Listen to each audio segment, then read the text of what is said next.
J Hardcore Boxing News, and that's what's up, man. Hey, Dad.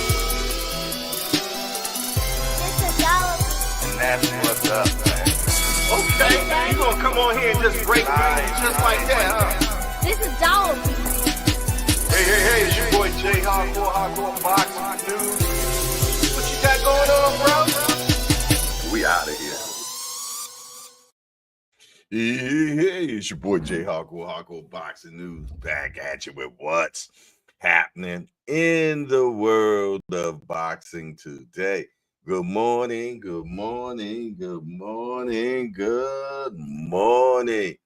If you can hear the sound of my voice right now, that's letting me know you have gotten a blessed opportunity to be great. Another opportunity to get it right. Another opportunity to say, you know what, I'm going to forgive that person. Another opportunity to forgive yourself. Another opportunity to ask for forgiveness. Just another opportunity for opportunities. And ain't you happy that you do get that grand opportunity? Because let me tell you something.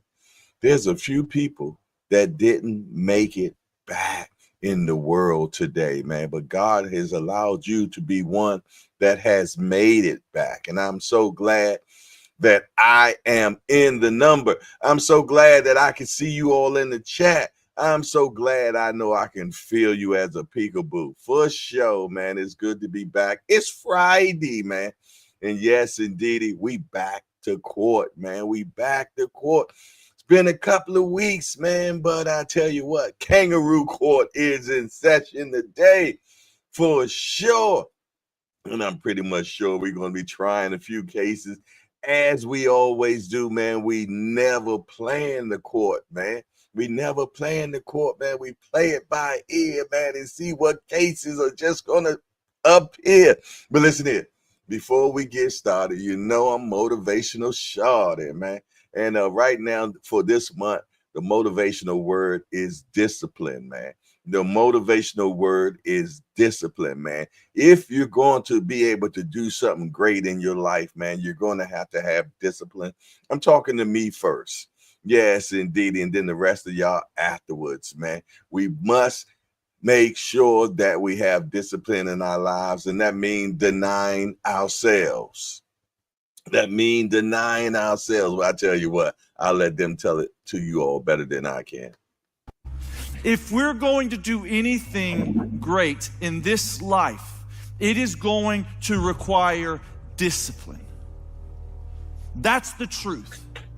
If you are going to accomplish anything extraordinary with the days the Lord has trusted to you on this planet, it is going to require you pushing through the discomfort and embracing the grind. Discipline is your best friend. It will take care of you like nothing else can. And it'll put you on that path. The path to strength and health and intelligence and happiness. And most importantly, it'll put you on that path to freedom. Do we make excuses to get out of discipline? I can't go to work today because I'm hitting snooze because I can't spend time with God this morning. I'll do it later. I'll do it this evening. I'll do it before I go to bed. Or are we busy but lack something to show for the busyness? And the enemy, he'll convince you of that so that you never produce anything great with your life. I think that the ultimate goal of the enemy is that he would just keep you in a place of doing nothing great for the kingdom, nothing great with your life, not living your purpose. And this is where a lot of us get in trouble in life in general. We want growth, we do, but we have very little patience for it.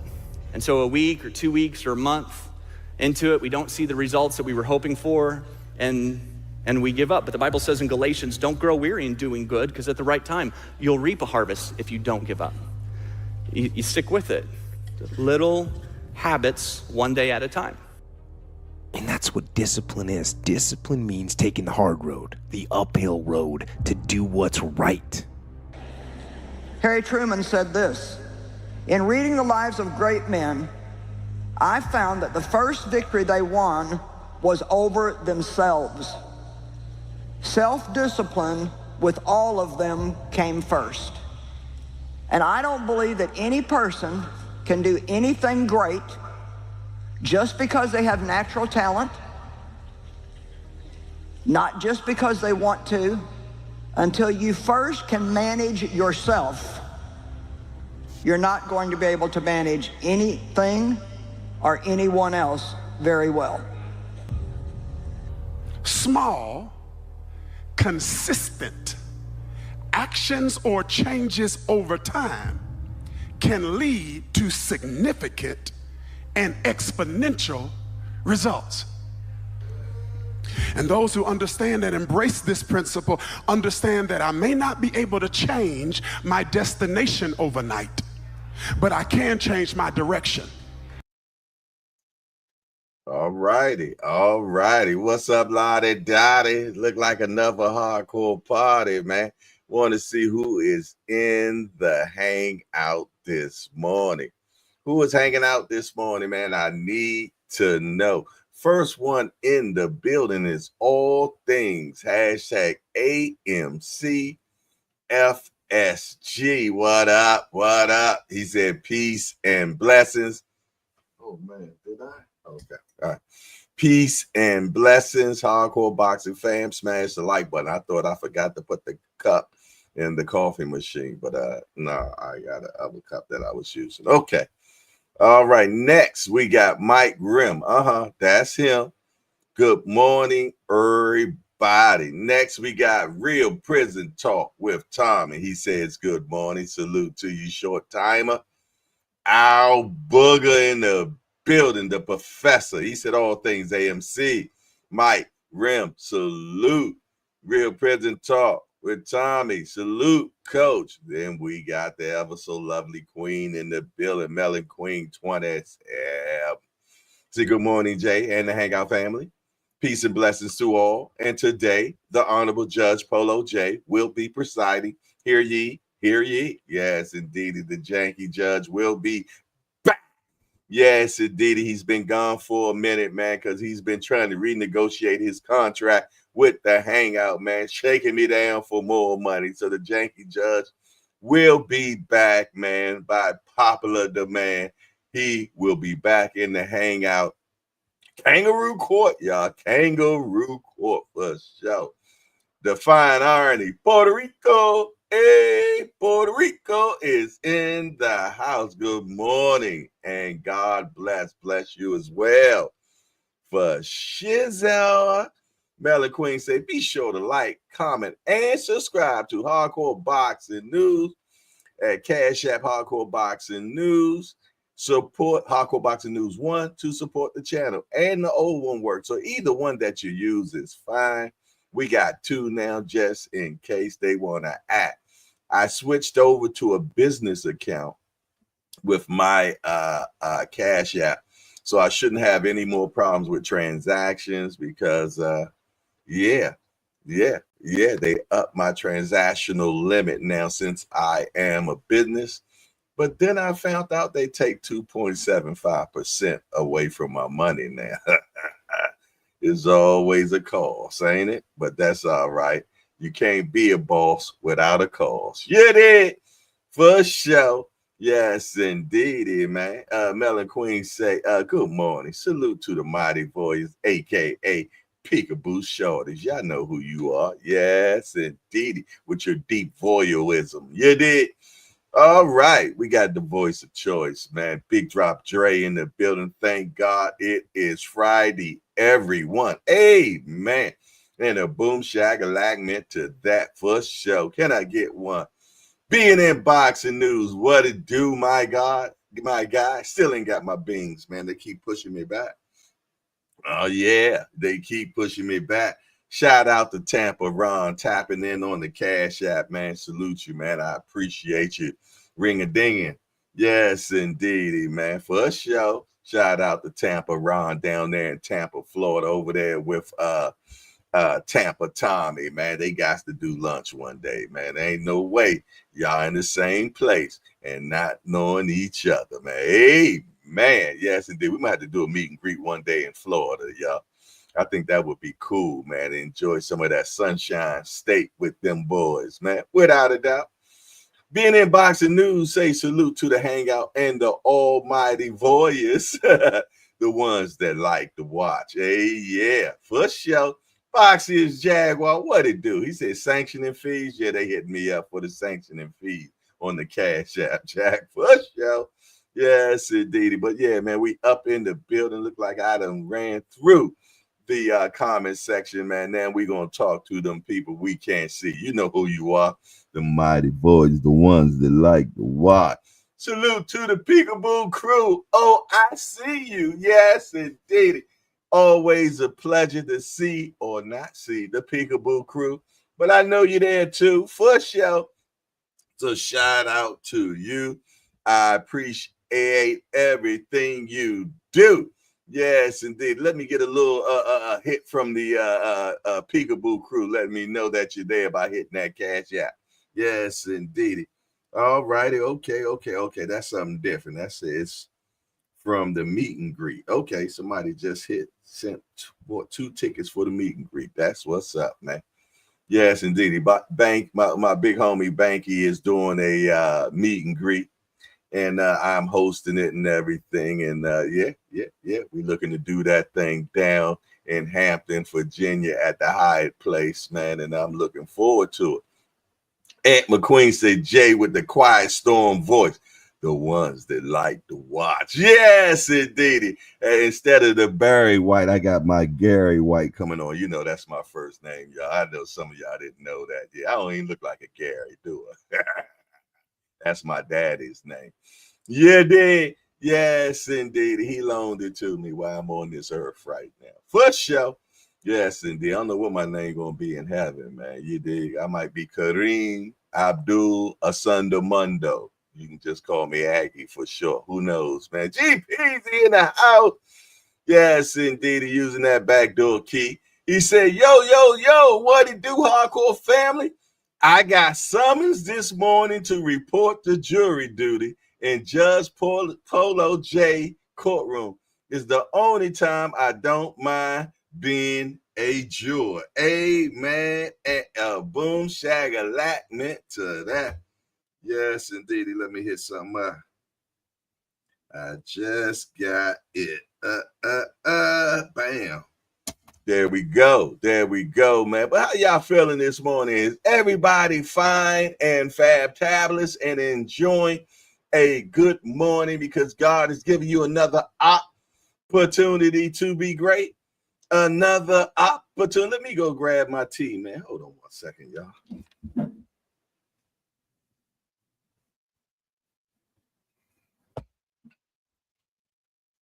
Oh, shucky ducky, man. I just got me a 5-piece from Aunt McQueen. Sent you 5 for a cup of Do It fluid, man. Bam, as I was walking to get it, he was sending it to me, man. So that looked like he want me to do a station break, man. Yes, indeed. This station break is being brought to you by Aunt McQueen.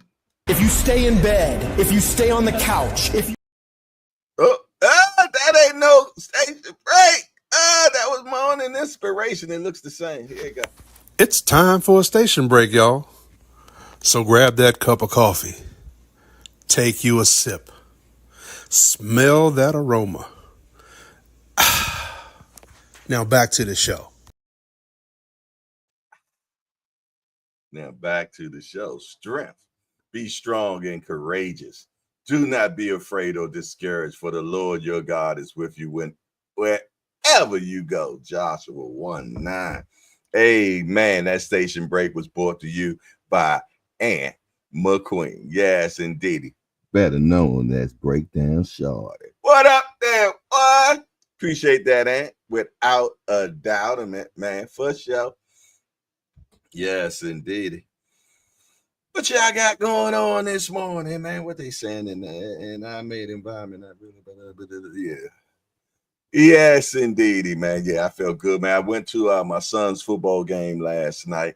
They had a blowout 43-16. Yes, indeed, that was their second game in the playoffs, man. They doing their thing, man. My son had about 6 tackles, 1 sack, and he forced a fumble, man. Yes, indeed. The youngster was doing his thug thizzle last night, man. So shout out to my youngster, young Malachi, man, out there doing marvelous things on that field yesterday. For sure, man. Yes, indeed. So I'm looking forward to them going all the way this year, man. Hopefully they go all the way to the state championship, man. For sure. They doing marvelous thing. And my second oldest son is the character coach for the team. Like, what's a character coach, Jay? Well, he helps build character into the young men, you dig. And, my son, he's heavily into the church, you dig.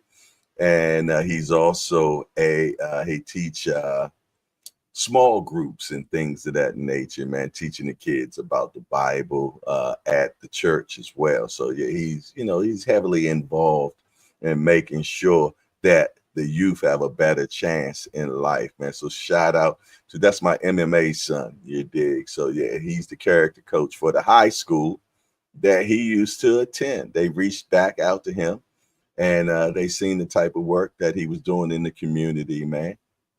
And he's the character coach for the high school team, man. And so yeah, it's a good thing to see both of my sons on the field right now. You dig, without a doubt. So yeah, it was just a good family evening yesterday, for sure, without a doubt. But what else going on, man? What y'all got going on today, man? We definitely got we got fights tonight. Keyshawn and Lemos. Keyshawn and Lemos are fighting. Yes, indeed. They are fighting for sure, without a doubt, man. And I'm looking forward to that. Friday night fights, man. And a good one. Troy Isley and Tyler. Yes, indeed. And the D3, the Davids, all three of the brothers going to be rumbling. Then DeMar. We got some more fights. Yeah, that is nasty work, ain't it, Boxing Jaguar? Then we got DeMar. We got Boots and Bam. Goddamn. Yes, we got Boots and Bam, DeMara. You dig? So yeah. And DeMar, we got live at the live casino. You dig? We got Brother Mojo. Brother Mojo is fighting tomorrow as well, man. So, yeah, I'm looking forward to having big fun this weekend, man. You heard me? He big fun this weekend. For sure, without a doubt. Yeah, Aunt McQueen's at GPZ on jury duty. For sure. Yes, indeed. All jurors get paid in coffee. And your cup of coffee will be brought to you piping, steaming hot. You better believe it, man, for sure, man. But it's good to be in the building again. What time is it, man? 8:34. So I guess it's time for, you know what time it is, man. You know exactly what time it is. But before we find out what time it is, man, let's look at something right here. How about a bag for Christmas? The JBT is giving away a bag for the holidays. That's right, a bag for the holidays. We're holding a 50-50 raffle, and one lucky winner is going to win half of all the money collected. Entries are $5 each or 5 for $20.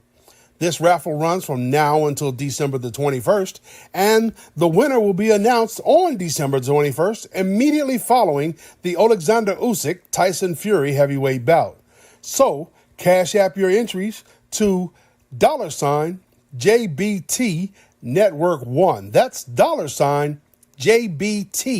Network 1. So enter early, enter often, and remember, one lucky winner will be awarded half of all the money collected.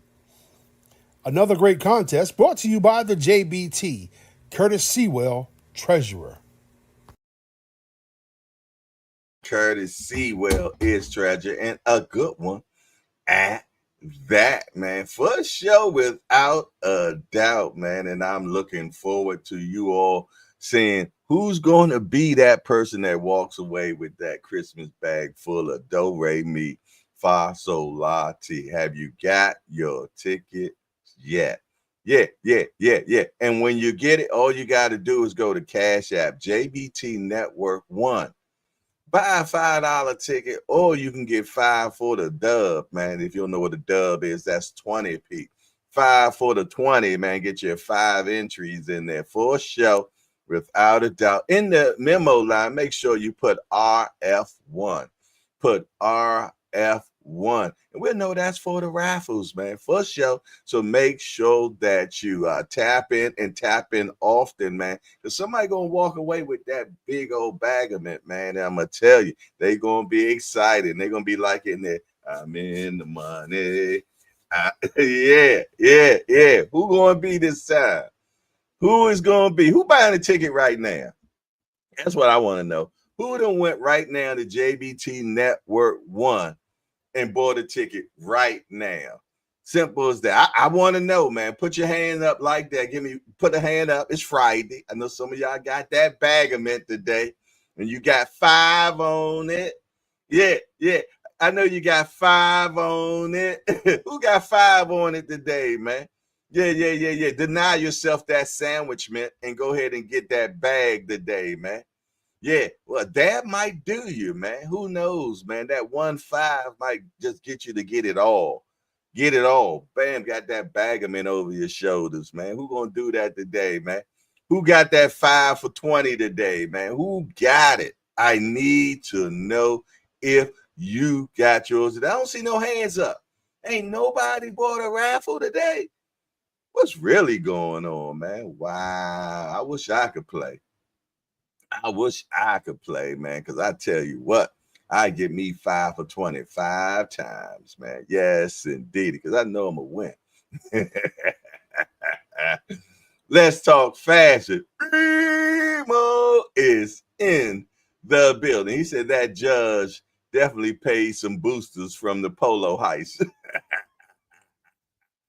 Stop playing with me, youngster. Yes, indeed, man. Hey, if y'all ain't checked out Let's Talk Fashion, what the hell y'all waiting for, man? Man, who part of that playback gang, man? Who part of that playback gang? I tell you what I am going to say is don't miss next week. Don't miss next week. Yeah, I'm talking about a doozy, man. I'm talking about the best Let's Talk Fashion so far. Yeah. I was at the preview party, man. Yeah. I was at the preview premiere party, man. And I synced it, man. I'm trying to tell you, you don't want to miss this one. You don't want to miss this one with Lamont Roach, man, the champion of the entire world, Craig.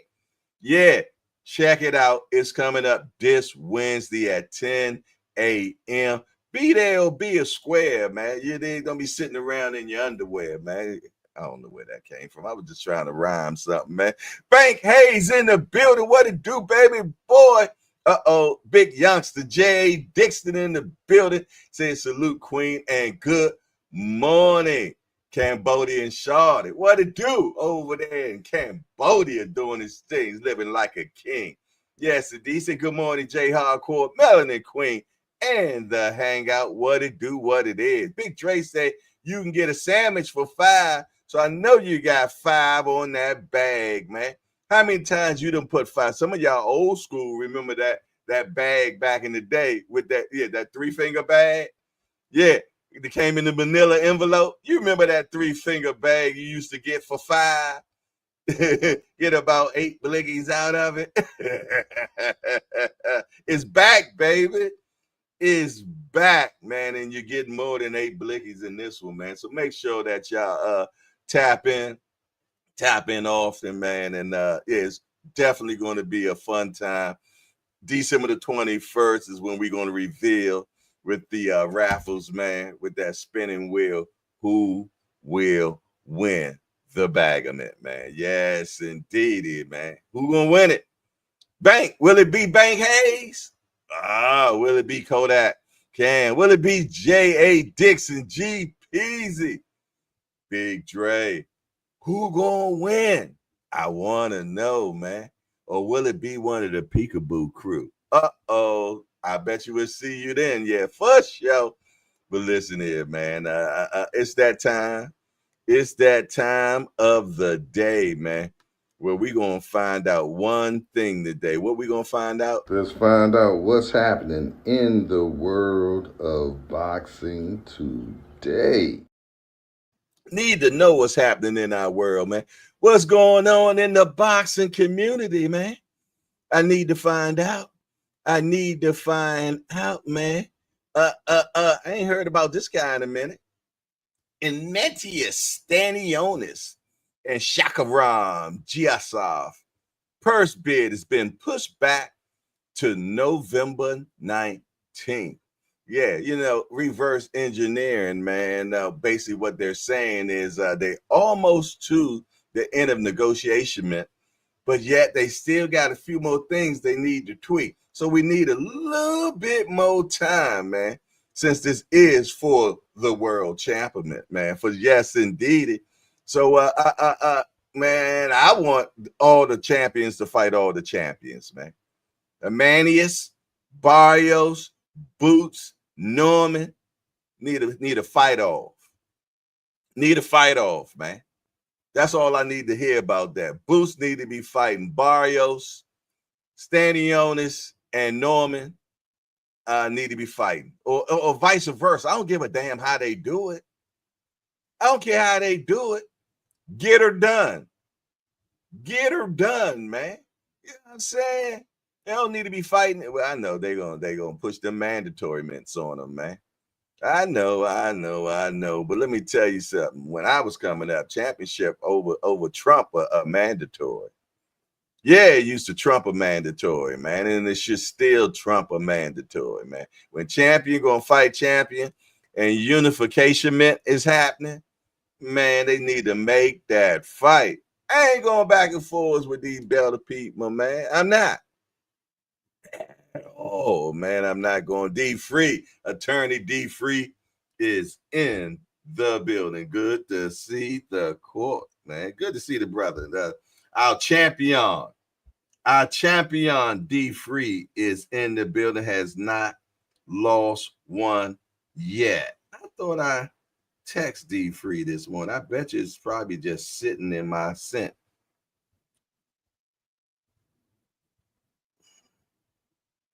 Yes, indeed. I guess, hold on. Around 6 or 7. All right. That was one of y'all brothers texting me, man. Yeah. D for the win, man. You dig? For sure. Without a doubt. Okay. I can see something. My sister texted me too. I got to get back with her. I'm trying to make sure I hit her back. I think I try to text attorney D-Free and but seem like lately now when you text people, they don't let you just send the text straight. They want to make sure so it's a hesitant or something, man, because lately a lot of stuff be just sitting and it look like you ain't sent it yet. Well, you have it. All right, so I don't think he received a text from me, but it's good to see you, my brother, for sure. Is you in Mooseville or are you at home? GPD say 6-0, I believe. Yeah. Attorney D-Free is on fire. Hey, matter of fact, I want y'all to start thinking about it now. What will court be about today? My son is not here. I thought he was going to be home this morning, man. But I'm out and about. Okay, so you'll be working from the Moose Mobile? Hey, we done moosed it before. We can moose it again, Jack. Yes, indeed. All righty, man. But yeah. Put it in the chat, man. What should we have thought about today? Wow. Ladybug is on my mic. What's up, Ladybug? What you got going on? I'm glad I ain't hit that what's happening in the world for boxing. He would have been on my upper lip. All right, Ladybug, man, why don't you go over in the tent or something, man? And what you got on your back? On your back, man? You carrying something on your back? Look like something. I don't know what's going on, man. Yeah, man, it's so funny, man. I be having ladybugs on my house so much, man, and that's crazy. Now they climbing on my phone. Yo, gone now. Go on, get on over there. Hang out on the mic or something. Oh, now he on me. Look at that. He on me. Hey, they say that's a blessing, man, when ladybugs climb all over you. But hey, dude, I'm trying to have court right now or do a show. Can you just go on over there? Leave me alone now. He said, you know what to do with those ladybugs. Give them to the ladies. That's the first time I ever heard that. That's the first time I ever heard that. He said, let me turn my volume down now. What the hell that mean, bro? What the hell that mean? Hey, hey, man, can I get back to what's happening in the world? I mean, I got ladybugs invading me and everything, man. What's this going on? Jesse Hart set to return in Philadelphia card on November the 2nd, man. Well, you know, that lets us know that he will not be fighting. They said that he might have been fighting Benavidez, man. So at least we know that ain't a thing. That is not a thing, man. Yeah, I'm invaded by ladybugs and everything. Hey, ladybug move, man. I just put him right there and he all the way over there. Man, they say that they are blessings, man. Well, I hope mine is on its way. Yeah. That's what I was saying, Mike Grimm. Yeah. They for the ladies, man. You dig? But they normally for the ladies for when they eat bugs, but I don't have any IPA issues because I don't use dirt. I don't grow in dirt, Jack. I use cocoa coir. I use cocoa coir, so I don't have bug problems. Those are what the ladybugs are for. They normally eat the bugs, man. You dig? For sure. So I guess they just like hanging in my house, man, because I don't unalive them, man. I let them live. There go D for the win. What up, baby boy? You coming to the fight tomorrow, man? If so, looking forward to seeing you, man, without a doubt. Yeah, I'm definitely looking forward to tomorrow's event, man. You dig? You know, putting something on snazzy and sliding down to the arena, man, and cover the fights, man, for sure. I will be going live in and out, Jack. You dig? Showing y'all what's going down because that will not be televised. It will not be televised, man, but we will be in the building giving you some, blow for blow of what's going on. Yeah, that was crazy work, but, we're going to be getting down, man, with the get down for sure. All right, what else, man, is happening in the world of boxing today? Your boy Oscar, man, you're a wild dude. He said he clapped back with his own Golden Boy 5x5 versus line, and Oscar will be Oscar, but the clap back thing has been a thing lately, man, and this is Oscar's recent clap back. I apologize ahead of time. And time for the only segment in boxing that gives you the facts and makes you laugh. It's Clapback Thursdays. And this week, I have some shocking news. So let's get into it. Okay, so last week I questioned the IOC, the International Olympic Committee, about their decision to drop boxing from the 2028 Olympic Games in LA. And I asked if this choice had anything to do with the insanity that overshadowed this past Summer Games. You all know what I'm talking about. So So a few days ago, a medical report was leaked confirming that Iman Khalif was in fact born a biological male with male organs. Holy shit. What? So this means the IOC actually condoned a man assaulting women in public and rewarded him with a gold medal. Huh? What the fuck is going on? Come on, man. Her Adam's apple is bigger than mine. And her pecker probably is too. Yes. And what about safety? I'm here to tell you right now, we don't care. You put the female boxers' lives and their health on the line. What a fucking disaster. So because of this, you are taking boxing out of the Olympics in 2028, but you're leaving breakdancing? No. Fuck you guys. Also, there have been rumors that my company, Golden Boy Promotions, may do a 5-on-5 against Matchroom Sports, which is run by my buddy, Eddie Hearn. We all know Eddie has the worst record as a promoter, and his fighters aren't the cream of the crop. But I'm always up for giving the fans a good night of fights under one condition.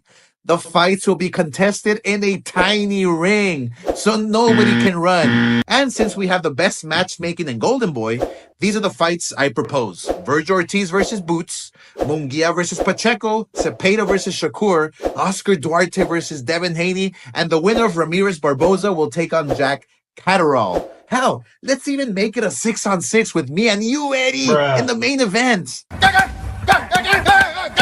I see you've been taking box aerobic classes. Pow. Pow. So let's give the fight fans what they really want to see. Me kicking your ass. Oh, and Canelo. Fuck you. Remember, guys, you're never a hater when you're only speaking the facts. He's a funny individual, man, in so many ways. Happy E, what up, Queen? Queen E is in the building. The first thing she said, I told y'all she was a man. What's up, Queen? Good to see you. Uh-oh, Barbara D, what's up? Let me find out all the queens are just being in the building. Where Mama Do at? She probably driving, listening to First Show, or almost at the building of her being a director. Yeah. Cut creator in the building. Oscar don't want to do the 5x5 because he's already talking a tiny ring, and he's accusing Boots of being a runner. That's the first time I've ever heard that. Yeah. Boots don't do no running, man. Yes, indeed. But I'm looking forward to that fight tomorrow. I'm gonna be at the fights, watching the fights on my phone. Hey, is that nasty work, Remo? Being at the fight, watching the fights. Boxing Jaguar, I say, hey, Canelo, what you doing, man? Cut Creator saying he's going to try to use the smallest ring to negotiate Shakur versus Cepeda. How about that? Yes, indeed. Yeah, good morning to you, Queen E. Good to see you, the first lady to ever grace the hangout. Yes, indeed. Appreciate you, Queen E. For sure, man. But yeah, Oscar's a funny one, man. Without a doubt, in more than one way. Hey, man, and a boom shack alike meant to that, man. Yes, indeed. What else is going on in the world of boxing today? Let's see. Let me see what else is going on. What's going on in the world of boxing, man? I need to find out. All right, man. Yeah. Someone already mentioned it earlier today, all jumping the gun. But Gustavo Lemos fails to make weight. Fight with Keyshawn Davis is still on. Hey, trust and believe. I don't believe that he couldn't make weight. I believe it was one of our favorite words, intentional. Yeah, I think he did that intentionally. He's willing to give up the bag a little bit and everything, man. He's willing to give up the bag and everything so he can put that boop bop bang on Keyshawn. Yo, I'm telling you, that's what I think is going on. This man came overweight 6 pounds, man. He didn't even try. Look, and he don't look fat or nothing like that at all. He wants the size of vanishment, man. He wants to be the fresher man in the ring. He wants to implement pain on Keyshawn. Keep in mind, y'all, he got robbed on his last fight against Hitchens. Yes, he did.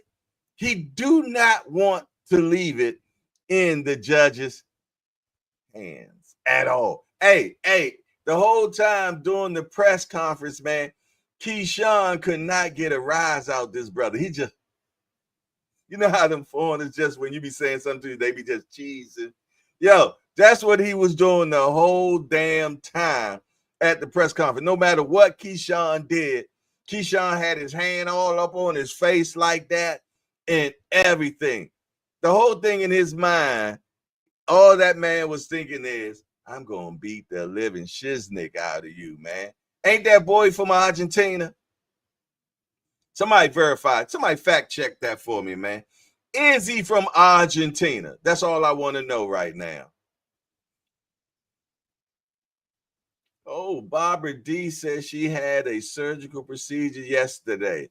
Well, since I see that you are in here right now, I feel though that it was successful. And I thank God that it was successful. And I appreciate you being in the building right afterwards, man. Salute to Barbara D. And I pray, dear Heavenly Father, that everything worked out correctly with you, sis, for sure. And that surgery will bring out betterment for you. Yeah. I pray that surgery brought on betterment for you, man. Yes, indeed. I hate surgeries myself, you know. But as we get older, man, we got to do what we got to do, man. And especially if it's going to make things better, for sure. So salute to Barbara D. And you definitely have all my prayers, Queen, without a doubt. J.A. Dixon says strategy. Yeah. Strategic or strategic. Yeah. Yeah, I really think it was strategic. I think he did that on purpose, man. Yes, it was successful. Thank you, Jay, for your prayers. That's what I'm talking about. Amen. My God is good. What's that? Jehovah Jireh? Yes, indeed, man. Yeah. I'm so happy about that, sis. Good Lord. She say successful with an exclamation point. I likes it. I likes it a lot. For sure. I see her smiling. I see you smiling, Barbara D. And I'm smiling right along with you, good sis. For sure. Jay say, if you're this great boxer, you should be able to operate in a small ring or he is good. Matter of fact, he's great, sis. He is great. Yes, indeed. Ace Boogie in the building. He said, old school show calling the fight tonight, Jay. Old school show is calling the fight tonight, Jay. Okay, that's what's up. That's what's up, man. The Angry White Crew is calling the fight tonight. So that's what's up. Or is you asking me that? He said, old school show. Okay, yeah. Okay. She said, I'm smiling. I know you was. I felt it. You ain't got to tell me. I knew it. Mel and Queen say, Barbara D, safe and speedy recovery. That's why I love the family, man.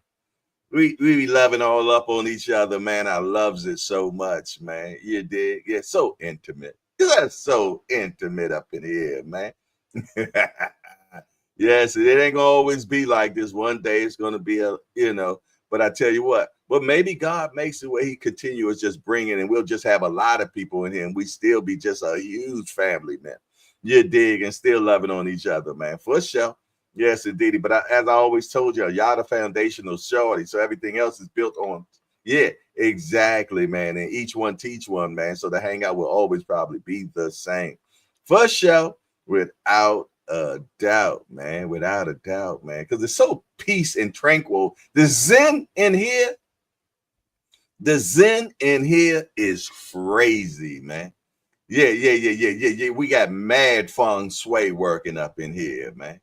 Mad feng shui. Yeah. I likes it, man. It ain't no back and forth, man. Ain't nobody talking about their mama or your mama. Ain't none of this trying to pull up online. Really? Like somebody's going to fly over to come fight you. They only do that in world-class boxing, man. Yeah. Ain't nobody flying to come fight you, man. At all. You dig? And you ain't flying nowhere to fight nobody. So basically just a bunch of keyboard gangsters, man. And then it's crazy about all these podcasters going at each other's throat now, man. What is that? I get it. It's for the click. Yeah. It's entertainment, I guess, right? Obviously it is because they getting the click.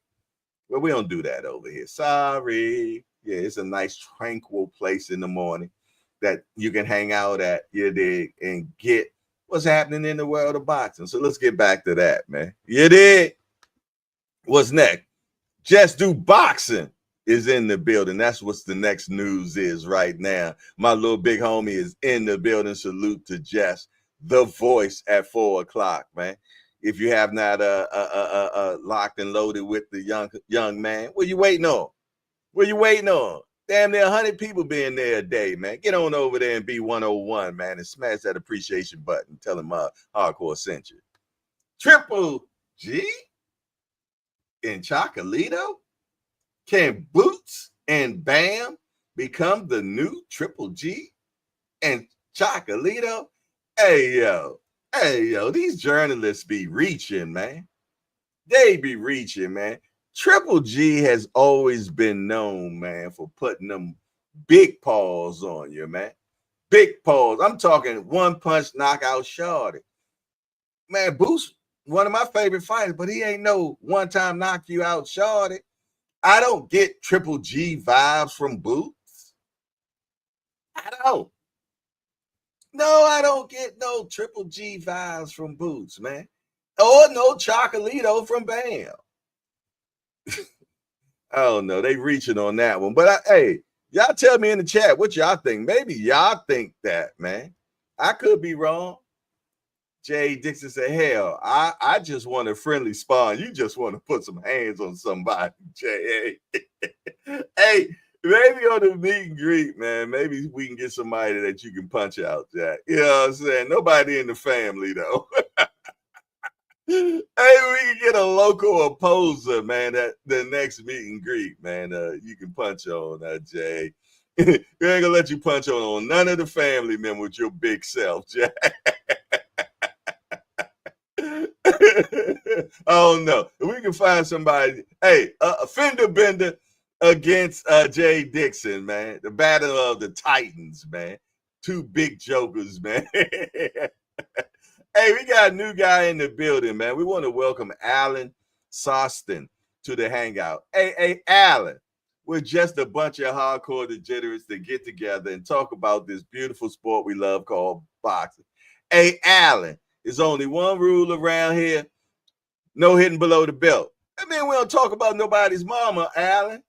Other than that, everything else is fair game. We want to welcome Alan Sostin to the Hardcore Hangout. Y'all make sure that y'all give Alan a good hardcorean welcome into the hangout. Let him know he has found the best morning show around, without a doubt. Welcome, soldier. Good to see you. You ain't get here by happenstance. You have been divinely appointed into the hangout, my guy. Yes, indeed. He said, Alan Sostin said, what about Haney being soft? Haney ain't soft, man. Come on now. You see how many times he got up? Every time Ryan knocked him down? Soft dudes don't do that, Alan. Soft dudes don't do that. Yeah, I'm not even gonna put that jacket on him, as my little big homie say, man. And I'm a tank guy, but I ain't gonna do that to Haney. Nah, man. Any man that keep getting up after being knocked down is all right with me, man. For sure.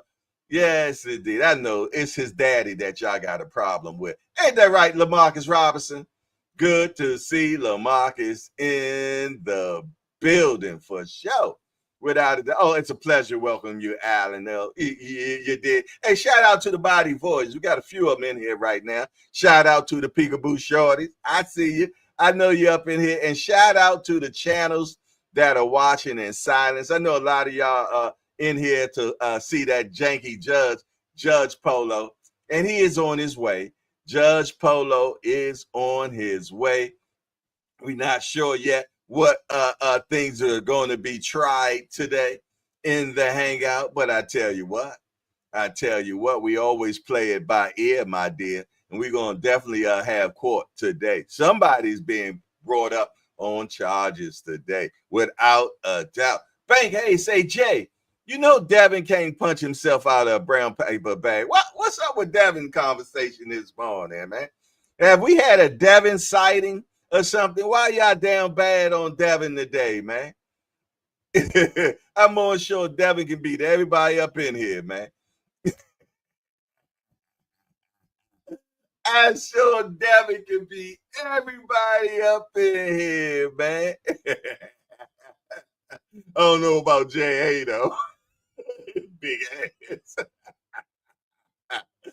I don't know. I'm gonna have to put my money on J.A. You dig? In the opening rounds, though. In the opening rounds.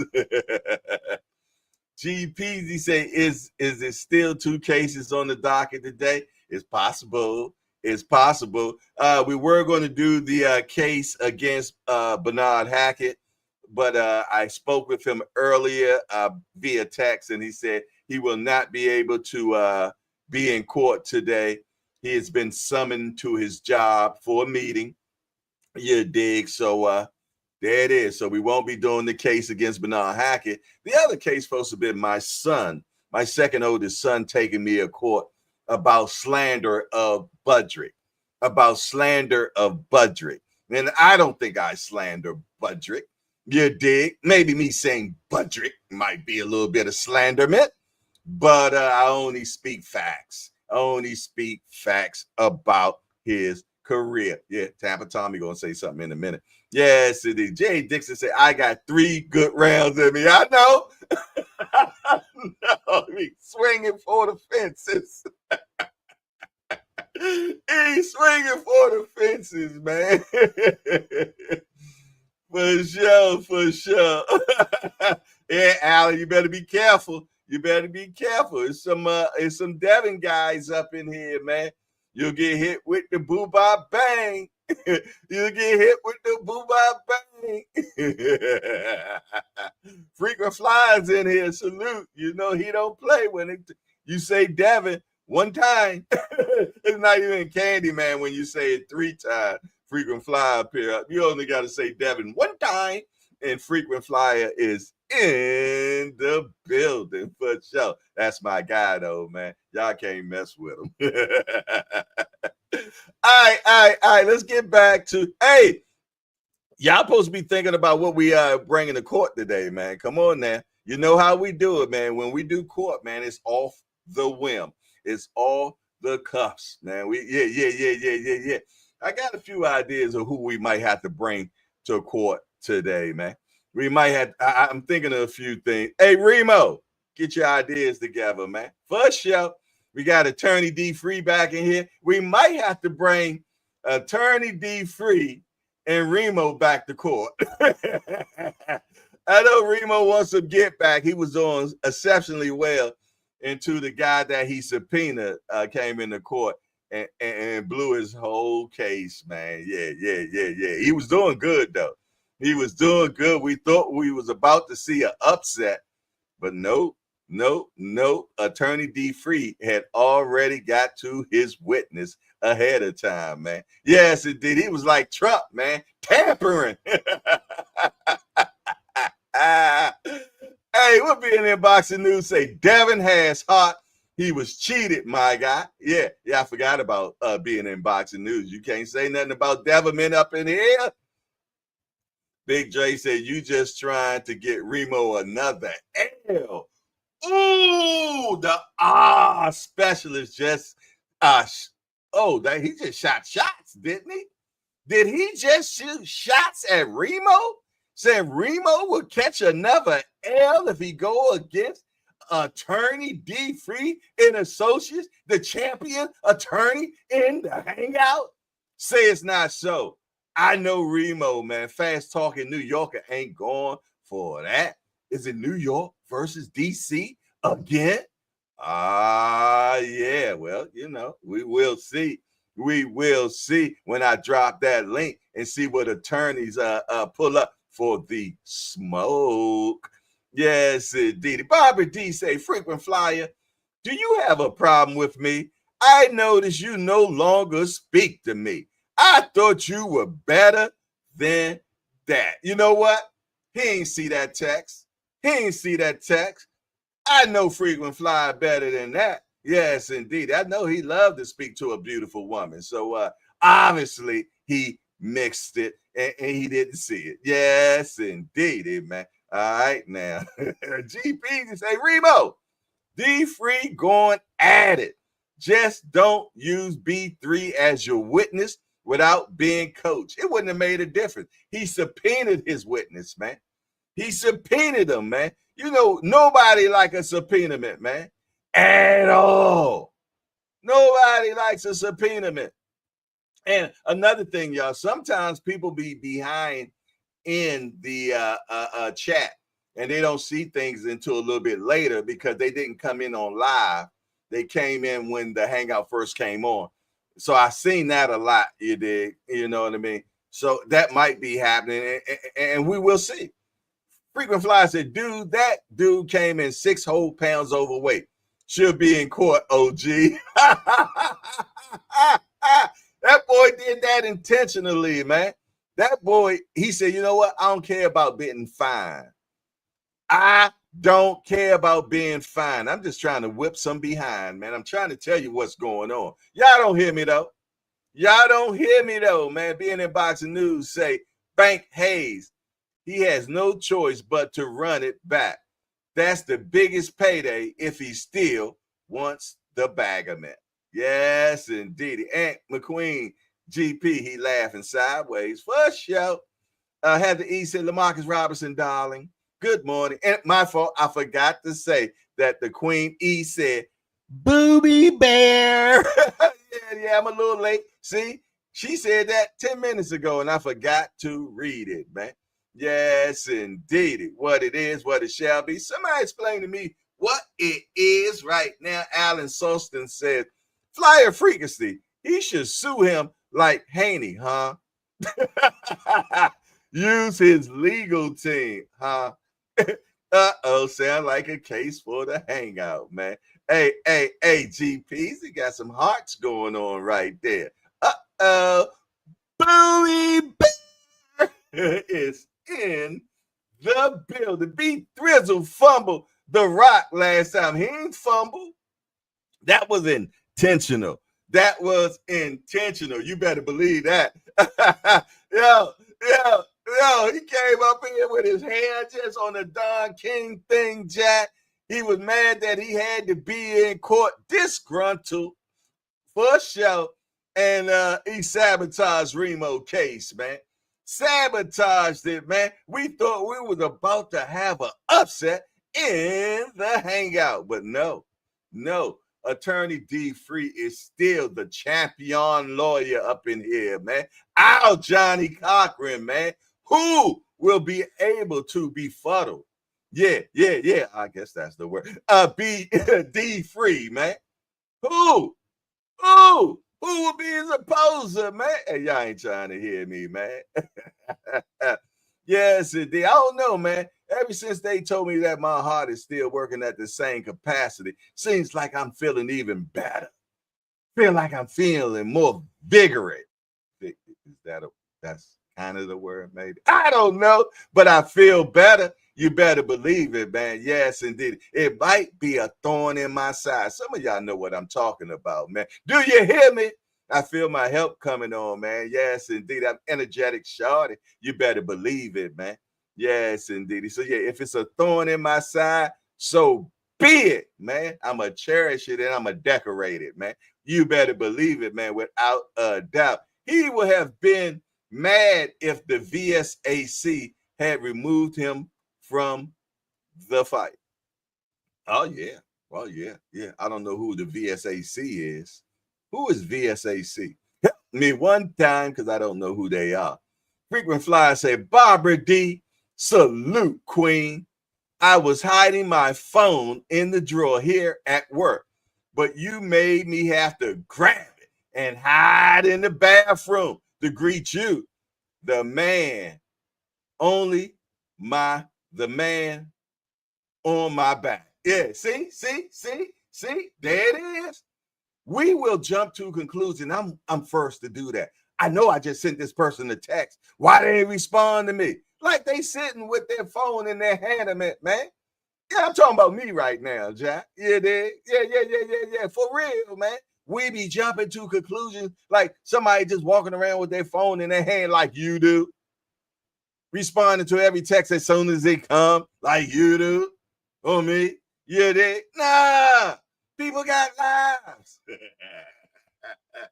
So let us not jump to conclusions. Let us stop thinking the worst and think the best, y'all.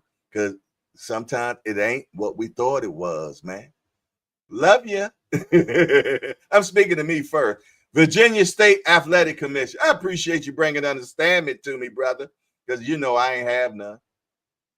Hey, Big Dre. Being as though it wasn't a championship fight, it wasn't really no big deal. Yeah. Since it wasn't a championship fight, yeah. People come overweight all the time. Barbara D, as a stand-up woman she is, look at that. She outed him in public, and she's apologizing in public.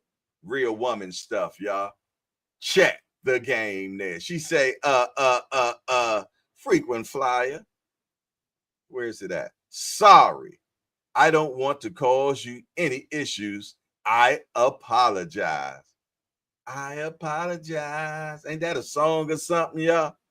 Yeah, ain't that a song or something? Yes, indeed. See, he at work, sneaking chatterments so the man can't catch him. Yes, indeed, just to be in the hangout. Amen. And a boom shack black. I meant to that, man. For sure. GPZ say, in the case y'all don't know, the big homie hates the sound of the phone ringing. I saw that in an interview he had with Lamont Roach. Hey, GP, you starting stuff, right? Man, Big Dre phone gonna ring during an interview. He the cameraman. What'd he do? He answered that phone. Yes, indeed. And you know what? I get it. It was Mrs. Dre. And he's like, if he don't answer that phone, oh, she be damn bad on him. Boop, boop, boop, boop, boop, boop, boop. So you know what? He had to make an educated decision. Should I mess up this interview? Which he didn't. Or should I mess up my home? He made the right decision, Jack. Answer that damn phone. You did. Yes, it did. I might have cut an eye at him a little bit, though. But you know what? I play it all into it, man, because I think I talked about it while he's still on camera, man. You got to use everything, man. For sure. Without a doubt. And as I've been on here longer and longer, I get more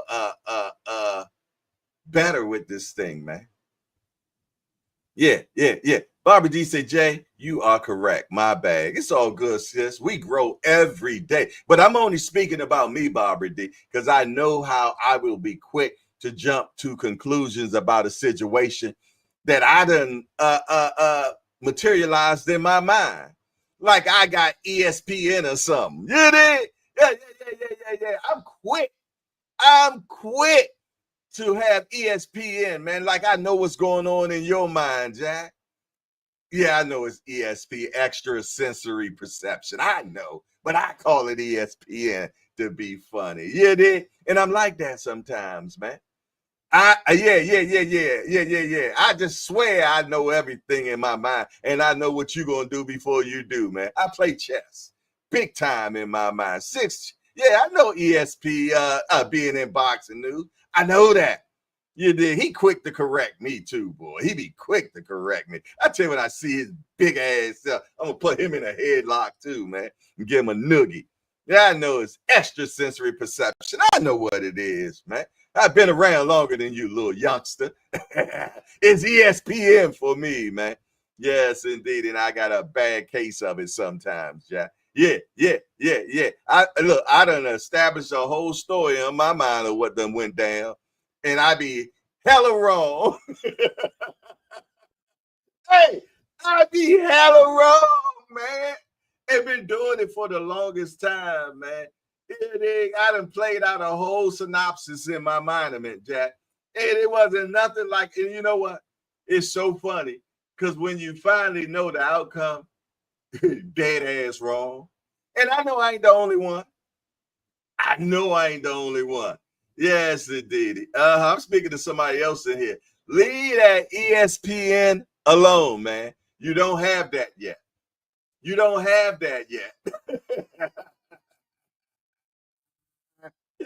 It's been 1 or 2 times that my ESPN was right. Majority of the time it be wrong, man. I be I be up in my head unsupervised, man. I really need supervision. Yeah. I know you be up there unsupervised too. I know you do. It is what it is, man. Don't laugh. She said everybody does. That's why we have to ask and not assume. Because you know what happens when you assume, y'all? You make an ass out of you and me, man. So let's get better with that, man. Let's get better. Barbara D say, Jay, sometimes I catch hell for speaking my mind. Oh, hey, you and me both, sis. Yeah, because my mind is vicious and my tongue is extra vicious, man. I know that sounds crazy, but yeah. Some I can real mean when because I ain't got no middle, y'all. It's extra nice or extra Tasmanian devil. There's no middleman for me at all, and I like staying over here on the extra nice, over here on the extra nice side. I like being on the extra nice side, man, because I have no discipline when it comes to that tongue of mine, man. Yeah. I've been working on bridling that thing, as the Bible talks about. Yeah, salute to some of the mighty voyagers that walked in. My guy Pete 3 is in the building. Salute to you. Good to see the youngster up in the building. He is behind in the chat right now because he is telling us what the VSAC is. So he extra behind back there. He said, does the auto rehydration clause? I don't know. Barbara D says, sounds like me, Jay. Let me tell you something. We all didn't get up in here by happenstance, man. God has a funny sense of humor. And he said, you know what? I'm going to lump a cast of people together in one room together that are like each other, man, and show them how to work it out and get better. Yeah. See, I'm going to tell you something about the Hangout. The Hangout is built in a bunch of people with real good hearts, man. Real good hearts. All y'all got, I already know. Y'all got real good hearts, man. But y'all been casting y'all pearls to pigs. Yeah. And now you bitter about it, man. Yeah. You extra nice, man. I bet you a lot of y'all in here are extra nice, and hate that God made you that way. Y'all don't hear me though. But I know I'm right. There you go with that ESPN again, right? Hey, let's get back to what's happening in the world of boxing. I don't know where we went. Cause we got to go to court, man. Hold on. Shakur, what's going on? Mighty Shakur might need a tune-up for the Williams Zepeda fight. What do y'all think, man? Do y'all think Shakur needs to get a tune-up for the Zepeda fight? I like a tune-up. Shakur don't, though. He feels though that sparring that he get is top level against Budrick, against Keyshawn, Andre Ward, and a lot of other different people that he be throwing hands with. So he feels though that he will be A-OK, and hey, this is not the year of the tune-ups, man. They ain't into that no more, man. They ain't into the old way at all. Check this guy out right here over there in the UK. Now, basically, he said that he has been cleared of all charges of him being a drug cheat. So now Conor Benn says he's been cleared of being a cheat, and he wants to fight Tank, Haney, and Boots. That's 3 different damn weight classes, ain't it? He want to fight Tank, which is 135. He want to fight Haney, that's 140 to 145, and he want to fight Boots, 147. What the? Can I reverse engineer that for y'all? I want to fight anybody I can get a big bag from. I want to fight anybody I can get a big bag from, man.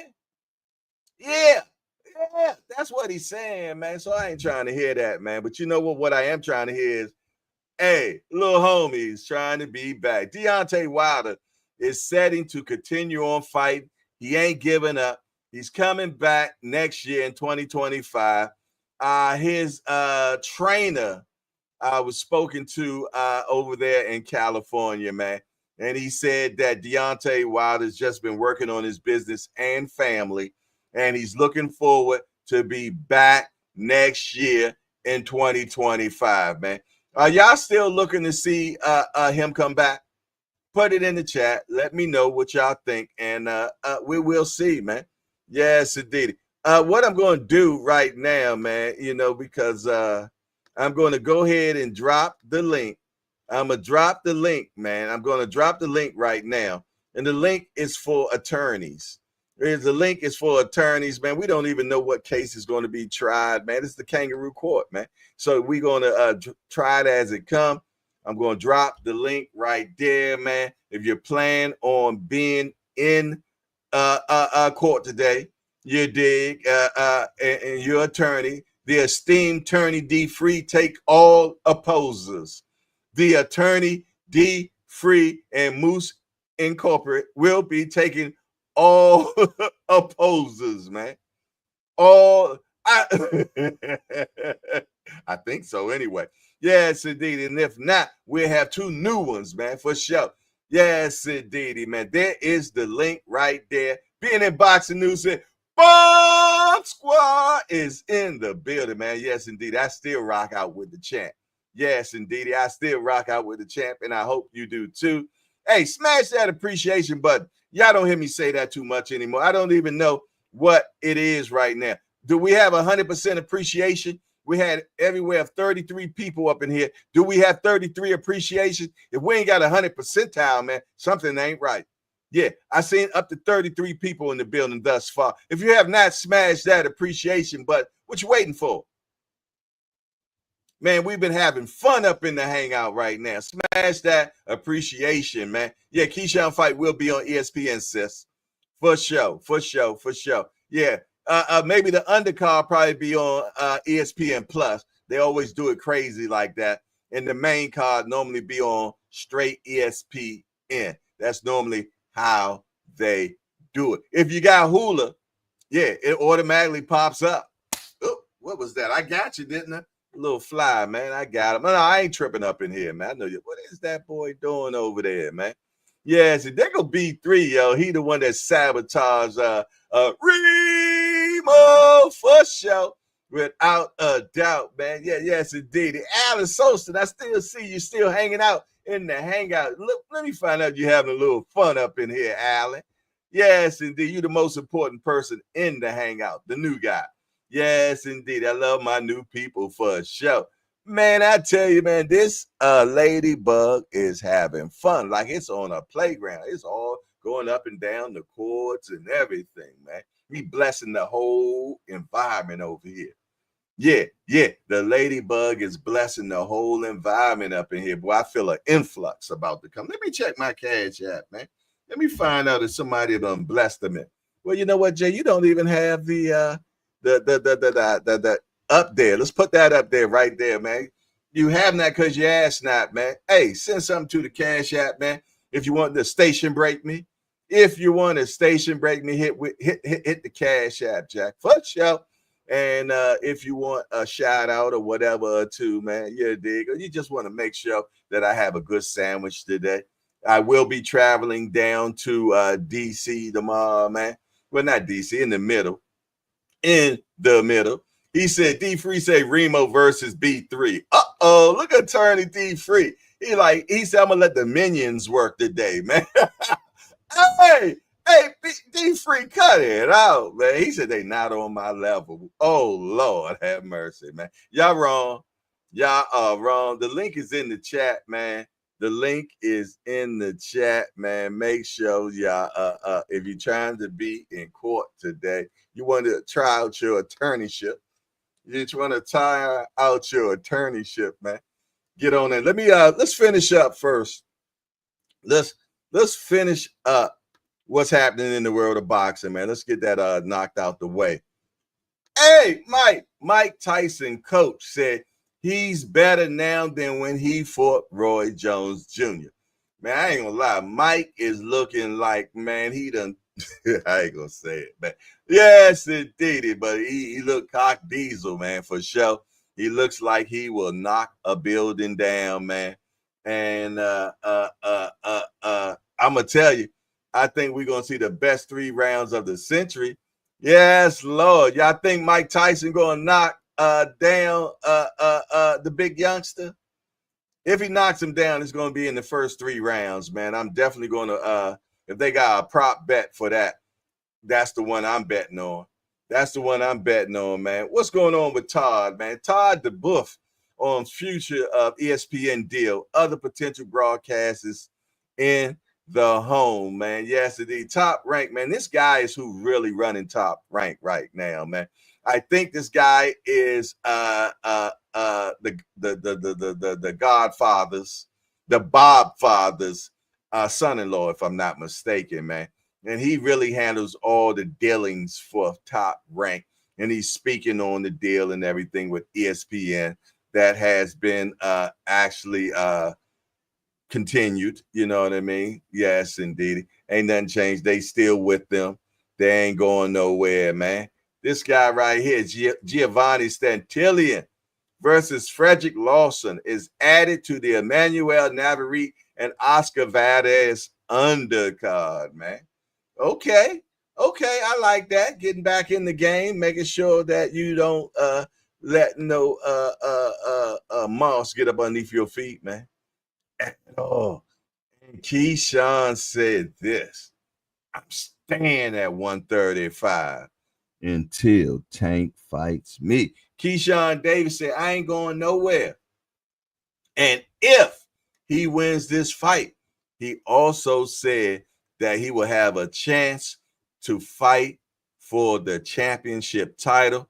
So I think Bob Arum is going to pit him and Baranchik against each other.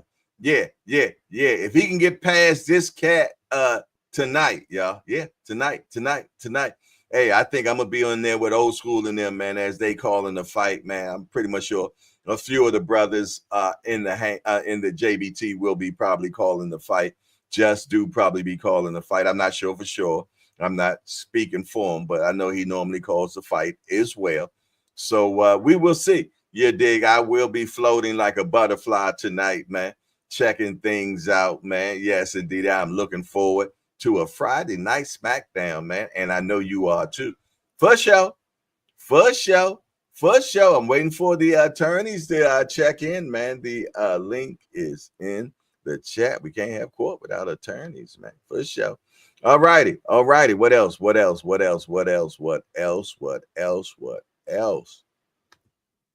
All righty. Let me see.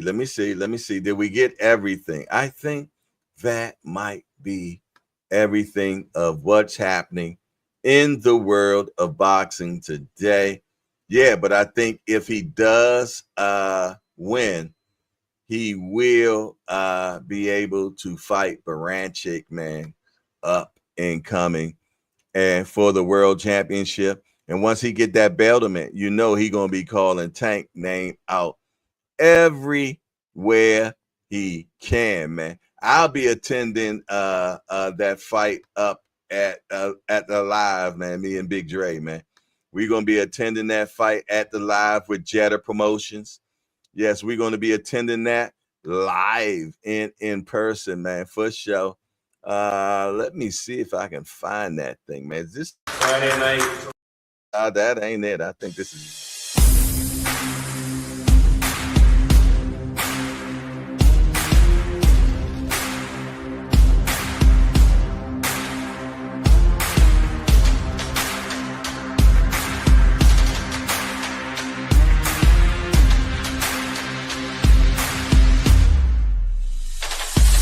Where I'ma be at?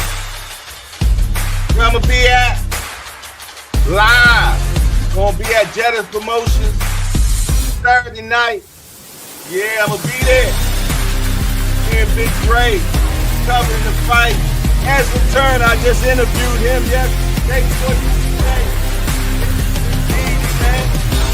Hey, they gonna be rumbling. Yeah. Rumbling.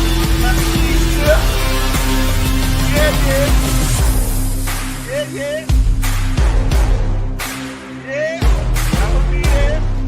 Me and Big Dre. He for the win. Say you gonna pull up on. Hey, I can't wait. Live at the casino, Live Casino Hotel, man. Yes, indeed. And while we was watching that, man, looked like my Cash App just got set on fire. First, got a 10-piece, man. Got a 10-piece from Tampa Tommy. Yes, indeed. He always saying, look, I'm going to tell you what he said, man. Hold on 1 second, man. I'm going to tell you what he said, man. He put a little something in the memo. Let me see. Let me turn my Wi-Fi on. Act like my Wi-Fi ain't trying to doing a little boogie woogie, man. Yeah, the Wi-Fi doing a little boogie woogie for me. Now, let me see now. Cash App. Okay. Oh, y'all want me to put my code in, man. All right. He said, yeah. Supportment, man. Yeah. Hit me with some supportment, man. Yes, and I ain't talking child support, man. I'm talking about podcast support, man. Yes, indeed. The first show hit me with the 10-piece, man. And then the good queen, Barbara D, just hit me with the 5-piece special, man. Just like that, man. Making sure that I am blessed, man. So when I got a little bit of gas to get on down to that arena tomorrow, man. Yeah. I'm looking forward to having fun, man. Being in the place to be.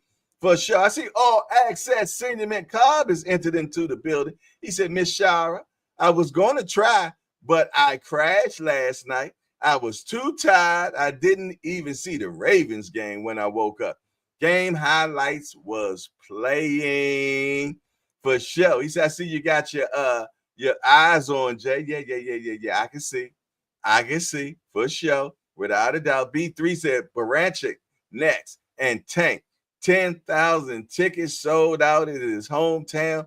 He got to hurt and stop Lemos to make a staplement. Well, if he do that, it's going to look even better since that guy came in 6 pounds overweight. Yeah, I told you he did it intentionally, man. He going to try to bully him. Yeah, he going to be like a fly on Shiznick on Keyshawn tomorrow, man. Tonight. He going to be like flies on Shiznick. You heard me? What Remo talking about? Someone tell Jay we don't know what the hell he's saying during the video. Don't even worry about that. I know what I was saying. Hey, just because you ain't hear what I was saying. I was saying that I was going to be at the event. Me and Big Dre going to be at the event tomorrow. You did, covering the event, and we're going to have a big time, man. That's what I said. Now, did you get understanding on that, youngster? All I know is you're going to be in court today. Yeah. Are you going to be in court today, man? You did, because the last time you was in court, man, you know what happened, man. You know what happened. There it is right there. I'm about to put the link in the chat. I need the attorneys to come on in the courtroom right now. And once we get some attorneys in the courtroom, I then will go and get the janky judge. I will get the janky judge. Matter of fact, we'll bring Remo in here and try the case against Gervonta Tank Davis. He's been wanting to try that case for a minute now. Tank versus did we do that? Did we do that already? Or maybe that's when he got blasted out. Oh yeah, that is when he got blasted out, yeah. Wow. Hey Remo, did you put in for appeal? Did you put in for appeal? Because we can try that same case over again. We do have attorney D Free here, and we do have you. You want to retry? Talk to me quick before I forget, man. You dig? I done already got this judge on retainer, man. I already got that judge on retainer right now, man. So I need y'all to get up in here, man, as we always do. All court sessions, man. Never made up or set ahead of time. We do it off the cusp, man. Yes, indeed. Barbara D say, oh, thank you. Kenneth Clegg is in the building. What's up, Kenneth? Good to see you. Hey, senior, you've been talking all that smashment as well, man. Yes, indeed. What's that, Remo against a senior? I need to know, man, because other than that, man, if we don't have attorneys, man, yeah, we can't have court. If we don't have attorneys, like I said, we always do this thing off the whim. Yeah, we always do it off the whim. So I need attorneys to step in. He said, I'm at the port today. Well, you shouldn't be at the port. You should be at court.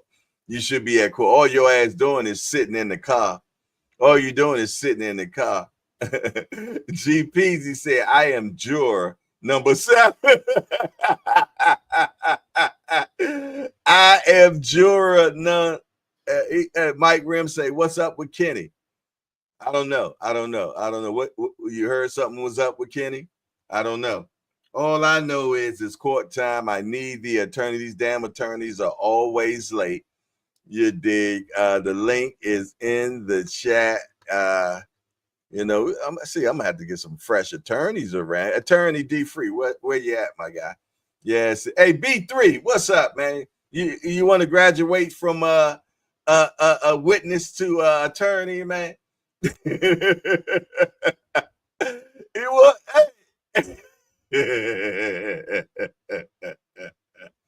Yes, indeed. You know what? I think we have a good court case. What about, should Boots stay at 47 or should he go to 54? He's in a fight tomorrow, man. And a lot of people have mixed emotions about Jaron Ennis, man. I said Jaron Ennis. Lord have mercy. Jaron Ennis. So let's do that case, man. We need someone to represent Jaron Ennis, and we also need someone to represent the people. Yeah.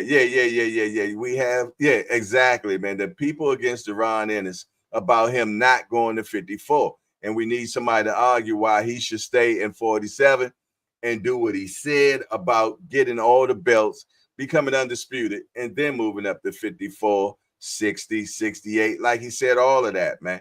So, the people against Jaron Ennis. I need an attorney for Jaron Ennis, and I also need an attorney for the people. B3 say Remo got to leave Tank alone. We can't go for that. No can do. I can't go for that. No, I can't go. I can't go for that. Oh, B3 say, Judge Polo, your jury robbed me for lying, Ryan.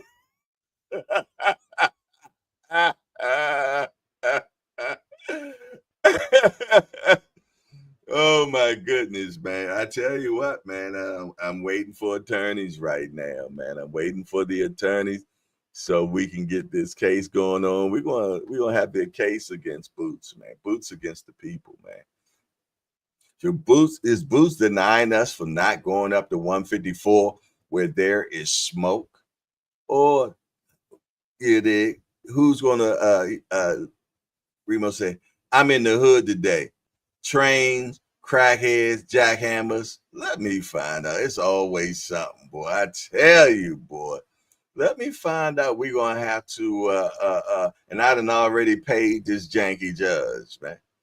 I done already paid this janky judge, man. You dig? I'm looking for an attorney. I need an attorney to represent.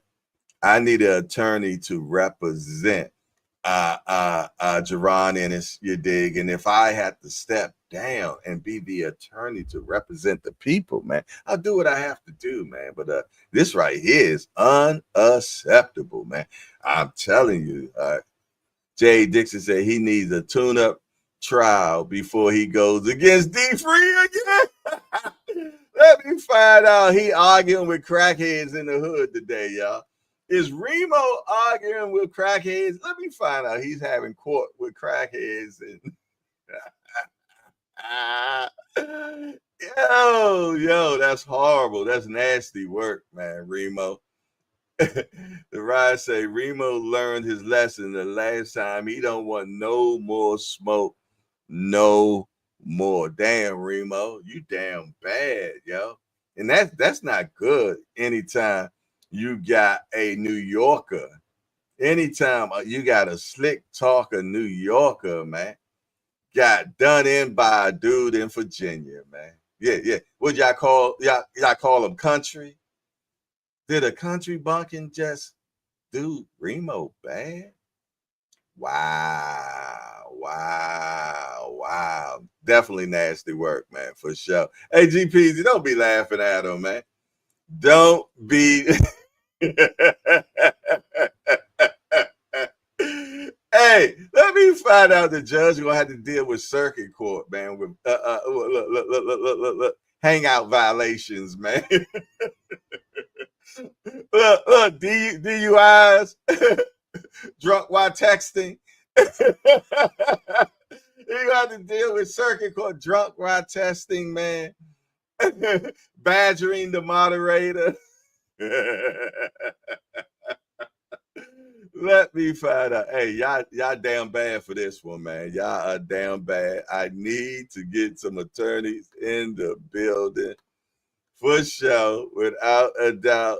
hey, GPZ, hit the link, man. Well, you in the chat, man. I want to talk to juror number 7, man. I need to talk to juror number 7 and find out what they got him in for, man.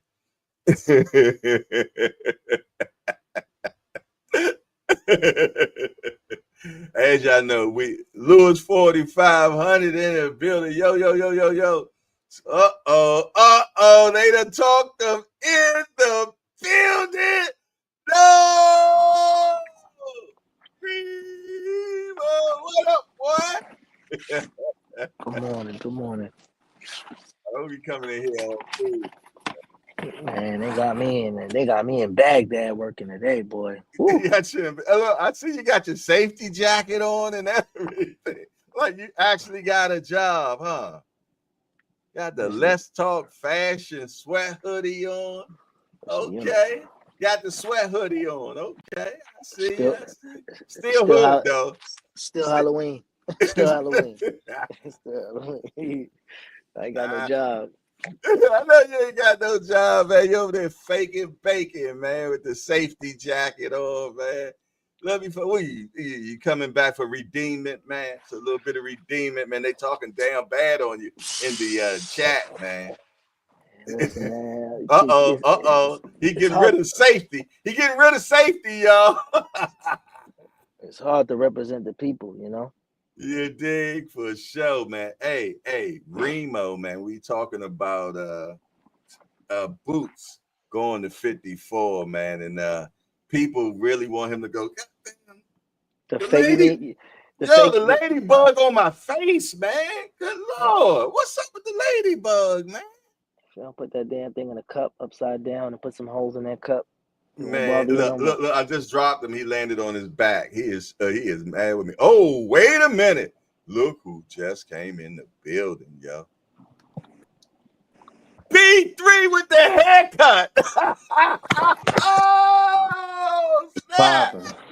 Uh-oh. Isn't this the guy, man, that What's when you poppin' was with in court, Remo, you subpoenaed him? I don't even want to look at that man in his eye, man. He did me bad last time, man. Oh yeah, well, you know what? He has graduated to attorney now. He is graduated to attorney. You dig? All right. So my I question is, passed the bar. Or you pay for it. hey, No. you think you can get that We thing gotta turned get out of sideways? there, B3, can you get it turned sideways? See if you can do that. Bam, there it is. He ain't in the problem zone. Gotta get it how we live, Remo. Good morning. What's up, family? What's up, Jay? I see you cut the hair, man. What's up with that? Yeah, man. Hair is a lot to deal with, man. It's a lot, man. Yeah, my son did the I'm same glad I thing. can grow. I can grow it anytime. Man, Yeah, I you can over grow there it looking anytime. like you look like Clark Kent I over was there, growing it out. man. I kept it long. I had it growing out for all the old folk. You know what I'm saying? Shout out to all my bald heads that can't grow hair no more. You know, I had it growing out for all the family that can't grow hair. But you know, I can get it back anytime for them. You know, if I need to represent. Okay. All right. Speaking of representing, who's going to represent Boots? Who's going to represent the people, man? I'm the people. You the people? All right. B3, you will be representing Jerron Ennis on why he has not gone to 154 yet and why is he hanging in 147. What I'm going to do right now is I'm going to go get the janky judge, man.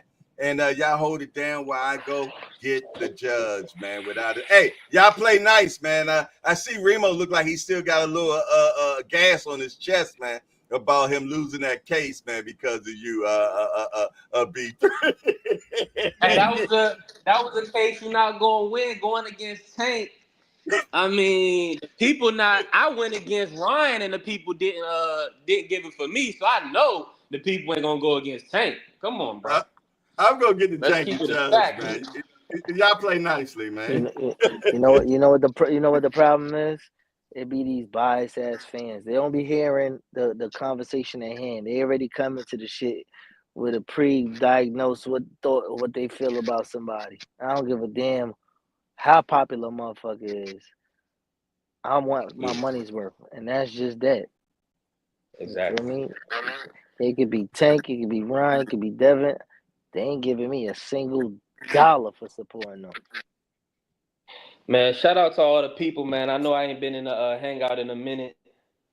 As we can see, you know, the last time I was here, Lion Ryan had, you know, he was talking that he was going to take the rematch.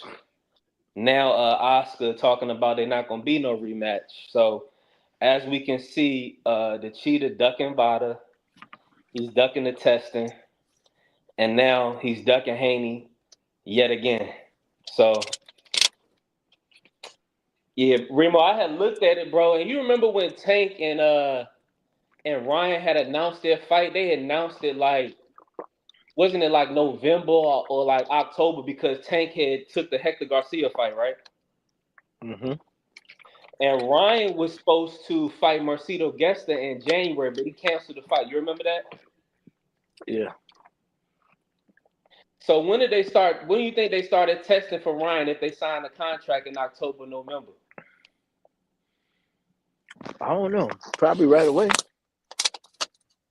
And that's why, and that's how, if you look at the timeline, that's why he canceled the Marcelo Gesta fight, because he had 6 months of testing. We see when he wasn't testing and trying to get ready for Tank, he ended up getting hurt with a body shot by the Mongolian Mole. And then ultimately he ended up quitting in the ring versus Tank. So that wasn't the same Ryan. Ryan is a drug cheat. A lot of them dudes and Reynoso team, they've been caught up doing a lot of shaky stuff. And that's just what it is. If he don't rematch Devin clean, he look like a straight bitch. I don't think he care though. He don't got no integrity. He don't care about belts. He just want to make bread. So it don't even matter. Boxing is just a shitty sport. I'm sorry to say it. For all y'all listening, the fans of boxing, there's no order to this shit. There's no timeline where the best meets the best. Imagine you got somebody like Michael Jordan kicking Muggsy Bogues' ass every year, like in a championship. It don't go like that, man. Boxing too confusing for a random fan to follow. Like this 35,000 belt. It's hella intricate. You facts. Bro, what belt is Keyshawn holding up to the crowd as he's about to weigh in? This shit don't make no sense to me. I think it's an Intercontinental, probably. Bro. But what I'm saying is a random fan to see that and think he's a champion, correct? Mm-hmm. Yep. That's what I be talking about. And then the WBC, every time somebody win anything, they up in there, they putting a hat on your head and all types of corny shit. Like, man, if you don't get that damn hat off my head. And I've never seen a boxer. All rise. Honorable Judge Jay Polo will be residing. Judge in the building.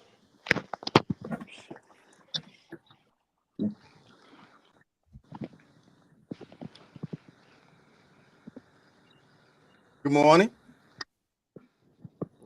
Morning, Judge. How you doing today? May we be seated? You may be seated. Yes, today. I was wondering why I couldn't see Remo's face. All right, it's good to see you all here. Appreciate you showing up to court. You all both were tardy, but you are here. We will be doing the case against Jaron Boots Ennis on why he has not gone to 154. Attorney B3 will be representing Jaron Ennis. Good morning, sir. And we will have attorney and congratulations on passing the bar in Virginia. You dig? Congratulations on that. You dig? So it's good to see that you passed the bar. How many drinks did it take you to get it? Next, we have Remo. No drinks, but a few L's, Jay, but I overcame, you know. That's Judge Polo, sir. All right. And we will also have the people being represented by Remo and Associates. Good afternoon. Good morning to you too, sir. How are you doing today? Good morning. Tequila over feelings. Okay. Well, we will have opening arguments right now. Well, actually, we will have the people first bring up the case against Jaron Ennis in reference to him not won at 154. Remo and Associates, opening arguments, please. Well, the people are here today because we've been promised and hoodwinked for 30-something fights telling us that he's the next greatest thing since sliced bread. But we haven't seen or hasn't been put in the opportunity to show that. And to continuously being a fan, supporting with our hard-earned dollars. We can't keep listening to folktales. There's two different types of books. There's fiction and nonfiction. At this point in time, we haven't been shown by any evidence. And it's unfair to the people that we continuously follow him from Showtime, now over to the Zone, and it's been the same names and the same rigmarole.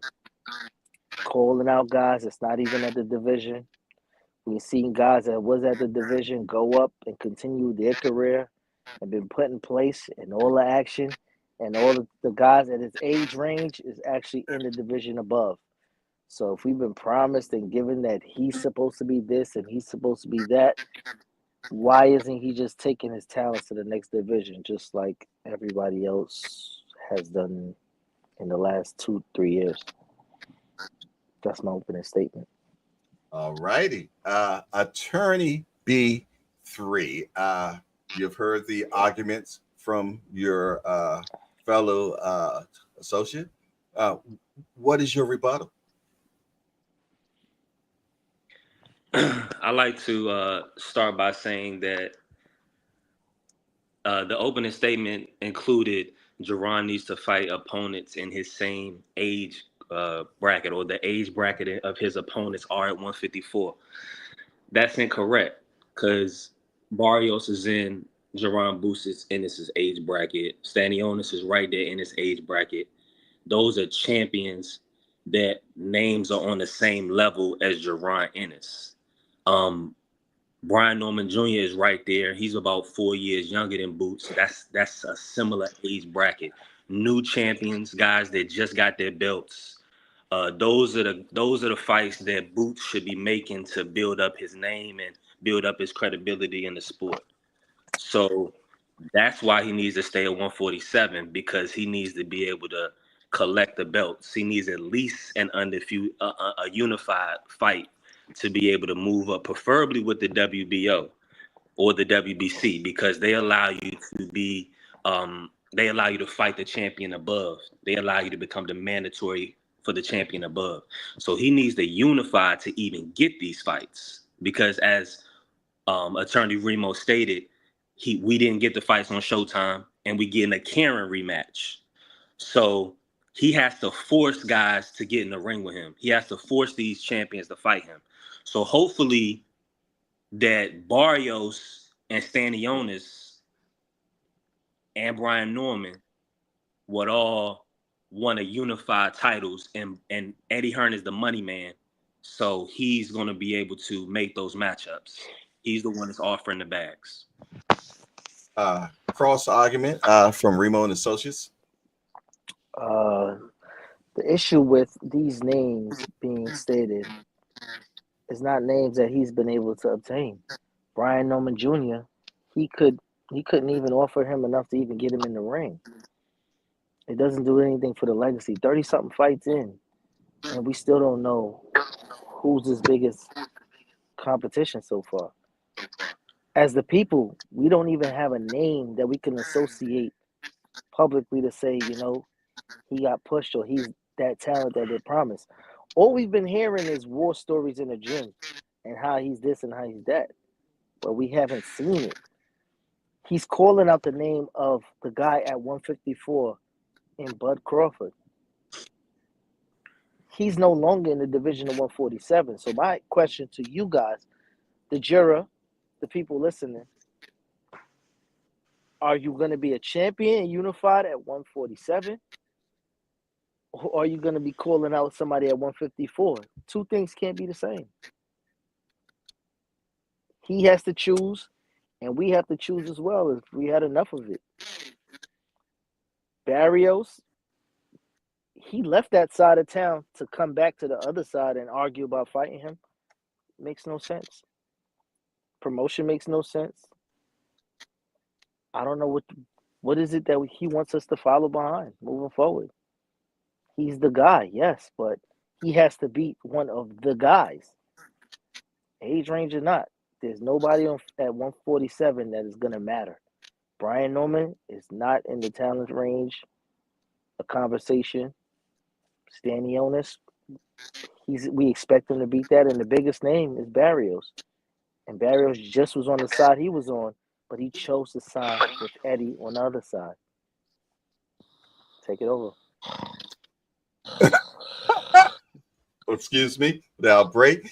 B3, Attorney B3, there will not be any sleeping in the courtroom. Cross arguments. Sorry, Judge. Attorney got a little long-winded there. I dozed off. Let that not happen again in court, man. You should not be able to go to sleep in court, young man. I'll let you shut. Your argument. You want me, yeah. You want me to? Please. Please. Okay.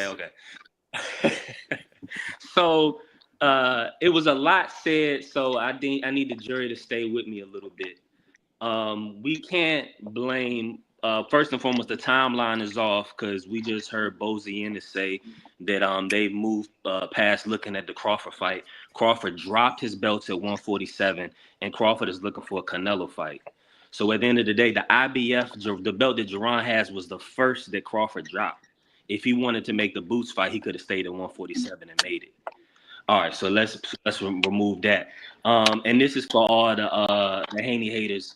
Because when Devin, dropped his WBC and 140, they said, and went to 140, they said Devin was ducking Shakur. So then Crawford dropping his belt and moving 154, that's ducking boots. So we can remove that Crawford argument.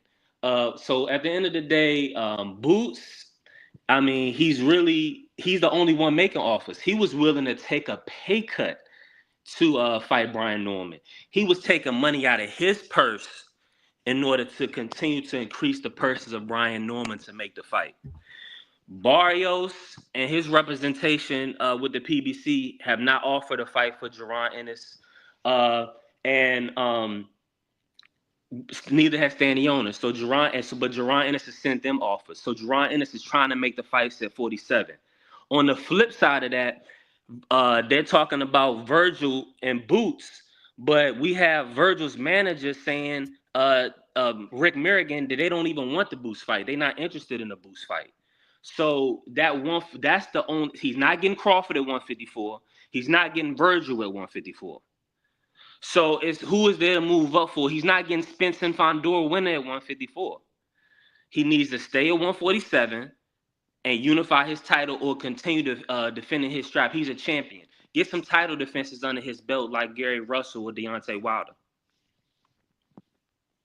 That's my call. Remo, we will not be having no sleep in court. Young man, can we? Yeah. He is finished. Can we get you out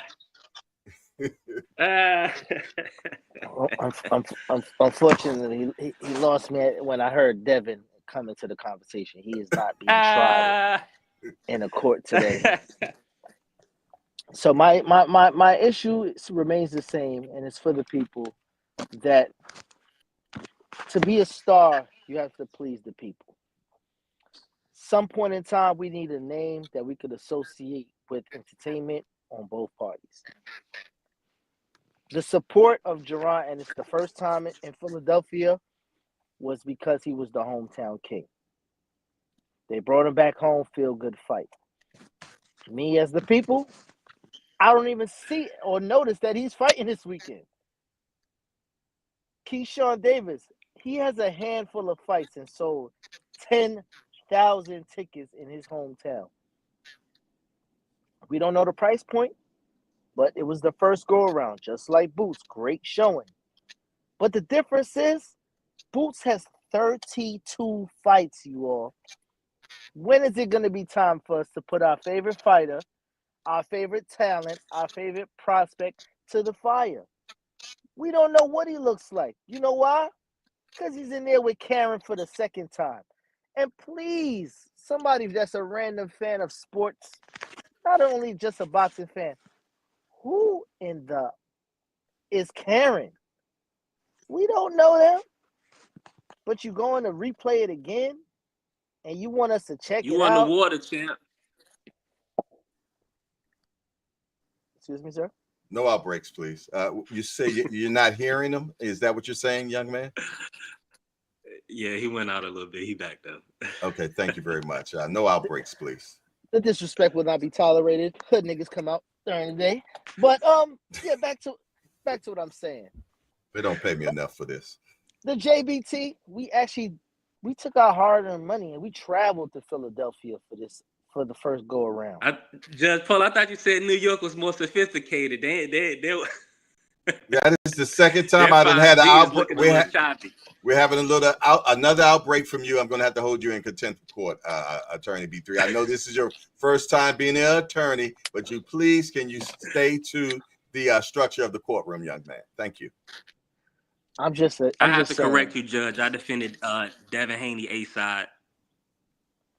Oh, you being disrespectful to the judge. Oh yeah. You definitely are in contempt of court. You will definitely spend one day in hangout jail this weekend. Continue on, Attorney Remo, please. I gotta use hand sanitizers for y'all loving these musty niggas, man.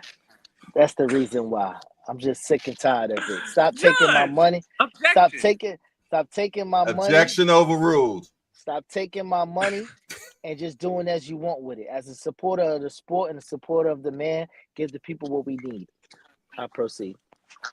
Attorney B3, you're walking a real thin line at this point. Man, and a judge, I mean, for the musty energy, the guy that's, I mean, we've seen countless. Y'all's favorite fighter, Gervonta Tank Davis.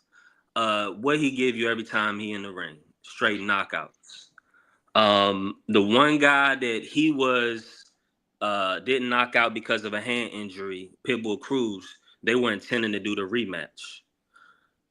Jaron Ennis, he says 30 fights, he has over a 90% knockout ratio. The only guy that he went the distance with, which is Karen, he's giving him that rematch. He's giving him that rematch to go ahead and get the knockout.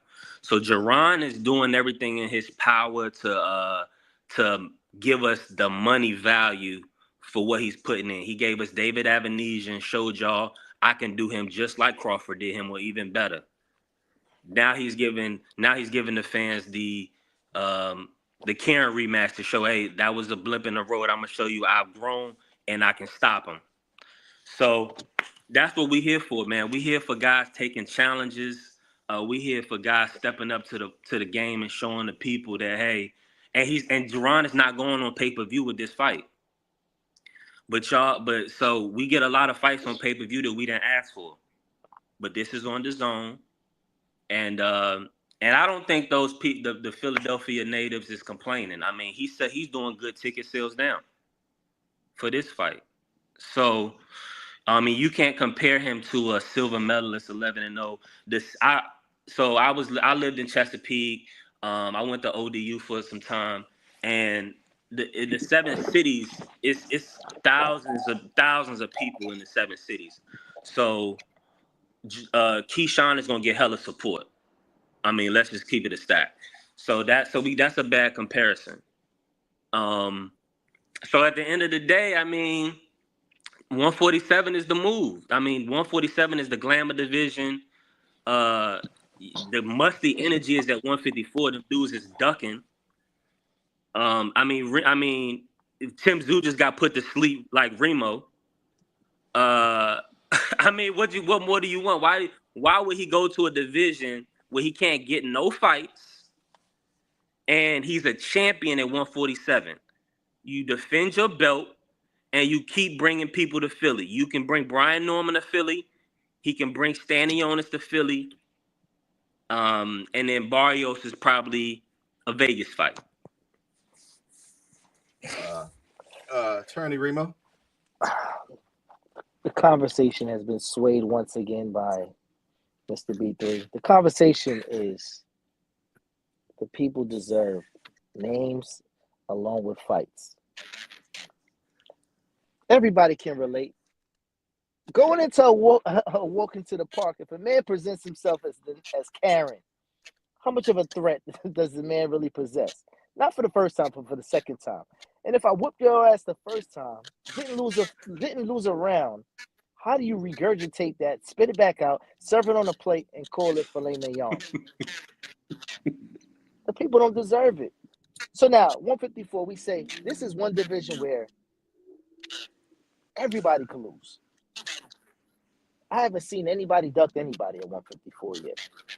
The names is there, the money is there, and the time is now. Boachuk, Ortiz, Tim Tszyu. Tim Tszyu, he went from a bloodbath to a nap. Ain't nobody turning down nothing but their collar down there. Fedora, he found himself in big fights. Crawford, he walked in the division, grabbed himself a belt. There is conversations of our guy returning at 154. The names are there, the money is there. If you don't want to blame Boots, blame Eddie. But 147 isn't there. You have a name there that might get him paid, and it's still, in some eyes, maybe a 50-50 with Conor. He didn't get him that. He can't get him the Barrios fight. You can't even get him a hometown fight against a hometown guy in Blair. Come on now. People, we deserve better. 154 is all the names. It's all the bump. And if he lose, we'll still love him. But we just need to know the type of talent he is by facing a form of another talent across the ring. And I rest, Your Honor. Attorney B3, closing argument, please.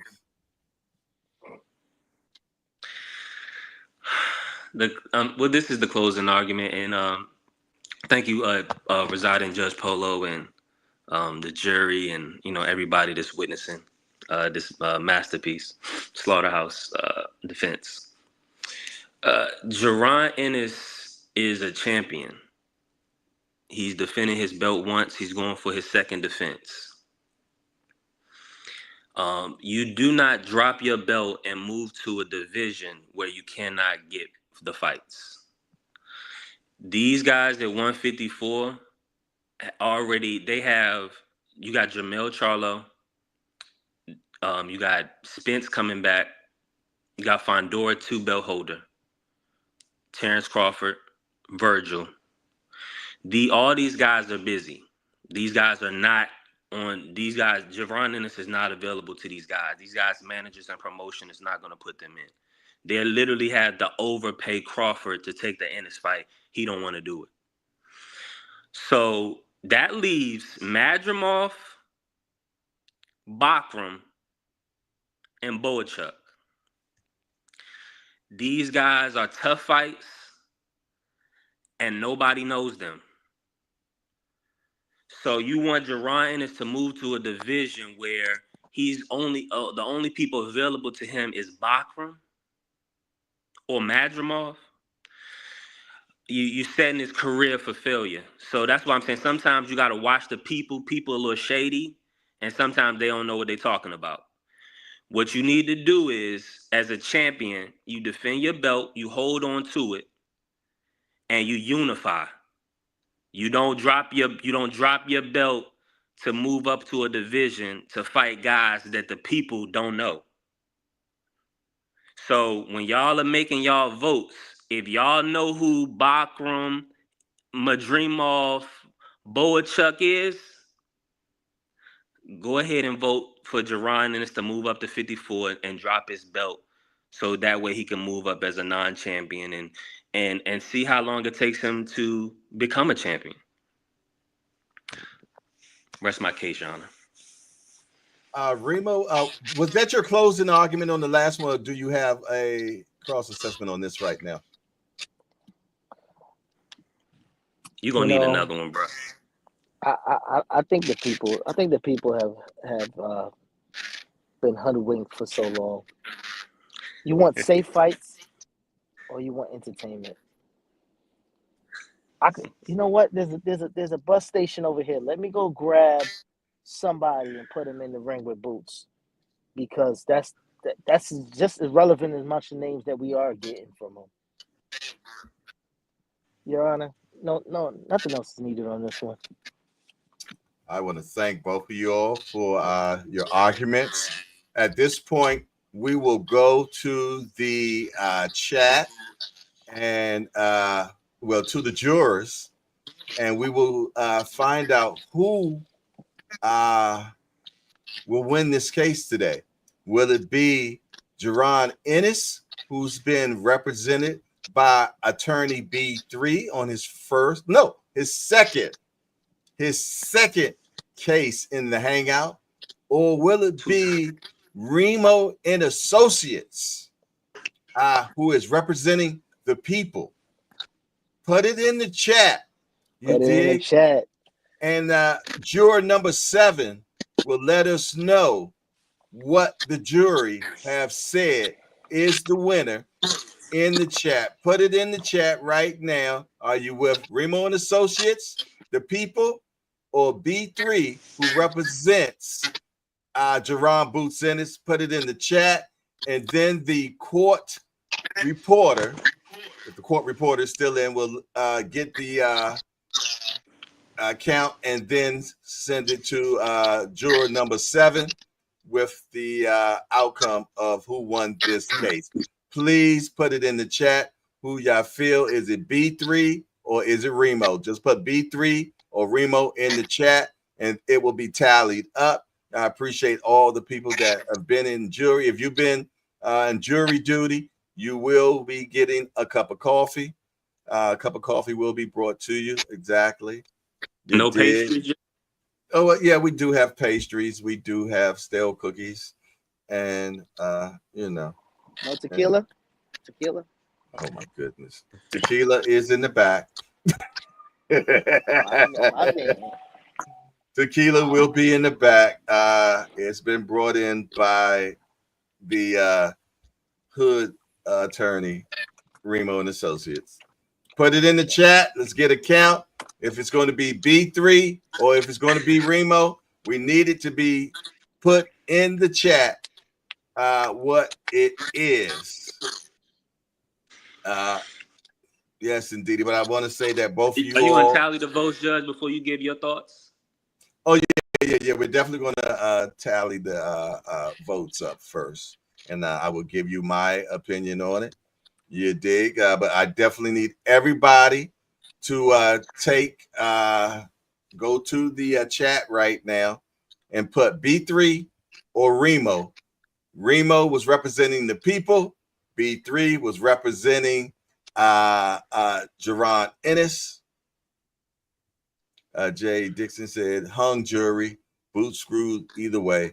He should have went to Isle of Bob, and his point he got to get. We're not. How's it a hung jury when I haven't seen anybody yet put Remo name in there yet? So far, all I've seen so far is B3. That's all I've seen. I have not seen one Remo. For it to be a hung jury, we will have to have a tie in casting of the names. And so far, we just got one Remo in. Okay. I'll give you a couple of more minutes to get a tally. You call that a mercy vote, Judge? GPZ, can you please do the count, please? Get your count and then let me know what you all have came up with. Remo or B3? Good Lord, this is the jankiest court I've ever resided in my whole entire life. I understand kangaroo court, and this is the worst kangaroo court that I have. And you all going to have to pay me more money for me to continue on with this type of buffoonery. You dig? You know what I mean? We got people coming to court with do-rags on. You dig? We got people coming to court disrespecting the judge. You know what I'm saying? I've never worked in this type of place in my life. J.A. Dixon say Judge Polo Assassin Club is messing up. Polo Assassin? What are you talking about? You know what? Hold that young man in contempt of court. I've never wore Polo Assassin a day in my life. All my stuff comes directly from Ralph himself. Matter of fact, we'll be having tea time once I leave here. Me and Ralph Lauren, we will be doing, 9 holes. Yes, indeed. Exactly. Yeah, It's 4-4. It's 4-4 so far. Curly J, how you doing today? Good to see you. It was Tequila J. Okay. All righty. Cat Sports say B3, 3, Remo 2 so far. No, that is not correct. I think I've seen more. Hey, Melon Queen, can you please give us an accurate count, please? Salute to you, Curly J. Good Lord. How many people does it take to screw a light bulb in? Define irony. How you doing today? This is the most jankiest court I've ever resided in my whole entire courtship. You know what I'm saying? That's what happened when you got caught in the bottom of the projects. I was part of so many big court cases. I was at the OJ case. You dig? Yes, indeed. Okay. Yeah, and I've also been sitting in on the P. Diddy case as well. You know what I mean? So I drove past where they got him at too. They got 6ix9ine there as well. Okay, I'm not getting anything but from Melon Queen. Can you give us a final number, please? No, I did not. I'm not going to scroll up. It's not my job to count. Can someone give me an accurate count of the courts, please? Please, accurate count. It says Mel and Queen say Remo 3 votes, B3 2 votes. That is not true. I've seen more than 3 votes for B3 already. You know what? I have tea time, man. Let me go back and do my count myself, because I see you all can't even count these days, man. What type of courtroom They is trying to this? they trying to get Remo a Ryan victory. You know, they trying to put a little extra on it. You know. Oh yeah, he's trying to give him an Osterring. He's getting an Osterring victory. Yeah, They sprinkling the Osterring on it. You see, my water wasn't clear, right? Yeah. Oh my goodness. Well, yeah, he was definitely on Osterine. I was wondering about that. What's in the bottle you're drinking there, young man? Can I get an accurate count? Can y'all go all the way back up and count correctly, man? Lord have mercy, man. How about this? You can tell when it's a Friday. You can tell when it's a Friday.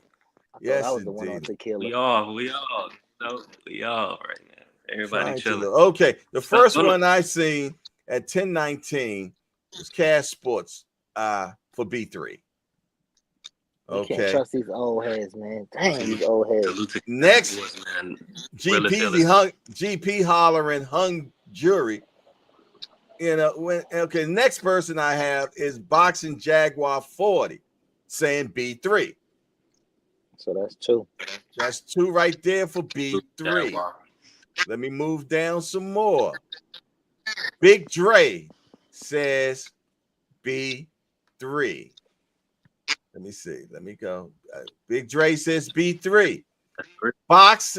Thomas Hill says Remo, the first Remo. Okay, J.A. then said, okay, then Remo then. Okay. All righty. That's 3-2. Boxing Jaguar says you said that already. B3. You said that one already. You gave that one already. No, I didn't. Mm-hmm. Yes, I did? Jay. Yes, Jay. Okay, well, he said he voted twice then. Okay, Define Irony says Remo. That's 3. That's 3-3. Okay. I think I did. D for the win said me too. So that's 4-3. I didn't see that yet. Keep going.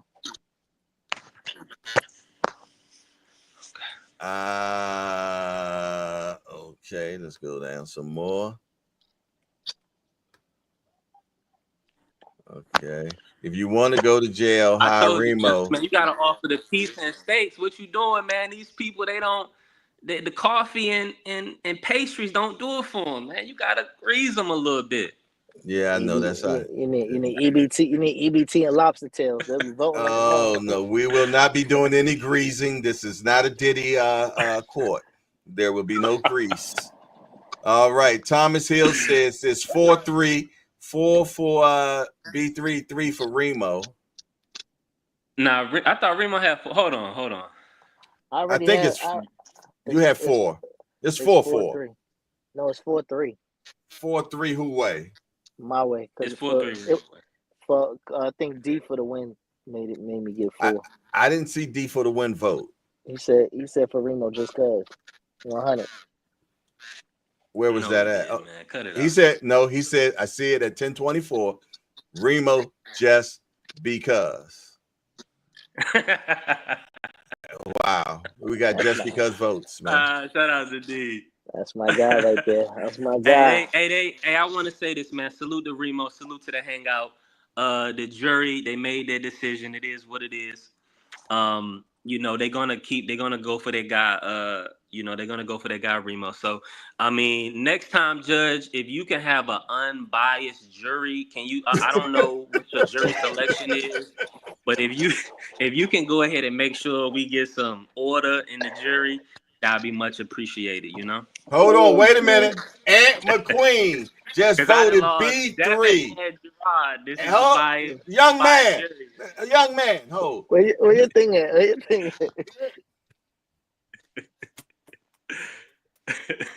Order in the court. Yo, Jay, hold on. That noise canceling shit is crazy because we don't even hear the gavel. That's fire. Y'all didn't hear that? Nah, you got the noise. Now we Probably hear it. doing Now we hear YouTube it. though. All righty. Hold on. The Rise Podcast just voted B3, and Aunt McQueen just voted B3. So hold on. At some point in time, voice gotta close. Hey, that's an L. That's 5-4. Let's get it. My client that ran out the building already. It's too late. He's free. You represent the people. The people never leave, man. On location. Oh, my fault. All righty then. We have 5-4. 5-4. Attorney B3 has beaten Remo again, y'all.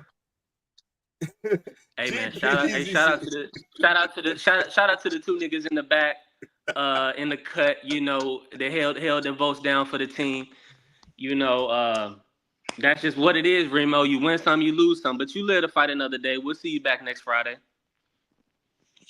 Hey, y'all seen that? Y'all seen that clip of that cop on trial at the case for Young Thug? He had a Richard Millie, so anything is possible. Anything is possible. Nah, I appreciate it, man. Listen, I don't care win, lose, or draw, man. Yo, it was an excellent case. Excellent. Yeah, I don't care if I lose on this shit, but I know what I want to pay for and what I don't. Because if I don't want to pay for it, I'm gonna fire stick that shit until you give me what I want, and that's out. Peace. But there it is. The Fire Stick boys is outside, man. Oh, but my hey, listen, goodness, we man. don't Fire Stick tank fight. No, we do not fight. We are not representing Fire Stick Gang, man. FSG, we do not represent the FSG, man, at all. You know, but it's okay. We appreciate Attorney Remo for being a good sport. You did. He has been taken down again by B3. You know what I'm saying? He cuts his hair off and he beats him totally again as a different person. That's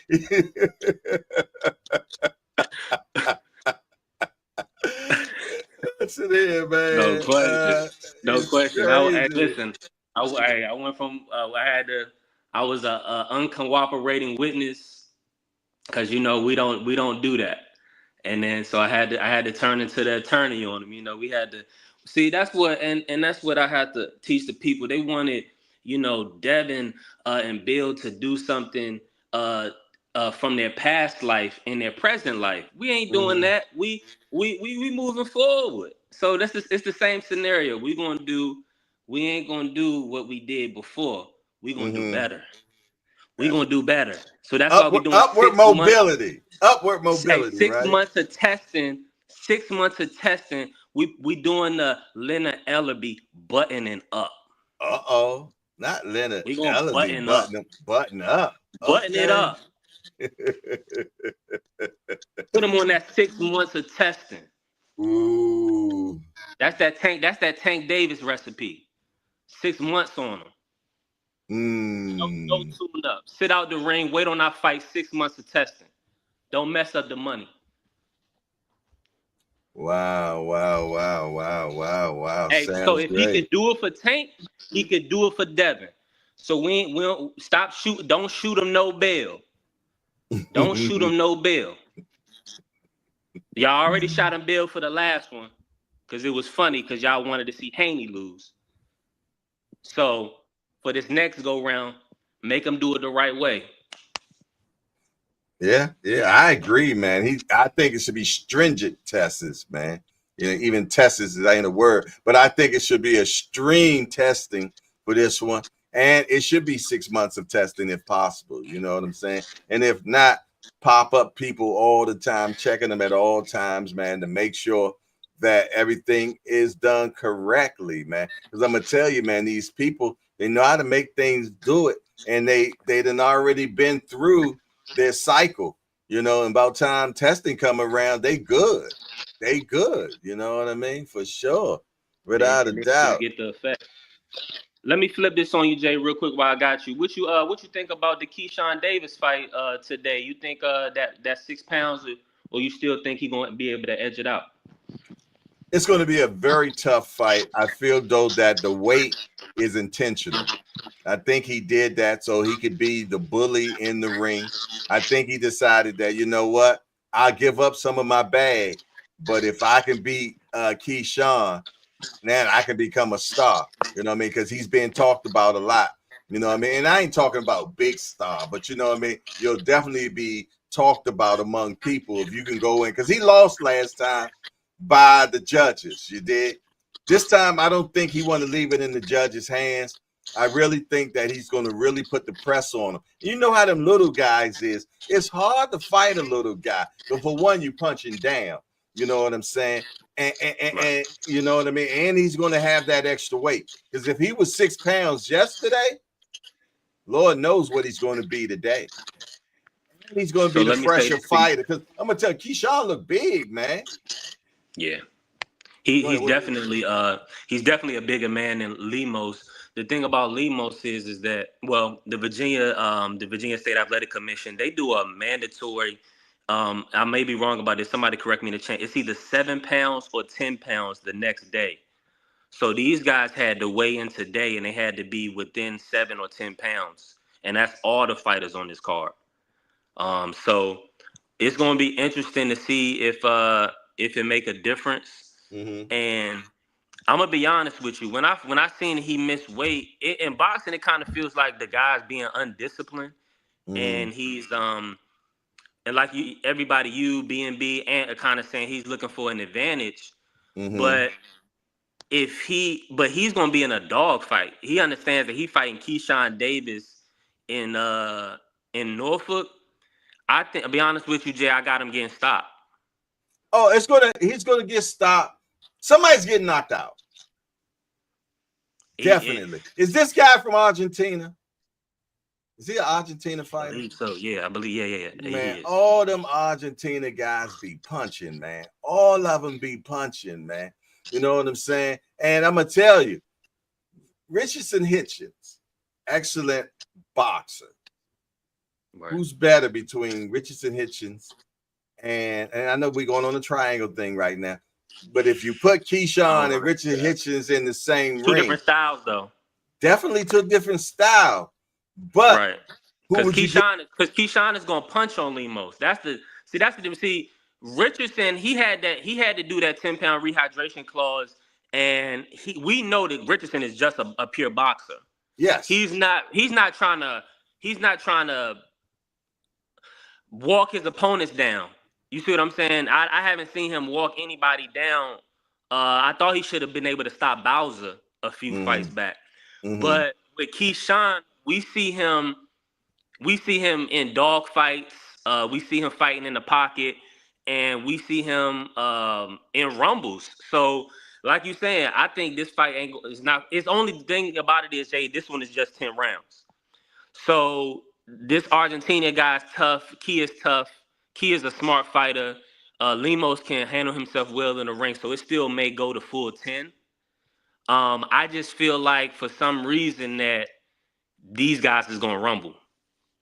It's gonna be a major rumble. I have no doubt in my mind that they're going to be rumbling, right? But I also remember some particular things that about Keyshawn, and something that I've been privy to know about his sparring and what has happened to him in sparring, not by somebody on Lemos level, but someone way better than Lemos. So we'll do that. But this particular person ain't punching. Yeah. But yet laid your boy down a little bit. You know what I'm saying? So one thing about it, when you're rumbling like that and you're letting them hands go, you're definitely subject to catch some as well. And Keyshawn keeps his hands down a lot, man. You know what I'm saying? I don't like that about him. You know what I mean? But he does have that amateur pedigree, and you can't take that away from him. You know what I'm saying? But sometimes, man, some guys, man, when they do get in a rumble like that, i.e. when he fought Madueno, that wasn't an easy fight for him. What do you think about that Madueno fight? Jay, you had broke up a little bit. What did you say? What do you think about which fight? The Madueno fight. What did you think about that Madueno fight? I thought it was a rugged fight. I thought Keyshawn, he's the type of fighter that he's not going to box a guy off the back foot. You can tell that he likes to step the guys. So that's what I'm saying. I'm expecting Keyshawn to push Lemos back. I'm not expecting Lemos to be able to walk Keyshawn all around the ring. So if Keyshawn allows this dude to move him around the ring like he did Africa, like you're saying, Keyshawn is going to get clipped and probably hurt and lose this fight. It's only 10 rounds. Exactly. So he better push this dude back and keep that jab on him and hold the center of the ring. Because if he don't, it's going to be a long night. I mean, you can't, like you're saying, he already took the advantage on the weight. So this is going to be a great fight. I think hopefully I want him to have a great performance so he can get closer to having a Tank fight. So it can, you know what I'm saying? That'll be a big fight for this region. You know, a big fight for the world, really, if Keyshawn can win a belt and, you know, put himself in position to unify. So, but yeah, Lemos is I think Lemos is going to be outmatched. I'm going to be honest with you. I think he's going to be outmatched. I think Keyshawn got too many tools, and I think he's going to keep that jab, pepper him with that jab and hit him with that straight right hand. And you know, it may be a short night for Lemos. So we'll see. It's going to be a hell of a fight. I have Keyshawn winning the fight. I think Keyshawn wins the fight. You did. But I smell something fishy as well. And I'm not counting out a knockout. A win by Lemos. I'm going to be honest. And where am I putting my money at tonight? You know where I'm putting my money at tonight? In your pocket. No, on Lemos. Ooh. The odds are beautiful for Lemos. So if I can find a good parlay to put with that, I think it will be amazing. So you and I are going to have to talk, put our minds together, because I know you like playing in that betting world.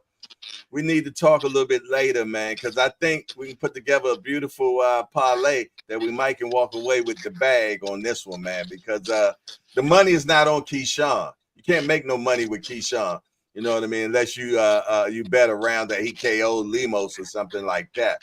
The money is that if Lemos can clip Keyshawn, that's the bread right there, man.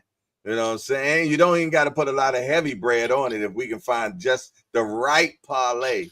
You know what I mean? Could be amazing. Well, let me break this down to you, Jay, and let me for all the people. Let me put this advisory warning out for the people. So this is really use this mindfully but wisely, right? Okay. So for I'm not sure about Maryland, but in Virginia, you can do live bets on the fights when they're in real time. Wow. So instead of doing a parlay, you can watch. So I know they do it on DraftKings and FanDuel. They do not do it for all the fights. Mm-hmm. It's usually the main event fights and the big cards, and they'll do it for some UK fights. DraftKings does it more than FanDuel. Mm-hmm. But essentially you can watch the fight and you know, based on determining what you can see, that's when you can put your bet in. You see what I'm saying? So, for the underdog guys, I use it for the underdog guys because, with Bakram, I caught it in the first round. I was like, okay, this don't look good. So I just put $90 on him in the first round money line. I didn't even go knockout. I was just because the plus 450 was so good. Mm-hmm. You see what I'm saying? So I was able to hit that bet because I got to it early. So it doesn't always work out that way. Sometimes you'll see a guy getting caught with shots. Mm-hmm. And then you think he'll get stopped, but either the guy that's hitting with shots may tire out, or this dude may be more sturdy than you think he is. Like with the Anthony Yarde fight a couple weeks ago. Anthony Yarde dropped his opponent in the first round. It looked like it was going to be an early night. Anthony Yarde was plus 800 by decision. I stayed away from it because, you know, I was like, okay, he done got dropped once. I'm going to still stay away from it. And they opened it back up. He was like plus 800 by decision before the fight and during the fight, and it ended up going 10 rounds. I'm gonna tell you, speaking of that, you know, I almost got caught up with that with what's the kid name from Louisiana, man, that just fought? kid that been What weight class? 40. From Louisiana. Hold on. Progress. Yeah. Remember when he dropped what you call him? Yo, it was looking good, man. I said, oh, you know what? He might pull this thing off. But they didn't have that type of betting where you could bet in the middle of the live betting, you know. But I'm glad I didn't, because he ended up dropping the bag, man. You know what I'm saying? So man, you know. So you gotta watch it. Sometimes, like, what'll happen is when a big moment happen in a fight, like somebody get wobbled, somebody get knocked down or something like that, somebody get cut real bad, they may like pause it, and then if the fight keep going, they'll reopen it. But the odds is going to shift, you know, based on how the fight is going. So sometimes the money be looking good on these underdogs, but in boxing, you know, we got A-side tactics. So you'll think your underdog is doing good, you'll put some money on him, and next thing you know, when the judges got them scorecards, they gonna go for that, you know, their guy, you know, the A-side guy is gonna get the nod a lot of the time. You know, we've seen it so many times before. So that's the parlay thing with the only reason I brought that up, Jay, is the parlay thing with Lemos. I wouldn't do it because he an underdog. If you're gonna bet on him, just wait and watch it live, see how Keyshawn is doing. I never seen them allow them do that. I didn't see them allow me to do that before though. Okay.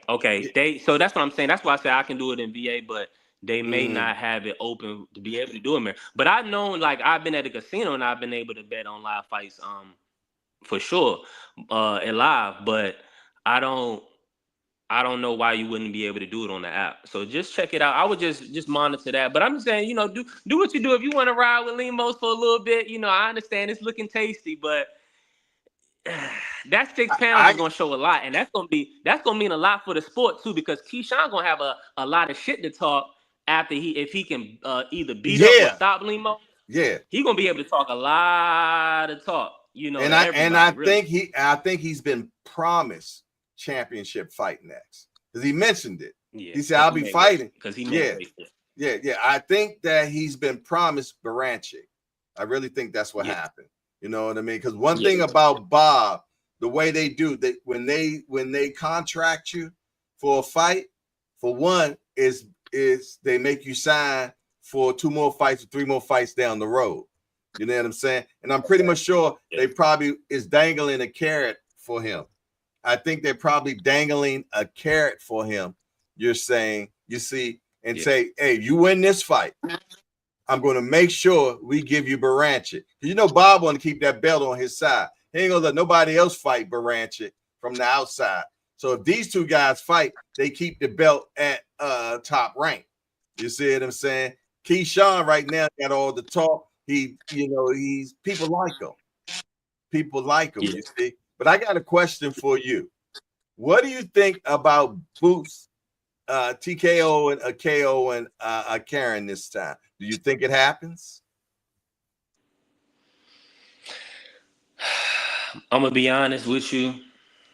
I've been struggling with this one because when if you look at the line, the FanDuel got Boots plus 500 by decision, and it's already happened. You know, it's already happened. So I'm looking at the lines and I'm thinking about the fight at the same time, and the TKO is going to be tough because you can look at Karen and see he's not just no ordinary fighter. He was touching Boots when he slowed down sometime. Remember when he was fighting? Yes, he was. Yeah. Yes, he was. I seen him touch Boots at the weigh-in. I mean, at the press conference, not the weigh-in, the press conference. You ain't see that? No, what happened?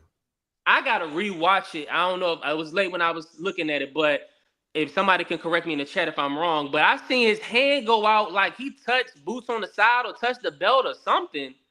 And it was real subtle. Boots didn't even react to it too much.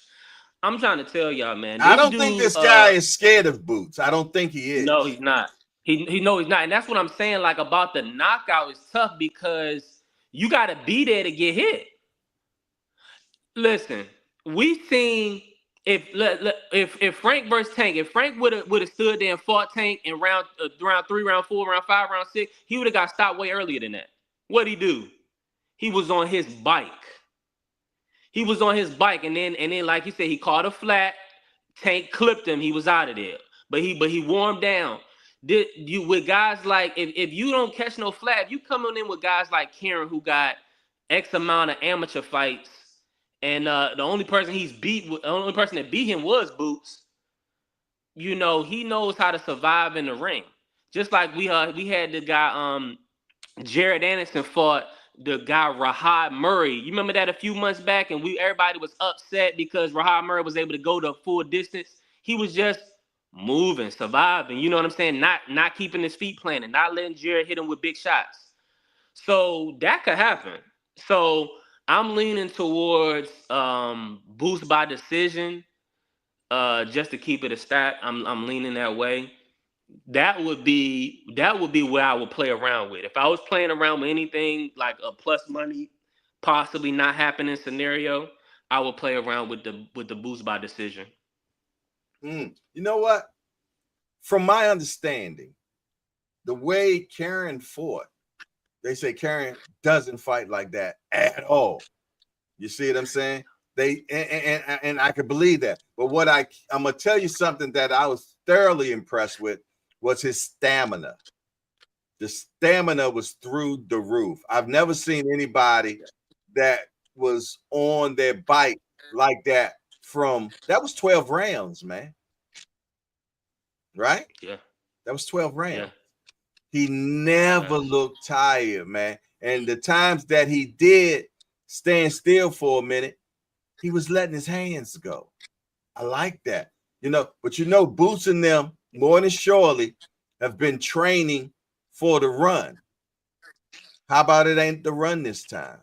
How about Karen actually, because he got good feet.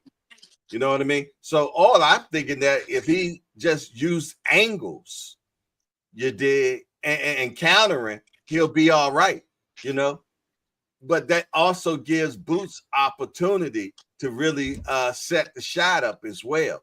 You know what I mean? So if we can get, you say they giving a plus 500 for Boots, what, TKO or decision? By decision. Boost by decision is like plus 500. It's gonna go down as by conversation. But Boost by decision is plus 500. Him by knockout is like minus 650 or something like that. So they got him stopping or minus 550 on FanDuel. They got him stopping Karen. Karen by decision, when I seen it, it was like plus 5,000 or something like that. And Karen by knockout was like plus 3,100. Man, like him by money line is plus 1,600. Crazy numbers. Yo, that's nasty. I'm about to pull it up and see what DraftKings got going on, man. I gotta see what they got going on. It's I can need to log in. FanDuel give you the better. I would say FanDuel give you the better odds when you want to do your when you want to do like your plus side, your A side plus money. When you want to do like your A side going for a decision, they give you a little higher payout. Because I know Jerron wasn't plus 500 by decision on DraftKings. DraftKings, yeah, because I don't remember seeing that on DraftKings. Hold on one second. I'm trying to see this right now. What they got going on that fight. All right, Jerron Ennis and Kuka Kaklan. They got Jerron Ennis by money line minus 4,000. Yeah. God damn. Karen plus 1,500. I don't have Karen winning this fight. I don't have Karen. The money actually, so you're saying by the knockdown, by the KOs is let me look at the fight props. Okay. Jerron Ennis by KO, TKO, DQ minus 550. So they really looking for Boost to stop him. I think if the stoppage happens, it's going to be, them guys from over there, man, they're real tough. You see what I'm saying? So I think that they stop it because of TKO. I think it's going to be a TKO and not knockout. You know what I'm saying? Jerron Ennis by decision is a plus 380. Karen by KO is a plus 25. Curran by any decision is a plus 3,500. Zach winning. Boots by split decision 1,400 plus. Trying to see what's the money. Yeah, they really think Boots is the money on this fight. The money on this fight, Jay, is really going to be the question to ask yourself is this Boots going to get the knockout? Because Karen is not going to have the output. He's not going to fight with Boots. He was able to get a nice payday and skate and go through 12 rounds. I don't want to say comfortably, but he made it look comfortable, you know, because he did, like you mentioned, he did catch Boots with counters, and he didn't get stopped. He didn't get dropped. So I don't understand. I don't see why he would change up his game plan. I don't. For what? Well, I think Boots hopefully what all he wants to do hopefully is to that Boots makes a mistake and he can catch him coming in and clip him. That's the only way he gonna win. If he can hurt Boots with a shot and then he either drop Boots or something like that. He's not going to he's not going to stand in there and fight with Boots. That would be a bad move. Yeah. But I tell you what, you know what would be nasty work? If Curran beats Boots by TKO or some crazy stuff like that, breaks the internet, right? Yeah, that would be wild. That would be nasty, wouldn't it? That's why you do the live. So make sure you watch the live betting, because if you see it looking funny, you can say, okay, well, I got $50. I don't mind losing $50. You'll put it on that. Because what is it right now by knockout, like plus 3,100? For who? So that $50. For so Karen? that $50 is just about It's plus 2,500 on DraftKings. Yeah, by knockout. Okay, so yeah. So TKO, any TKO, 50. So if you gonna make a gamble, that'll be a gamble. But like you're saying, watch. They might do it for the Keyshawn Lemos fight tonight. So y'all just watch, see, and then y'all see what y'all see. But Keyshawn by knockout is plus money. They got Karen by decision or technical decision plus 3,500. It's not happening. No, it's not happening. No, I was trying to see how could I parlay Lemos and not Karen, with Boots on something, man. I'm trying to see the only thing that Boots by decision. It happened before already. So if Karen's not gonna give you the money, it's not gonna give you the money value that you looking for with, like, let's say if you wanted to put $5 to win, like, 500 or something like that, right? You need two outcomes that the bookies don't believe is going to happen. You need to put two together, right? But I don't really see that if Boots or on the Lemo side. But on the Boots side, I was thinking that it's not the money value you want, but the over. I think they had it at over 7.5 rounds for the Boots fight. I think the over is probably the best play. And then for the Keyshawn fight, it's up in the air now. It's not really even tasty to bet on because Lemos did that dirty stuff. So I'm not messing around with no parlays. I got for this one. I got one. If I'm gonna do one, I'm gonna do this one. I'm gonna do Lemos. Got Lemos by money line. Okay. Plus 425, right? I know, sound crazy. You know what I mean? But if I ain't putting a lot of money on it, I ain't tripping. Lemos by money line, okay? And Jaron Ennis by decision, technical or any decision, right? $30. $30, $705 back. I like that. That's good. But this is what I would say to that, though. What you got? When you do the money line, you do protect yourself. So I like the Boost by decision playing that. So I see why you're doing money line for Lemos. But if you think about it, that means no matter how he win, it don't make me a difference. If he Yeah. don't, Okay. yeah. Well, fair enough. Well, fair enough. I think that's. I mean, that's a decent. That's. Hey, listen, y'all. He's still in his attire, so that's Judge. That's the Judge Polo parlay of the day. Judge For the yeah, weekend. for the day, Lemos by money line and Boost by decision. That's how Boost won the last fight, by decision. You know what I'm saying? So Now, you're taking a gamble. You're taking a gamble on that's what Karen Apollo. being acute, Yeah, acute and staying in there for 12. right. That's Like what you really saying. You're saying you trust Karen That's to that's be what he able to did. stay smart. That's what he did last time. Yeah. Yeah, Right? he stays smart. So that's why I would do that. Everybody, that's Judge. Me, B3. I would do it single. Give your take. Give your take. Go ahead. I wouldn't do it single. I would do it, excuse me. If you're gonna play around with these fights, I'm not messing with Lemos before the fight. I watch the fight and see if they do live betting. If they don't lose live betting, oh well. If they do, good. But I'm on the side of Keyshawn. So Keyshawn is like plus 340 by knockout. It's unreal. It's unlikely because of how tough Lemos is shown, and he's like minus 185 by decision. So I'm not messing around with it. I'm just gonna watch the fight, see what happens. But with the Jaron in his decision, I think that's good. I think that's good odds. But like I said, if it was me, Judge, and I know you get the value when you put it together. That's why you can do $30 to win $700 because you got to parlay them. But if it was me, I would just do Jaron and then Lemos separately. Look, and what I might do is it takes the loss. That way. I might get a co-defendant on this, man, and get somebody to come in with me on $15. You know what I'm saying? I give me a co-defendant at $15. Now it's only costing me $15 to win $350. You know what I'm saying? So yeah.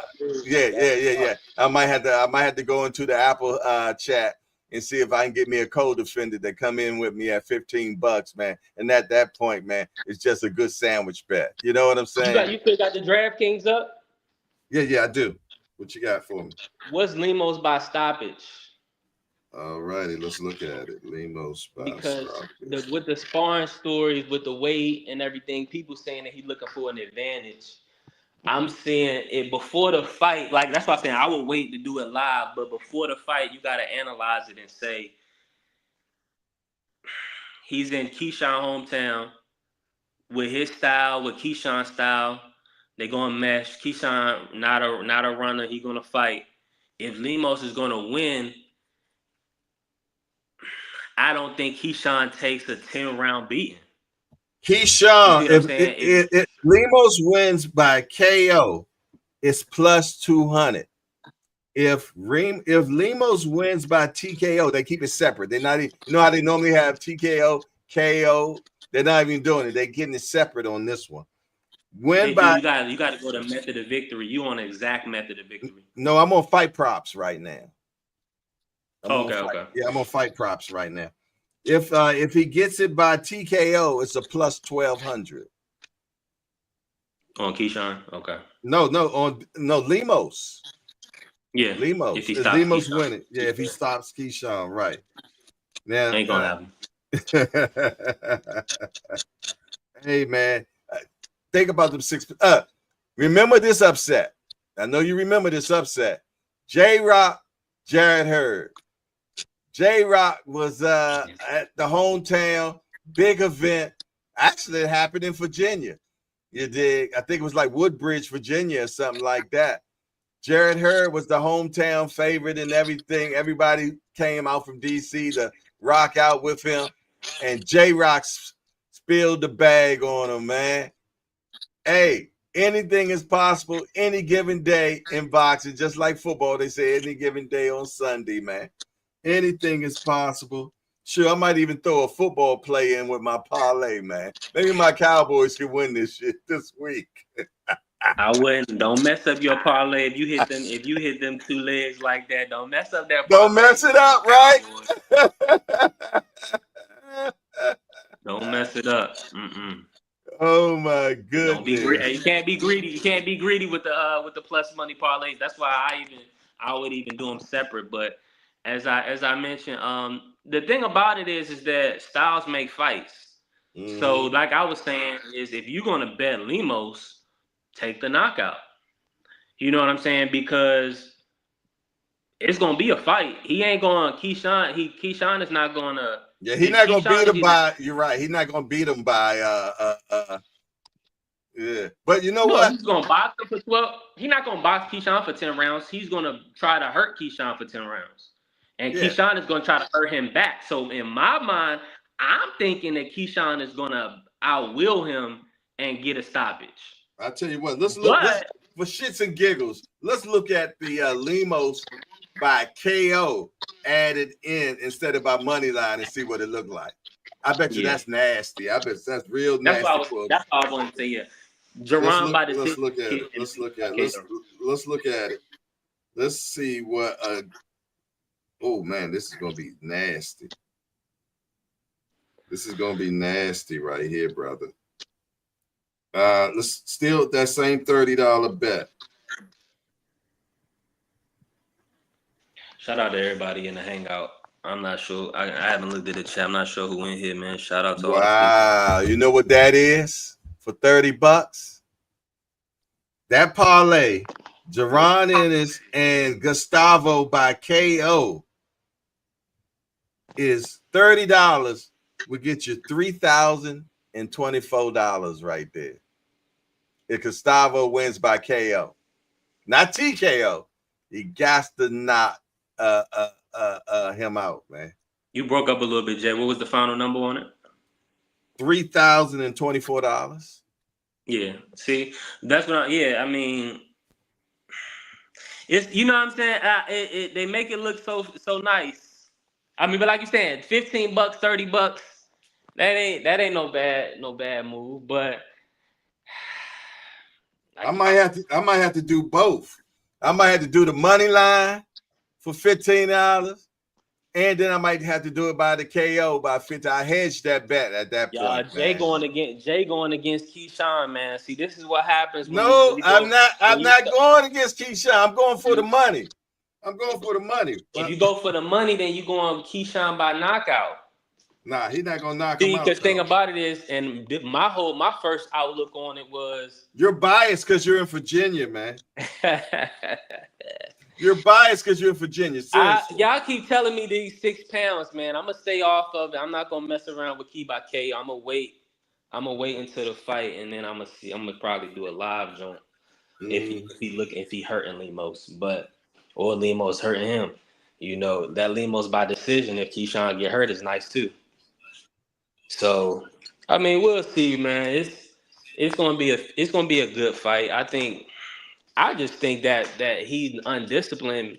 Maybe he and Keyshawn been looking all demonstrative and been all up in dude's face, touching, punt, and the kid been humble as hell.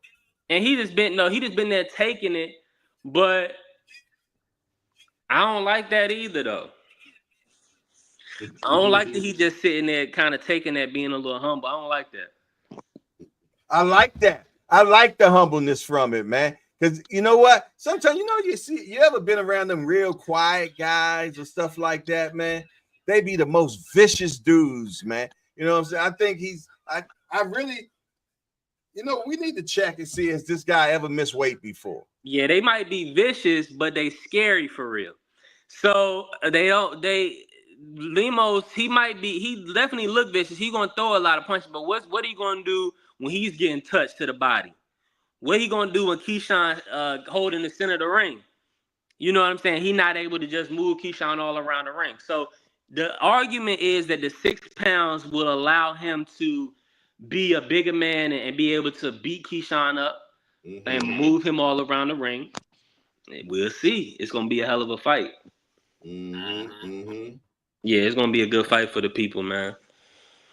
I think it's going to be an excellent fight. I do think that Keyshawn wins, man. I just had to hold a few people in contempt of court. Frequent Flyer has just been held in contempt of court. The Rise podcast also has been held in contempt of court. They have definitely been put in time out.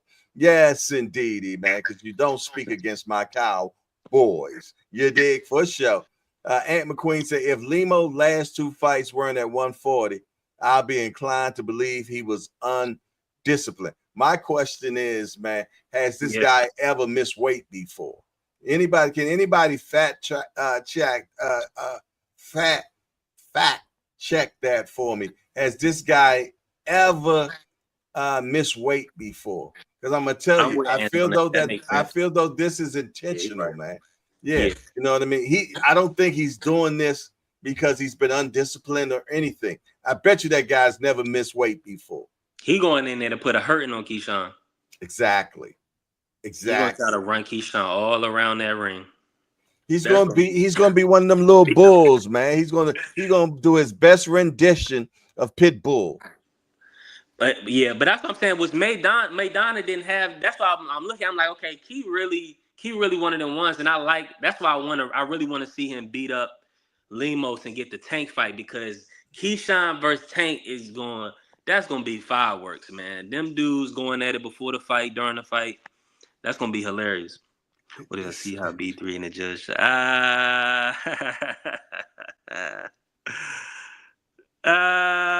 You know what? I'm gonna tell you, I just got a download, man, that I got a good feeling, man. You know what? I think you and I should do a betting show once a week, man. What do you think about that? That I don't mind that. I mean, I don't mind doing that. Let's do a betting show once a week, man, where we talk about the upcoming fights, man, and give our takes on them. You know, we actually do our homework. You know, I would love to get Ant McQueen don't like giving his opinion on who wins the fight, but he's good with breaking down fights and who he thinks could win. You know what I'm saying? But yeah, I think we should get a betting show together, man, and hopefully we can get one of those companies to sponsor us on the betting show, like you see a lot of the other channels have now. So I'm gonna check into that. You know, if I got that feeling in my spirit about it, Jack. We gotta put them winners together, man. We gotta put them winners together, because that's what it's gonna come down to. I mean, because a lot with boxing, it's tough, because when they give you the lines, it's a lot of plus money on a nice looking B side. But then when the fight, when they get that verdict, that final decision by them 3 judges, your B side to put in all that good work that you thought throughout the week he was going to do, he ain't get rewarded. He ain't get rewarded because the A side was boxing on the outside, touching him with the jab, moving around, and they didn't give your aggressive attack dog those rounds. So that's the only thing with doing like the boxing bets. It's so subjective. It's not like my team is better than your team. It's definitely subjective, but you know, it's just like anything else. It's just opinions, man. You know what I'm saying? They can go with our opinion or not go with our opinion, but it'll just be a fun outlook on it. You know what I'm saying? And if we can get sponsored by one of those, this has been, you know, my bookie. I'm gonna check into my bookie and stuff like that and see if we can get something like that going on. You dig? And have some fun with it, man. Get some esteemed minds that really understand boxing, man. And we sit down, put our brains together, and give out the best picks that we can get. You know what I'm saying? Have a parlay of the week. You know what I mean? All that type of stuff, man. Just having fun. You know what I mean? It can happen right after court, like right now. You know what I mean? Yeah. Yes, indeed. But listen here, man. It's definitely been a great day in the hangout. You know, it's good to see you in here. I know you're always around one way or another. You be a mighty boy or whatever, man. You dig? So are you going to the fight? The Keyshawn fight? I'm not. I got to work later on today. Damn. I'm not going to the fight, but I really wanted to. I definitely did, I mean, he did his thing. He sold the tickets. So that's what is good for him. The people showed up for him, so he gets to have that stamp, so nobody can say that he need to sell out in his hometown. That's already accomplished. So now all he got to do is get a belt, and then try to unify, call out the champ, which he already doing that. But I tell you, there's a lot of badgering going on in the courtroom right now, man. You know what I'm saying? Order in the court. Order in the court. I will not be held talking about I'm having collusion with B3 and things of that nature. B3 is in jail right now. He's in contempt of court. That's why he's able to speak to me right now, because I'm down there in the court, in the jail chamber, talking to him because he's been held in contempt of court, man. We're trying to work him out so he'll be better, Jack. Yo, they are talking about, man, that even the court we gotta run it back. Hey, Remo, we'll run it back. You know, I got a dub over you. It's okay. You know, just hold the L, like y'all told Devin to do. Hold the L, and we'll do the rematch. You know, no Austrian.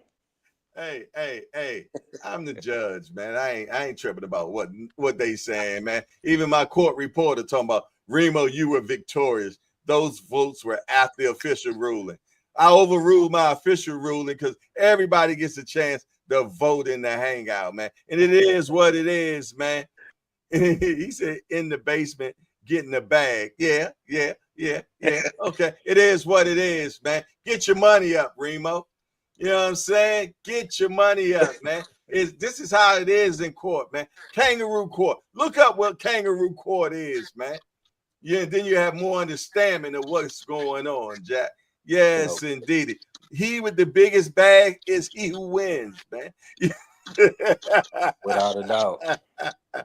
Hey, hold on. I gotta speaking of the bag, man. Let's play. The JBT is giving away a bag for the holidays. That's right, a bag for the holidays. We're holding a 50-50 raffle, and one lucky winner is going to win half of all the money collected. Entries are $5 each or 5 for $20. This raffle runs from now until December the 21st, and the winner will be announced on December 21st, immediately following the Alexander Usyk Tyson Fury heavyweight bout. So, cash app your entries to $JBT Network 1. That's $JBT Network 1. So enter early, enter often, and remember, one lucky winner will be awarded half of all the money collected. Another great contest brought to you by the JBT, Curtis Sewell, Treasurer. Hell yeah. It's Friday. I know y'all got some bagaments, man. I know you got paid today. I know you got 5 on it. It's not even $10 this time. Who got 5 on it, man? Remember when you had 5 on that bag, man? Hey. This time you get something back, Jack. Who got 5? Remember that I got 5 on it. Who got 5 on it, man? Or you can get 5 for 20, man, and have multiple entries, man. All I know is December the 21st, right after Usyk versus Fury, we're gonna spin the wheel, man, and somebody gonna walk away with that big bag on their shoulder. They're gonna get half of the bag, man, to be able to go Christmas shopping, or replenish what they done already spent, man. And it could be you if you play, but you can't win unless you play. Have you played yet, P3? Not yet. This is my first time hearing about it. So okay, we're going 50-50. Make sure I get my entries in for sure. Yeah, 50-50, man. You get a chance to whatever. I don't care if we take in $1,000 or we take in $2,000, man. Whatever half, we giving up half to the winner. Just that simple. No iPads, no televisions, none of that. Cold-hearted cash. All you got to do is send your money to JBT Network 1, and in the memo, put RF1 in the memo line. Don't put raffle, put RF1 in the memo line, and I'm going to tell you, some lucky person is going to win that big bag, man. I'm trying to tell you, man. I wish I could play, Jack, because Lord knows I need a bag right now, man. So make sure that y'all get involved, get in there often, man. You dig? Hey, Cash writing the names down, man. His name is Cash. Could probably need cash. His name should be Cash Sports, man, because he takes care of all the cash for the JBT and could be a better person to do that. But my guy, my big homie, the treasurer, Cash Sports, man, that handle that bread, man. Yes, indeed. He was divinely appointed by the big man upstairs, I believe. I do believe that. No question. Shout out to the OG Cast, man. He's giving out the wisdom. He said, you know, that youngster Remo lost. I mean, those are just facts. Remo, you gotta hold the L. It's okay. We're gonna run it back. Shout out to the brothers in the back who always holding it down, man. Contrary to popular belief, brothers do vote. We do vote. We do vote, man. Speaking of vote and speaking of cash, every time this guy walks into the hangout, my Cash App rings, man. Every time. Shout out to my guy Scale Screpatory, man. Hashtag FBA, hashtag SOC, hashtag cash on hand. Every time he comes into the building, my Cash App ring, man. I've never seen him come in there and it didn't, man. So shout out to him. Remo say, I'm not running it back. 5 stick it is. See, that's what I'm talking about. Remo, one of them type of cats, man, would take his ball and go home, Jack. You can't do that, youngster, man. You must change, my brother. You must, pay the judge. I mean, you must, do better, man, and do better arguments. You did. You know what I'm saying? The Cash App, I mean, yeah, do better things, Remo. I know you could do it, my brother. Today you was a little laid back, lackadaisical. I didn't hear the energy from you at all. You have that little monotone going on, like you was trying to be Rico Suave or somebody, Jack. The energy wasn't there, man. And your boy B3, he just took advantage of you again. You know what I'm saying? Again. You know what I'm saying? It's just, I don't get it, man. You know what I mean? They say at this point, man, they say you just a public defender, my brother. You know what I mean? You're a PD, Jack. But it's okay, man. Step your game up, man. Read more, Jack. You can do more, man. Ain't no paying for poop. Get your shit up, youngster. I mean, stuff.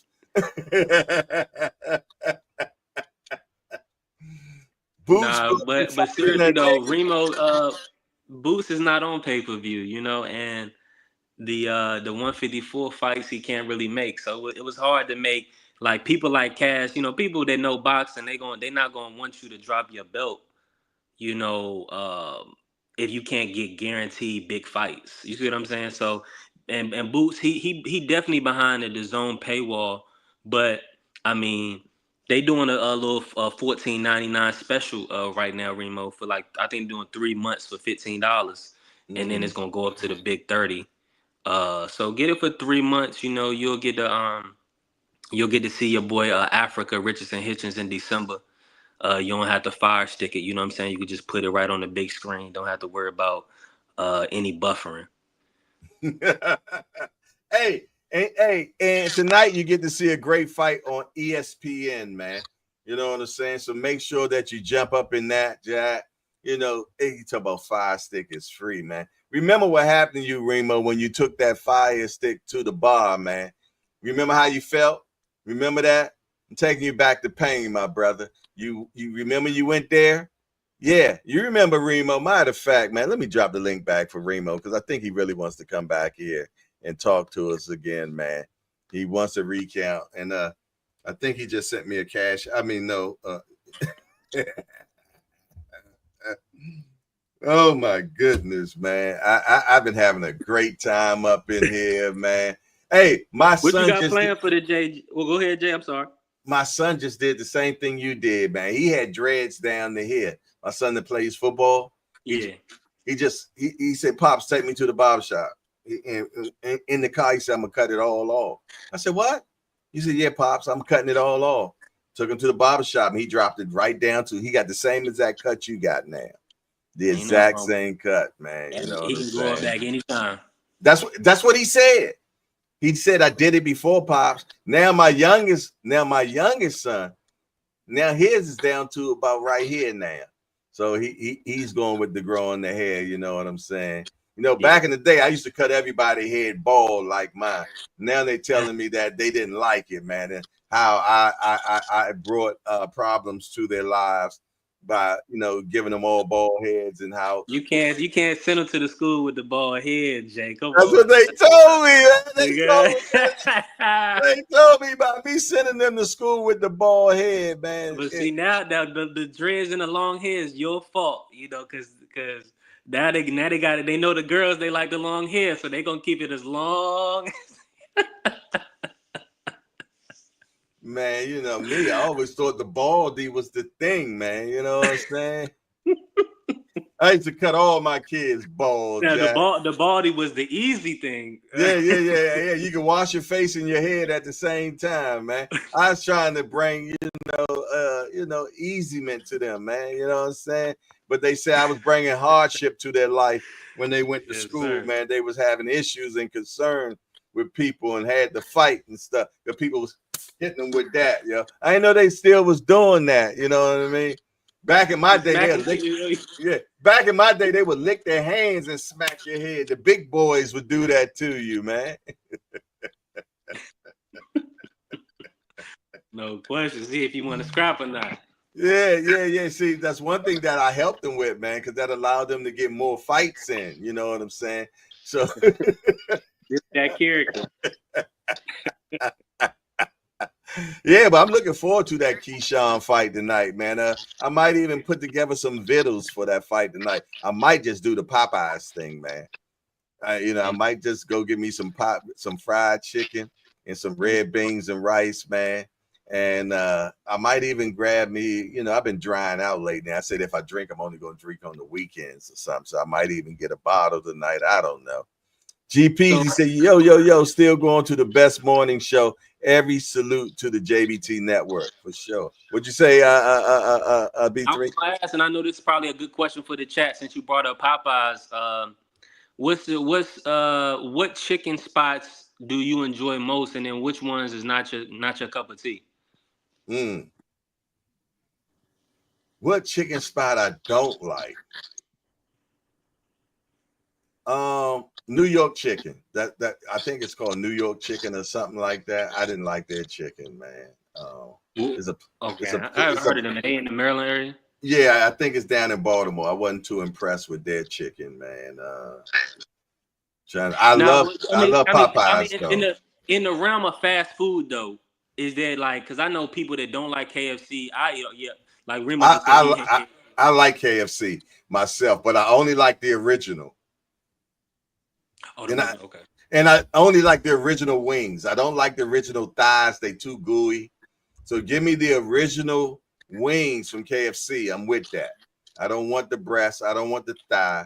And then now Popeyes, I don't care what piece you give me, long as it's spicy. And I got the big joint of red beans and rice, but it ain't big like that no more. You know what I mean? But I love me some Popeyes and KFC, man. Jay Dixon said Popeye turns to cement 5 minutes after it cools off. Man, what you talking about, man? They don't turn to no damn cement. What you got going on, man? I'm still waiting for my beans, man. I got some beans that's supposed to be coming. They're supposed to be easy to make your beans taste like Popeye's beans, man. They keep saying sorry for the delay, sorry for the delay. You know what I mean? They supposed to have been here Monday. I still ain't got them, man. Yeah. Have you ever ate Royal Farms chicken? Oh man, I got a Royal Farms. The Royal Farms is on the same street I live on. I go down about 3/4 of a mile, and I'm at Royal Farms. I love Royal Farms chicken as well. Actually, they got a special right now, $15 for 10 pieces, man. You ain't gonna beat that right now. Hell nah. You're not gonna beat that, especially when you got them mouths you gotta feed. That's the easy work right there. Yeah, the $15 for 10 pieces. I like that, man. They'll run through that. Yeah, before that, they had the deal, the 12 for 8.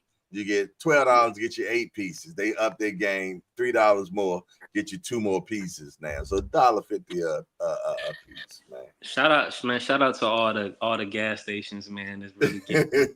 You know what I like though? I want to try that chicken. I think it's only in the Midwest, man. What's the name of that chicken spot, man, that I be seeing online? They be talking. Yeah, Churches. You don't see Churches too much anymore, Big Dre. Still in Carolina. Yeah, churches, man, that bag, when you get that bag be greased up, Jack. You see a big grease stain on that bag. I can't let you. Well, what about, have you ever had Miss Winters? I never heard of that.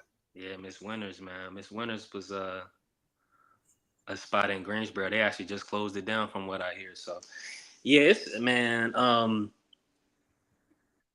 I've been on a Royal Farms kick lately. Royal Farms been Yeah, Royal Farm gangster man. with it, man. Yeah, I they- like and it. And then they give you that plastic, you know, you get that plastic bag, man, and it keeps the chicken nice and hot and everything, man. I enjoy Royal Farm. Hey, Remo, I used to love Roy Rogers, man. They used to have a Roy Rogers. I live by the Maryland House. If you ever travel 95 and you stop at the rest stop, Maryland House, I live right 1 mile from there. And they used to have a Roy Rogers chicken. What I liked about Roy Rogers chicken, man, you could see the pepper in the actual the fried casing of it, man. I used to just go to the rest stop just to buy Roy Rogers chicken, man. So that was good chicken, but you can't I find it seen no one more. on my way up to Maryland. I forgot what road I was going up, but they still got Roy Rogers around Maryland. That's the only place I ever seen it, for real. Yeah, but I can't find it. I don't know where it's at. Rise Podcast say churches be fire. Mel and Queen say the Public fried chicken is fire. Publix is a grocery store. I'm gonna tell you, we got a grocery store up here called Retner's. Retner's fried chicken. Matter of fact, if you was at the meet and greet, I bought a pan of Retner's chicken to the meet and greet. That fried chicken was from Retner's. And I kid you not, I think we got for $60, man. We damn near got 50. We got 50 pieces of chicken for $60. That's good business. We still had chicken when I was on my way back home from the meet and greet. Yeah, I like that Retner's chicken, man. That Retner's chicken is fire, man, for sure. Yeah, that's good Hey, business. what do y'all? Hey, B3, I need to see you November the 29th or the 30th. I'm throwing a meet and greet in Hampton, Virginia. Me and my big homie, Banky. We throwing a meet and greet. You know what I'm saying? It costs $30 to get in. After that, all the food is free. Soft drinks and everything. It's going to be a cash bar. But also upstairs, I'm going to have a plethora of liquor. So, you know, my room will be the liquor store. And all liquor in my room will be free. You know what I'm saying? Plus, you know, I'm going to have that as well. You dig? I need you to pull up on me that weekend, brother. I need you to pull up on me. 29th and the 30th? Yeah, but the actual event will be the 30th. But on the 29th, we all gonna be chilling out. It's at the Hyatt Place, the Hyatt Place Hotel in Hampton, Virginia, man. Yeah, that's only about that ain't nothing but about 45 to an hour. I'll pull up. I need you to pull up, my brother, for sure. I definitely need you to pull up. I'd love to see somebody from the JBT there. We're gonna be there for 2 days, man, and we're gonna have mad fun. We're gonna have a DJ there. We're gonna have it catered. You know what I'm saying? We're gonna be doing all type of trivia and everything else. We're gonna have great time because I don't know if you've seen my Wednesday show that I do with Banky. It's a collaboration of Banky Pounds and me. He did 33 years in prison. You know what I'm saying? So he wants me to host it. You know what I'm saying? I actually put it together and everything. So we're going to be doing that on the 30th, the 29th and the 30th. I'm going to be down there. I'm going to catch a train down there. I'm not even driving, man. I'm going to catch a train down to Norfolk. You know, my big homie going to pick me up from there. You know what I'm saying? But yeah, man, I definitely need you to pull up. You know what I'm saying? We're going to have mad fun. You know what I'm saying? And, you know I'm going to have that Chiba too, man. I think I'm coming down with that Blue Dream. You know what I'm saying? And, you know, something like that. Yeah. That's how you get a brother out of the house. Yeah. And, matter of fact, I think some of that Gorilla Glue too, man. You did. So yes, indeed. GPZ said, "Hey Jay, they are opening a Church's Chicken 2 blocks away from the barbershop. I can't wait." They supposed to be opening up a Popeyes a half a mile up the street on the same street I live on. Tim Layton up in here. I ain't see Tim. My brother from another mother's up in here. I see what you call him just walked in the door too. Dante. I think I just seen Dante just walk up in here. What did he just say? I know he was saying something. I know I just seen Dante up in here. He said Bobo Fine Chicken, Virginia Beach, or Feather and Fan in Norfolk and Suffolk, some of the best fried chicken you can have. Yeah, so he down there? Yeah, he Dante. down there. Hey Dante, I need you to pull up too, man. I'm throwing an event, man, down in Hampton, Virginia. Hold on, y'all. Let me bring in the breakdown show there, man. Kareem Abdul Abba Asundamundo has entered into the building. What's up? Aunt, how you doing? Okay. Yeah, Dante Boxing Talk. I'm throwing the event, man, in Hampton, Virginia, November the 29th and 30th. The actual event is the 30th at the Hyatt Place Hotel, man. If you can pull up, I need you to pull up, man. The tickets are only $30, man. You cash out me with that, and all the food will be inclusive. You'll get to eat as much as you want, man. Gonna have mad food at the event. You know what I'm saying? We're gonna have a great time. Anybody down for Virginia that's JBT, I definitely need y'all to pull up with me, man, and have some fun with me, man, at the meet and greet. What's up, Aunt? Now my mic is working. I didn't know what the hell was going on. Yes, I like the color you got. I like that.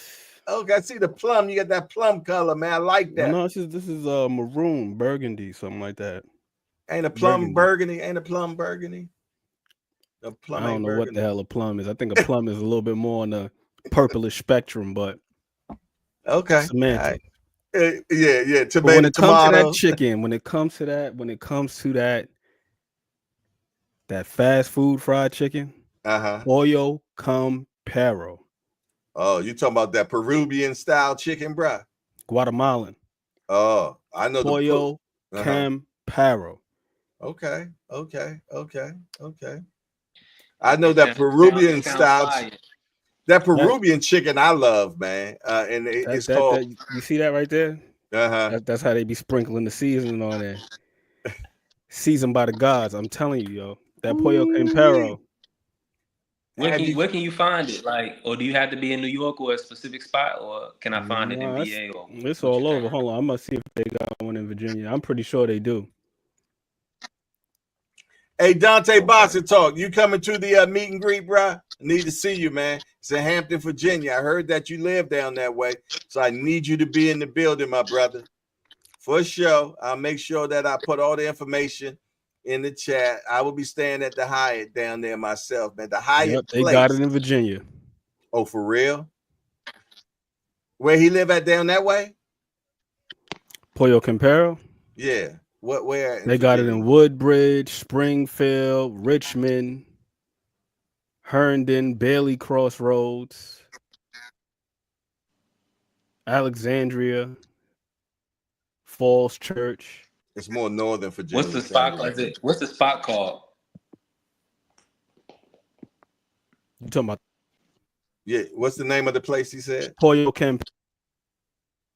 Oh, okay, that's the name of the place. Okay, I got you. That's the name of the place. Yeah, Pollo Campero. It's it's a fast food.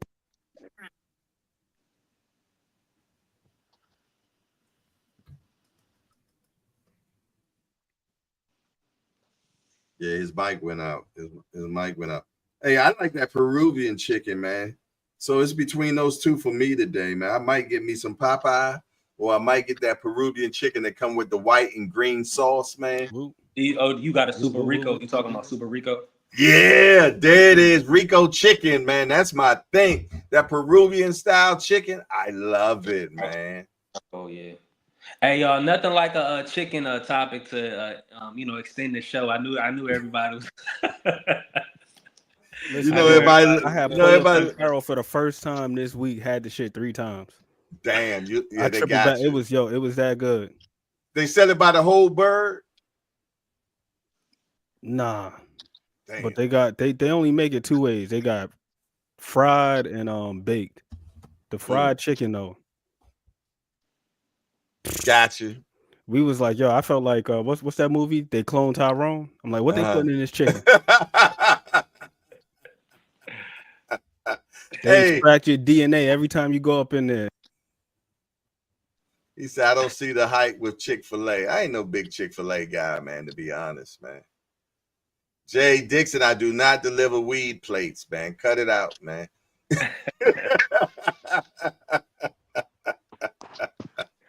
No, I do not deliver weed plate. Dante Boxing Talk. You there? Give me a thumbs up if you can hear me, man. I need you to pull up on me, man. Yes, indeed. But yeah, what else they got going on? I ain't been down your way, man, in so damn long. Where are you at? Are you in Norfolk, Portsmouth? I'm in Richmond. Oh, you in Richmond? Okay. Yeah, oh, I don't know why I thought you was down in Norfolk or one of them places, man. Well, I got the 757 number because I used to live in this. I used to live in Chesapeake, but when I moved to Chesapeake, I had got a 757 number. So that's considered like Virginia Beach, that area. Oh, okay. Yeah. I'm familiar with the 757. A lot of people I know is in 7. He said, Dante Boxer say he's in Chesapeake. All right. So if you're in Chesapeake, man, are you gonna pull up to the meet and greet at the Hampton, man, on November the 30th? I'm throwing a meet and greet for my big homie, Banky. You dig? I'm gonna be hosting it, Jack. And it's $30, man. And you'll be able to have all you can eat food. We're gonna have a DJ there, and we're gonna have a ball of fun. And I'm gonna tell you, from what I understand, I have people been paying me for the tickets, and it's gonna be a lot of ladies there, man. For all y'all single brothers, I'm just letting you know, it's a lot of ladies that bought the tickets so far, man. So we're gonna have a ball down there for sure, Jack, without a doubt, man. Y'all make sure y'all check it out, man. You know, for all y'all single fellas, man. You trying to get a full commitment. I was going to do it, because an hour drive ain't nothing for me. I'll pull up, what I'm saying, hang out and dip out. But now you talking about ladies, that's rumor. That's called rumorments. That's kick your feet up for a little bit, Yes, indeed. You know what I mean? But yeah, man, like I said, for all y'all single fellas, man, slide through. You did. If not, bring your lady, whatever it works, man. You know what I'm saying? He said, I'm going to try to make it, but Oscar Smith high. We might have a game, but I'm going to support and buy a ticket either way. I appreciate that, Dante Boxing Talk, man. You did, because all that goes towards us buying everything that we're going to need. But we done already booked the DJ.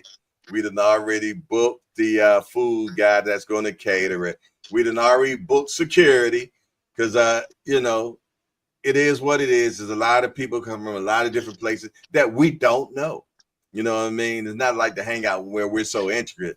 Banky has 100,000 followers. You know what I'm saying? So we did hire a security as well to make sure everything. Yeah, it's a moderator to keep everything in order, man. You know what I mean? So yeah, we're gonna have a great time, man. And if you're interested, all you got to do is Cash App me, Hardcore Boxing News, or Hardcore Boxing News 1 at Cash App, $30, man, and that gets you into the event and helps, get everything cracking and lacking, man, for sure. But all the food's going to be amazing. But back to that fried chicken, man.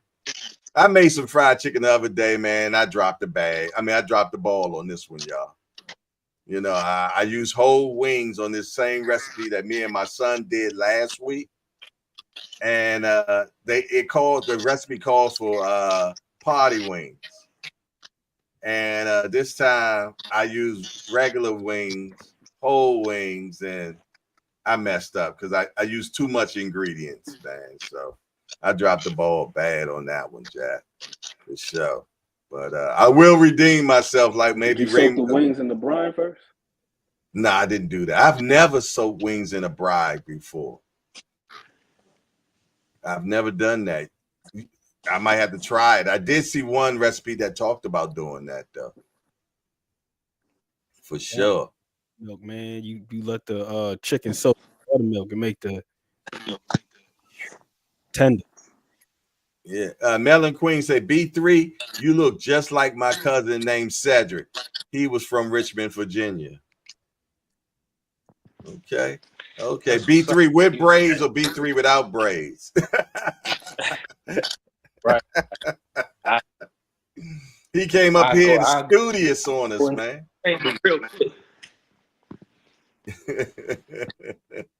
Man, that brother look hella professional with the cut, man. Yeah, didn't he? Came in with the peepers on and everything, had the glasses on. I was like, okay, all studious on. See, he threw Remo off with that. He threw Remo off. He was look. Put this Last man time on the zone right now. Let him talk about the parlays and everything. Look, Get last Chris Mannix time up off of there. Last time he came to court, he came looking like straight hood nigga, Jack. Hair everywhere, disgruntled and everything, man. You ain't even see the pick I had in the fro. Did you see the pick? Yeah. Hey, Dante Hall. Appreciate that, my brother. I say my man's last name. I apologize. Jonte Boxing Talk. He put his money where his mouth is, man. He done already cashed that, man, to the meet and greet, man. I salute you. I appreciate you, and I thank you, my brother. Looking forward to seeing you when you get down there, if you can make it, man. I'm going to be down there for 2 days, man.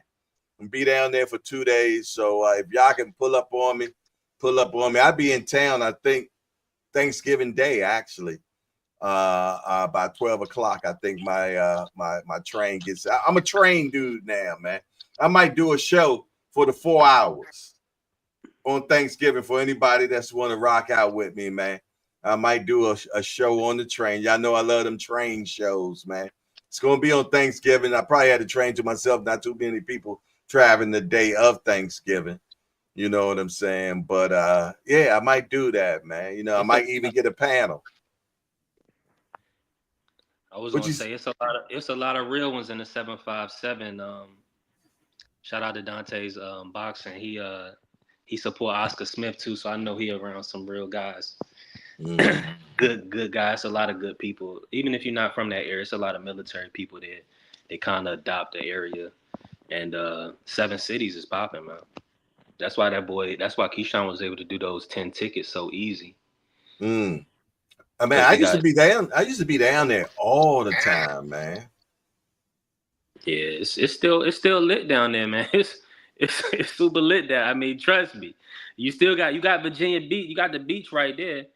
And then you know it's all around. So I mean, you got Hampton, you know, you got the colleges down there. So it's plenty of beautiful women. I mean, 7 cities got a lot to offer. Hopefully Bob Arum will pull up. I want to see if he's gonna come to the event. Wow. I know. I'm gonna tell you, man.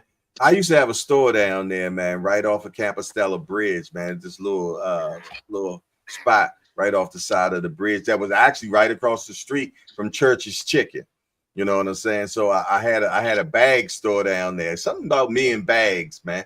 But I had a bag store down there where I sold from women pocketbooks all the way up to luggage. So I had a store down there doing that. But on the weekends, I had some young ladies run that store for me. But on the weekends, I would come down there, man, and go to, I think it was Military Highway or Military Circle, one or the other. And they had a flea market over there, man. And I used to bring jeans and shirts and stuff like that from New York down there and sell it at the flea market at the on Military Highway. Jack, let me tell you something. I kid you not. Every weekend I came down there, man, I would make like $5,000 a weekend, man. And I used to stay down in Virginia Beach at this hotel.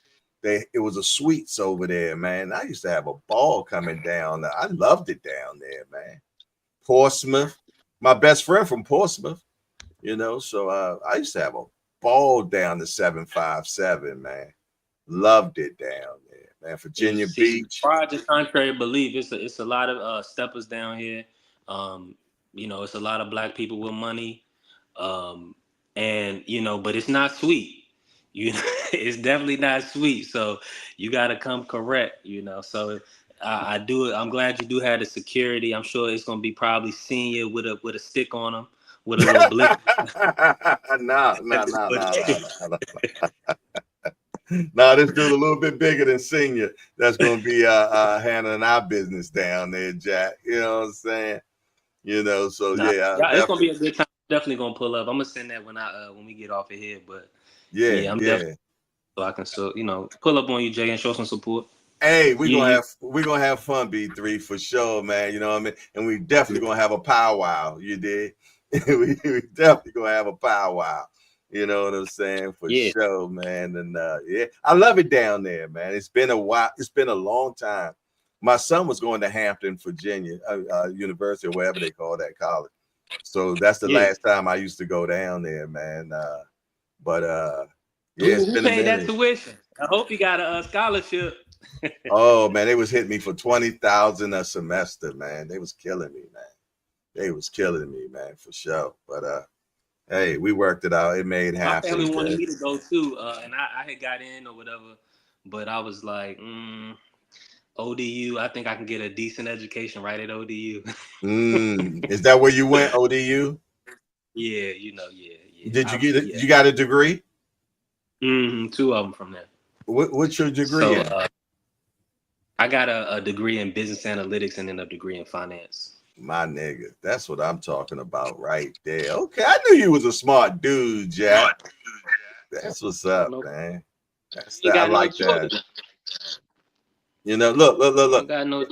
Then you got cats like me. I dropped out of college, man. I'm gonna tell you the story why I dropped out of college. It makes no sense now, but I was at UDC. We called it Young University of Dumb Children. Okay, that's what we used to call UDC in Washington D.C. But it's actually University of District of Columbia. You did. So I'm in there. I'm taking political science, social science, psychology, and I'm taking philosophy. You know what I'm saying? So in my social science class, the lady said, listen here, I want you all to go out and do nothing but observation. I don't know, I'm hearing some bad vibes from my mic or something. I don't know if it's me or whatever. But I'm having, so she was like, yo, I need you. She told the class, go out and do observation. Don't write down what you think they said or did. Only write down what you observed, right? That was the assignment. All right. I never did the assignment going out and actually observing anything. All right. So I had this young lady I was messing with back in the day, man. You know what I'm saying? And she went and did the assignment. So we both at my crib writing, you know, she's writing what she observed. She said, Jay, you didn't go out and observe. I said, don't worry about it. I'm going to make something up. So I wrote about a lady that brought her 2 children to the park. And they were playing, right? So I wrote an observation of everything that I seen in my mind that this lady and her 2 kids did. You know what I mean? So, but you couldn't say the lady told the little boy to go get the ball. No, you had to say the lady said something to child A. Child A walked up and picked up what looked like to be a ball. And that's how you had to do the whole assignment, right? So I made my assignment up and I did it because I never observed anything. She did hers and everything where she observed. So a week later, the teacher brought back all the papers and looked at all and she had already graded them, everything. She said, well, I appreciate everybody that did their assignment. There was only 2 A's in the class. She said 1 A was this little white kid, man, and he got an A. The second A in the class was me, right? I said, me? I got an A for my assignment that I never even watched or did. I just made up. But after the class, the teacher came and talked to me. She said, Mr. Coates, the way your mind works, check this out, y'all. The way your mind works, you think like an attorney.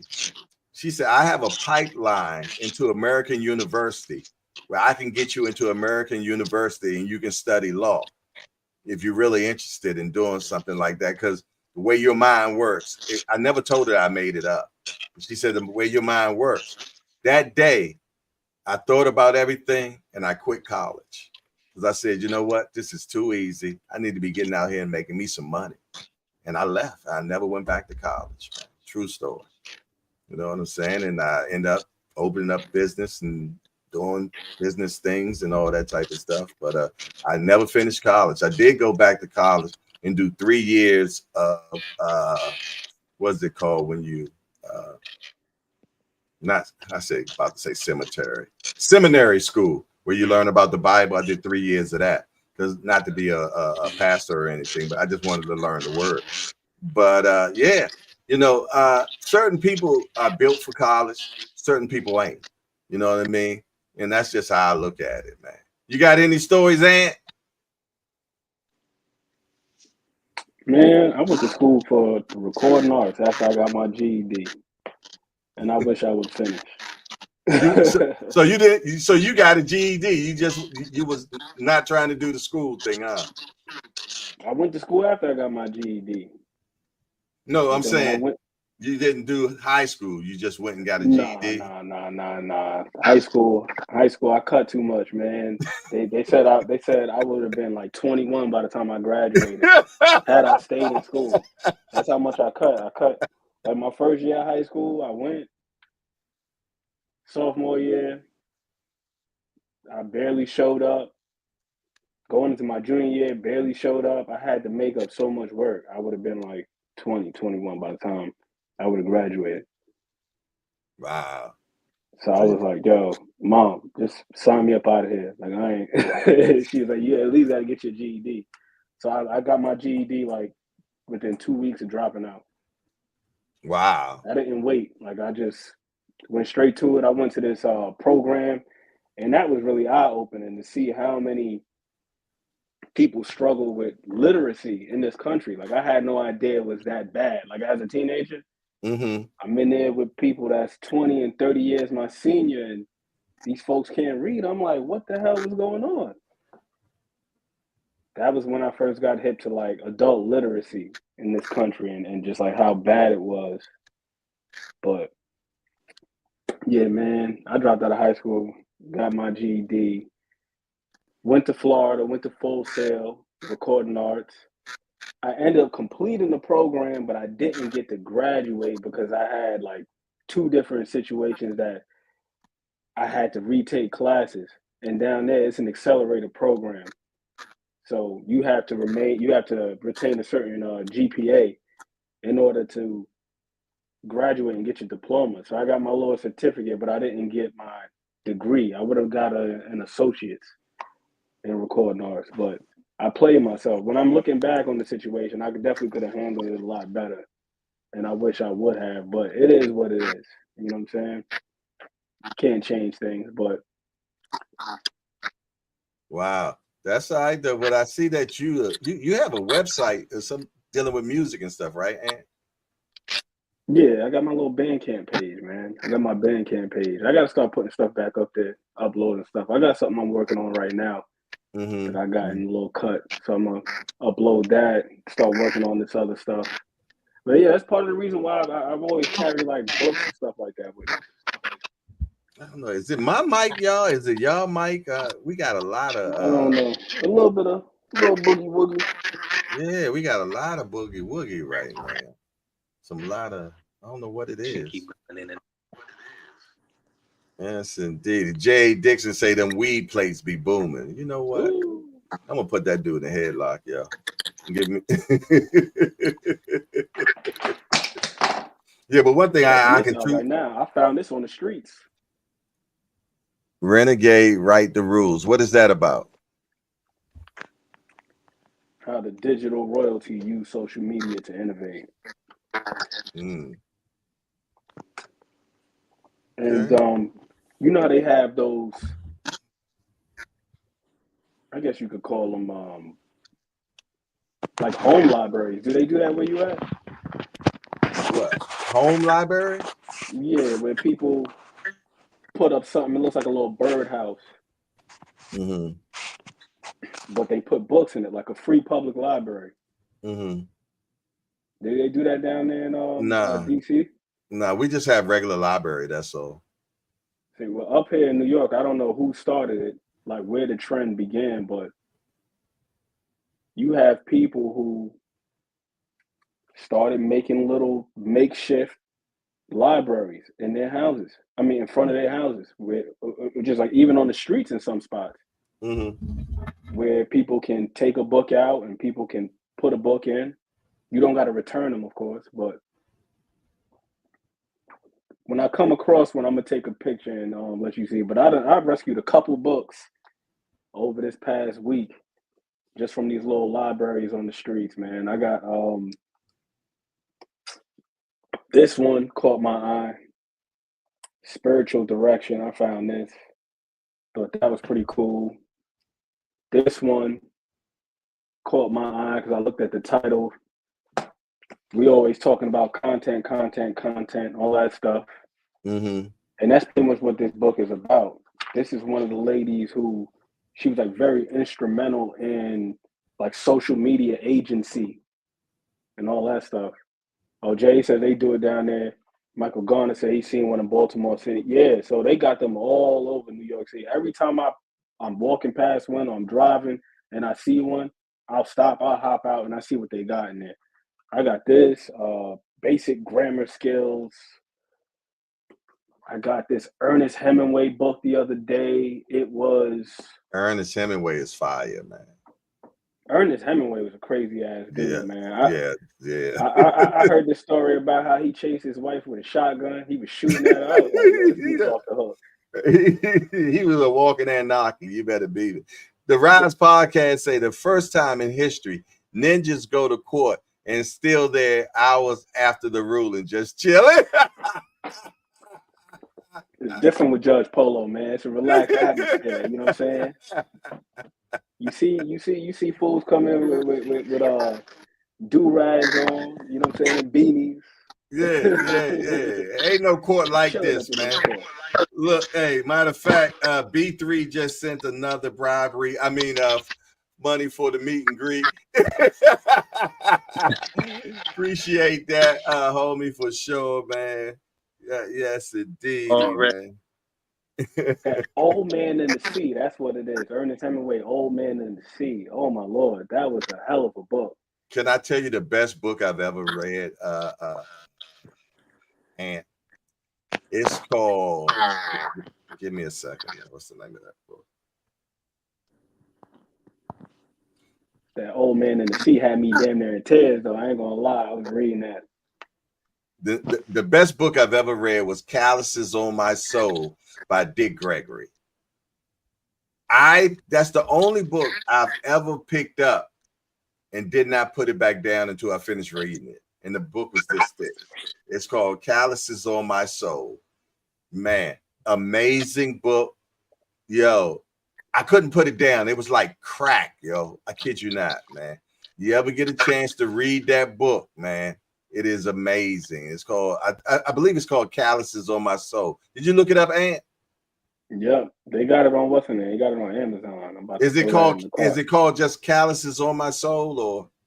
Yeah, it's his memoir. Okay. Yo, let me tell you something. Read that book. I guarantee you will not. I remember I was living in over there in White Marsh, Maryland, and I was in my room. I picked the book up, and I could not put it back down until the book ended, yo. And I love myself some Dick Gregory. Dick Gregory is an amazing individual. Yo, the stuff he used to talk about, man. And he always pulled up receipts with everything he talked about. He kept newspaper stacks like this, yo. You know, and that one interview where he was talking about his presidency when he ran. Yo, that was crazy, and it looked like he had won. He was supposed to win. They did like a recount. Yeah, they rigged that one. Exactly, man. He said they plugged the wrong votes in because he said that you can actually plug, yo. Dick Gregory, and there's the newspaper articles about it too. Like he had everything on hand. Yo, that Dick Gregory was something else. Hey, look at there go D1 up in the building. He said, I got some service. Yay. I've been in the building all day. No effing service. Driving me crazy. Salutation to all flowers to the ladies. And I'll see y'all tonight at Angry White Men. Let's effing go, y'all, man. Shout out to the Angry White Men, man. They've been doing an amazing time. They've been doing their thing. I heard y'all calling the fight tonight, man. Remo said he's by the back door. Hold on, man. Let me I know find out. BVO was talking about he wanted to call the fight. Yo, they said you lost the what you call me because of the do-rag, yo. That's the word on the street, man. You know Yo, what I'm saying? listen here, B. Shout out D1. Rebo is hilarious. Y'all got a judge in the court with a robe on talking about crack. Whoa! What are you talking about, man? I said chicken. You said the book was crack. It's like Yeah, crack. it was. It was like crack, man. But So if you know anything about crack, man, it's highly addictive. That's how addictive the book was, man. You got I'm holding you in contempt. Yo, y'all got a judge in court talking about fried chicken on a Friday. Our breakfast don't work. Lord. Remo. It's Friday. It's Friday, man. Senior already told you real workers don't work Friday, baby. Yeah, technically, man, I've been retired since 40, man. What are you talking about, man? I need to follow that game plan too. And I got receipts. I don't even need them. I need the blueprint because I'm tired. What are you talking about, man? I already know how you getting down over there, man. That's work. Look at Remo, y'all. Look, check that out. That's work. Right there. Do-rag, sweat hoodie. You know what I'm saying? Yeah, B3, the man will call it a hoodie for nothing. Keep calling it a sweat hoodie. I hate it. Yo, got a sweat hoodie on, occasionally throwing a safety jacket. You know what I'm saying? Yep. But that's work right there, y'all. In the hangout in court every single day. You know what I'm saying? But that's work.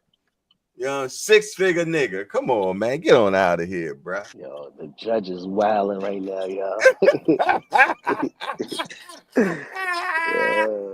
Damn trust fund, baby. I ain't trying to hear none of that, Jack.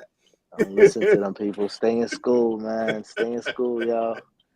I mean, You got a degree too, Remo? You got a degree? Nah, I got babies. That's a degree.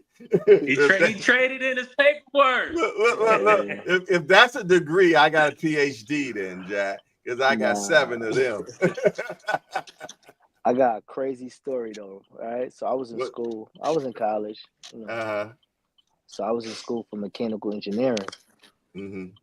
And then they brought in this program. They was going to show us how to put beds of computers together and network them and all of this other fancy dancy shit, right? Mm-hmm. I'm over here doing just enough to get by. But I couldn't pass the lecture. The 2.5 hour, because in my school, they only gave the lecture one day. Mm-hmm. And I think the lecture itself was like 2.5 hours with an 80-year-old teacher. He lost me every time. But then he'd be like, all right. And I had the same teacher for the lab. He's like, oh, we're going to jump over to the lab. Boom, I'm up. I'm more of a hands-on guy. I'm passing the lab with an A, but I can't pass the lab and fail the lecture. So he put me on the side. He's like, son, I don't get it. And I told him straight up, I said, you old and you ain't entertaining. Long story short, that same program that came in became Cisco Systems. And they were showing us how to bed computers together for companies and shit like that. Wired them from scratch, like splicing them, putting them inside of the jack cords and all that shit. I had a kid early. My pops looked at me, you know, West Indian dude. He like, hey, you got to get something that count now. You need a job. You need some insurance, all that. Shout out to my baby mother, man. We just became friends again, man. Hell of a lady. But yeah, man, kids stay in school, man, and keep a thing in your pants until you got a plan. As the great Andre 3000 once said, don't pull that thing unless you plan to bang. But don't even bang unless you plan to hit something. Bombs over Baghdad. I tell you one thing, he fell into the wrong sinkhole because Erica, she's the man eater. Anything that touch her, they brain and go left, man. No, I think it's like that ashwagandha, whatever it is that people be taking at that root. It's something different happened. You seen how Andre 3000, when he first came out, he was wearing Atlanta Braves jerseys, starter hats, dabbled in that Erykah Badu. Homie started wearing turbans, furry pants, football pads. I'm like, what the hell has he got on? When I seen that Rosa Parks video, my man had a turban on, football pads, and furry pants. Listen, man, that Badu water different, man. Yeah, Baduism, Jack. That Baduism, man. Bilal did an interview, man. He said you cannot look in the eyes. He said whatever you do, don't look in the eyes. Facts, yeah. I got to look good. I got a story, right? One of my youngsters, man, he be doing promotions. Some of y'all might have heard it. They call themselves the Tricky Dicks, man, out of DC. And they be promoting all the big parties in DC, the biggest parties in DC. They throw them at the stadium and everything. But he said he's in Louisiana at the Mardi Gras thing, you know, that the blacks be going to. He said the blacks. That sounds crazy. What's the name? That's Jesse Lee Peterson right there. That was the blacks, yo. What's the thing? What's the event they always have down that way? Mardi Gras. So not Mardi Gras, but the black people show up for and they throw a show or something that they do, man. It's is it the Source Award? I think it's the Source something Award, like right? Yeah, it's one of them awards type things, right? So he's sitting at the in the little cozy little spot at the you know how they be having them little what's it called when you just have a little lounge area. He chilling at the bar, right? And he see a chick in the corner, right? He said, that bitch look like yo, I'm telling the story, yo. You gotta take the judge robe off. Yo, You gotta take the robe off.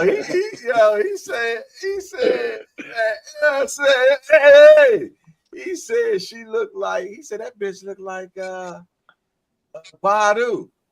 She's so gangster with it. She said she heard him. She didn't know. She said that bitch is Badu. Come on over here and holler at me.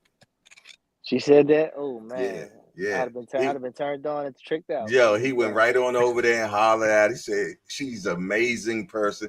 Had a hell of a conversation with the Essence Fest. Thank you, Senior. That's what I'm talking about, man. The Essence Fest, man. And he said, yeah, that look, yeah.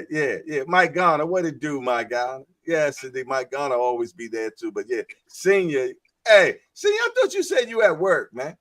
You know what I'm saying? I'm at the port, man. You ain't missed a word on the show yet. He know where the blacks gonna be at, right? Goddamn Senior. I ain't never been to the Essence Fest, man. I'm about to go though, man. Man, they got something called Curl Fest out here in New York, man. Whew. Curl Fest is like 1,000 Erykah Badu's walking around. Like the real, like earthy, Afrocentric, no perms, no weave. Dumb type. I like them like that though, for real. I like a natural woman, man. I don't want all that upgrades and the butt plants and all that stuff. I don't want none of that, yo. I don't want none of that. I don't want no fake boobs, none of that, man. Man, this is like sold out, Remo. Huh? You see her incense, it stays sold out. Bro. Yo, that event that I'm talking about, they do it in a park. It's no rap. It's like house music and like hip hop techno type. I don't even know what to call it. You talking about Afro punk? No, I'm talking about Curl Fest. I know you're talking about too. Yeah, Afro punk is fire too. That's in Industry City. But Curl Fest, Lord. Oh, there go the neighborhood now, y'all. Well, I just been chilling, enjoying the show. You know what I mean? Y'all hanging out, running extra hours. I'm just chilling back. You know what I mean? Doing my job and listening. Yo, what's the name of this? What's the name of the channel, y'all? The hangout. It is. We hanging out, Jack. Yeah. Hey, Jay, you don't normally hang out this long. 9:55, you be unplugging shit, turning the lights off. You know what I mean? Y'all still here? Damn, Yeah. I turn this shit You ain't off. gotta leave. At the time, you know what I mean? You leave niggas in here. Y'all go in. You know what I mean? You cut the show. You gone. The show's still running. We trying to catch you. Yo, you got the key. Get out of here, man. Come in here with your camera wrong side up and everything. But we know you. Hey, we happy that you ain't having camera issues today. So I don't want to mess up a good thing. I'm surprised too. That's why I ain't turning shit. What you see is what you got. He ain't pay for that feature. Hey Remo, you ain't tired of getting your ass whooped from when you talk? Nah, you know, eventually they're gonna pay me for it. So you know. I see you got y'all twinsies. You talk to the wife and you want to go to jail? Hi, Remo. I see y'all twinsies Sometimes with niggas them just be needing to safety get away. jackets. Got them safety jackets over there. Y'all twinsies, man. Put your safety jacket back on, Remo. To met that fool, hell no. Hey, and B3, you done cut the dreads and got a little bit better articulating yourself, sounding good. Hey, shout out to B3, man. Man got double degrees, man. Let me find I got Aunt out. McQueen in the, Aunt McQueen is just unparalleled, and can't nobody step on the same level as Aunt McQueen. Man, Aunt over there looking like Marvin Gaye and shit, yo. I'm telling you, got that Marvin Gaye vibe with that hat right there, man. For sure. What's I going used to lay on? down on the stage like Marvin Gaye. True story. Really? Hell yeah. I used to perform and all that. I was in a rap group 10 years ago. Nah, what was the name of it? Altered Beast. New Challenge, Altered Beast. I used to, these dudes, but you know, a lot of times what it is, you know, I like to drink my wine. Mm-hmm. Before we did a show, I used to always drink wine. I'm like, yo, where the Cabernet at? Where the Merlot at?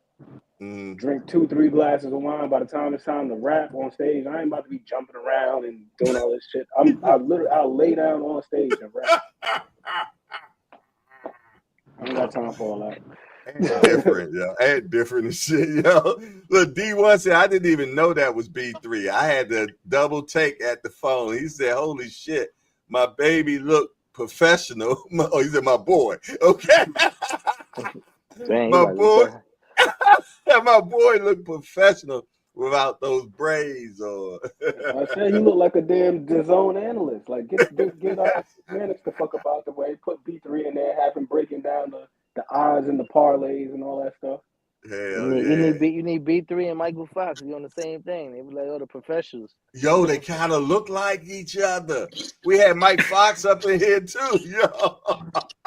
I like Mike Fox, man. Yeah, Mike Fox was cool, man. Hey, I liked the kid yesterday though.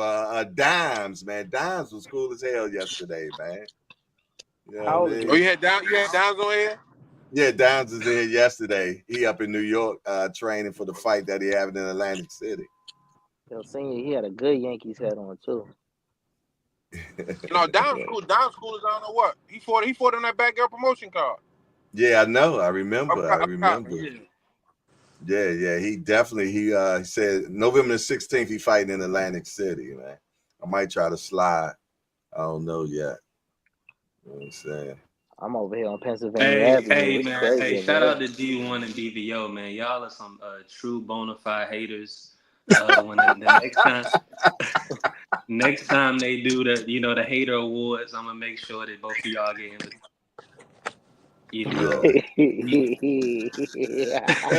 That damn BBO going through an identity crisis right now, man. He don't know who he is yet.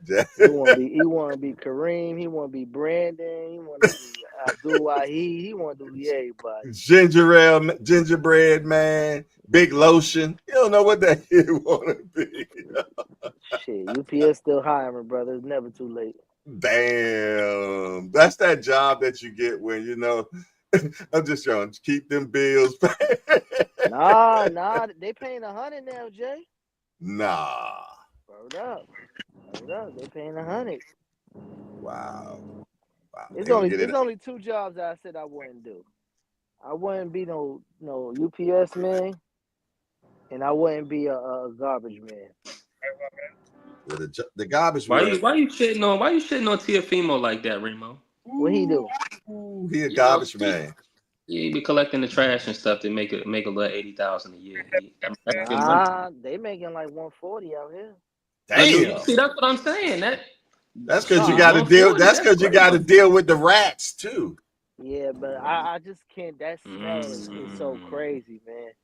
Like you know how sensitive my nose is, and then oh man, I couldn't do it, man. They get paid though. Remember, they get paid for holiday cleanup and parades and all of the snow standby. They get hella bread, but I couldn't do it, bro. Yo, why would you want to change your job when you and Senior are professional car sitters? That's what these niggas do. They just sit in their car and get paid, yo. These niggas are professional car sitters, yo. That's what they might as well just put on their resume. Y'all niggas are professional car sitters. Look at him and Senior. Look at him, twinsies. Don't hate me, hate the game. I ain't hating the game at all. I ain't hating the player. I'm loving it. No. Listen. Now, just think about this. Sitting in the car is cool, right? But think about that motherfucking nights when I gotta be up on that motherfucking ship. It's 10 degrees outside. The ship is all still. The wind blowing, and it's freezing cold out there. So you gotta take the good with the bad. One time I was parked next to the ship.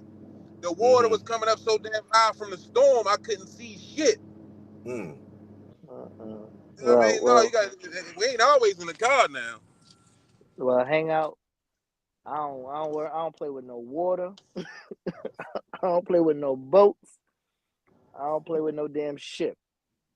Yeah, that's the same thing, man. Boats and ships the same. No, I'm just saying. I ain't getting wet at work, so I don't know what the hell he talking about. Shit, I ain't doing none of that. Let me tell you. See a longshoreman though. See, this is my tools. This is my trusty tools right here. We got a flashlight. What's that? A meter? We got a flashlight. Flashlight. And we got a tape line. That's it. Kids stay in school. Life ain't fair, y'all. Just let y'all know that now. Life ain't fair. But it took me 17 years to get to this point. Wow. You been on your job that long, bro? Yeah, man. I used to read meters in them nasty ass houses. You ever got chased by a dog? No, I never got chased by a dog. I never got fleas. I seen it happen to people though, but I ain't never did none of that. I used to change gas meters, and it used to be rough, bruh. Look like Senior went to go see GP. He don't do nothing, man. He trust phone, baby. What you do, Remo? I work for the gas company, National Grid. Yeah, all right. So I think you do what I used to do. You do what I used to do. Yeah, I work for the gas company. I used to do construction for them. I used to put in gas mains. I did a lot of stuff there. Yeah. I guess we got similar jobs. I work for the gas. That's what I used to do. I work for the gas company too. Listen, they had to put me in this position because I was pressing out all the little white boys at work, man. They were talking to me crazy. I'm like, you can't even read, and you want to tell me what to do? No. So I had a little attitude problem, and they didn't want to work with me and shit. Kept moving me to different crews. So I'm like, you know what? Let him go work by himself. So that's how I ended up in the Jay Dixon say they scamming with them vests on, making people pay for parking. taking their keys and their cars and going on a date. That's not a bad little hustle though. I ain't gonna lie. Yeah, he won't go not to a jail. bad little hustle. Yeah. I seen a dude racking up over there, man. Near Penn Station. Went to that damn Oshaki Foster fight back. When was that? March or whatever that was. This dude was talking about extra $20 for priority. I'm looking at the thing. Clearly, that shit is not listed on the prices. So I put two and two together. I'm like, oh, okay, I see what he's doing. But he was bragging up.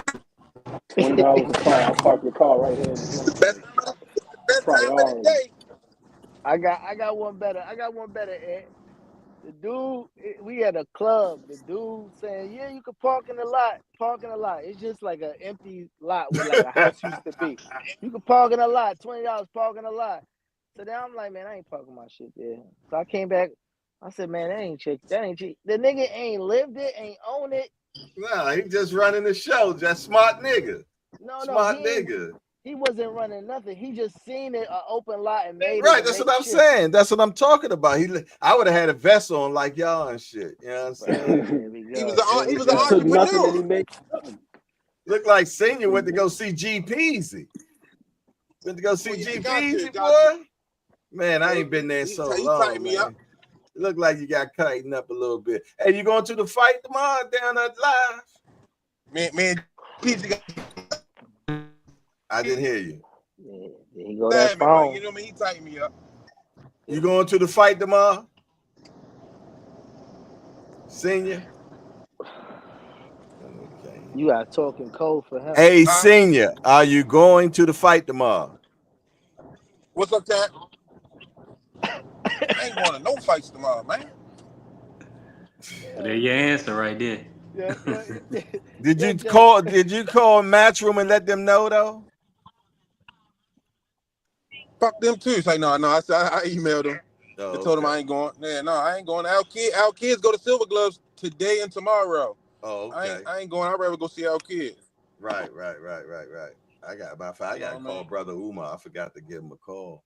Man, fuck them kids, man. Just walking there with a book. So y'all Jay, hearing was the boots? Did the boots turn out the same this time, or did it have a drop off? I don't know. Remo was looking at the tickets. Remo, It looked pretty decent. It's still tickets left, but you know, it's affordable prices. They'll go the night of, unless you got. Yeah, something it's gonna be going on. procrastinating shorties that's gonna definitely pull up. You know what I'm Yeah, saying? because I think ringside was like 200. five. I think Okay, five. The most. Or for Ticketmaster, it was like 3 something like that. They gonna go. I hope they approve me for that Puerto Rico show, man, so I can get my guy Define Irony to do it for me. That's Hitchens. Yeah, that's and our boy Jaleel. Well. Yeah. So hopefully if they approve me for that one, man, that'd be great because I get Define Irony. He said he got a cameraman and everything. He ready to go.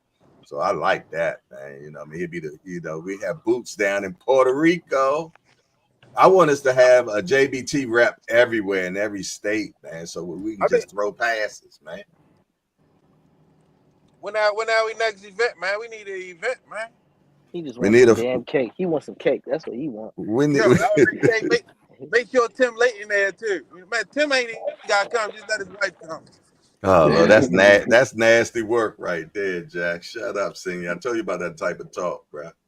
Send the cake. Just send the cake. No, I'm not shooting at that man's wife. I live a yeah, better but life. that's what it sounds like, though. You gotta watch how you say things. Yeah, man. I don't give a fuck what it sound. I don't give a fuck what it sound like. I'm telling you what I'm not going to do. Like, you know what I We understand the context because after the damn what's the name a week. Yeah, I got morals and principles now. You ain't got no damn morals or principles. You can't even spell moral or principle, bro. I ain't telling you none of that. Ladies and gentlemen, not his wife. The man, where I'm pointing at, the man right here. Oh man, this is public school finest in Baltimore, right here. a haircut couldn't save this. Yo, what the sign say when you sit at the bus stop at Baltimore? Say Baltimore, the city that read. I was like, damn, if that's so. Why you got kids at the bus stop like, what this shit say?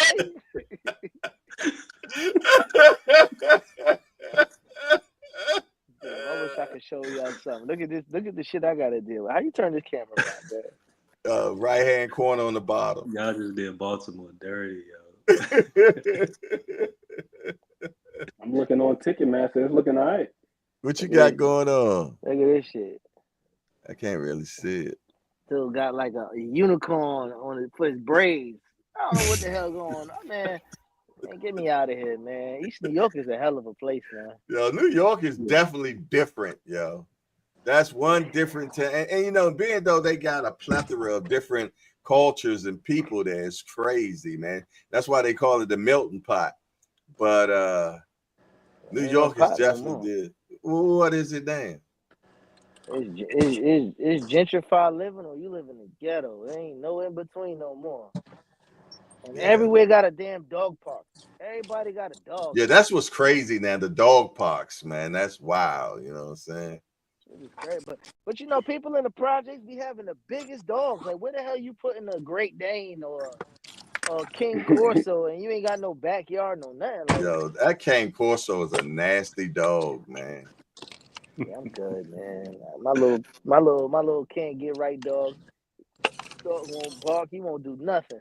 You said the dog won't bark. That's a good dog.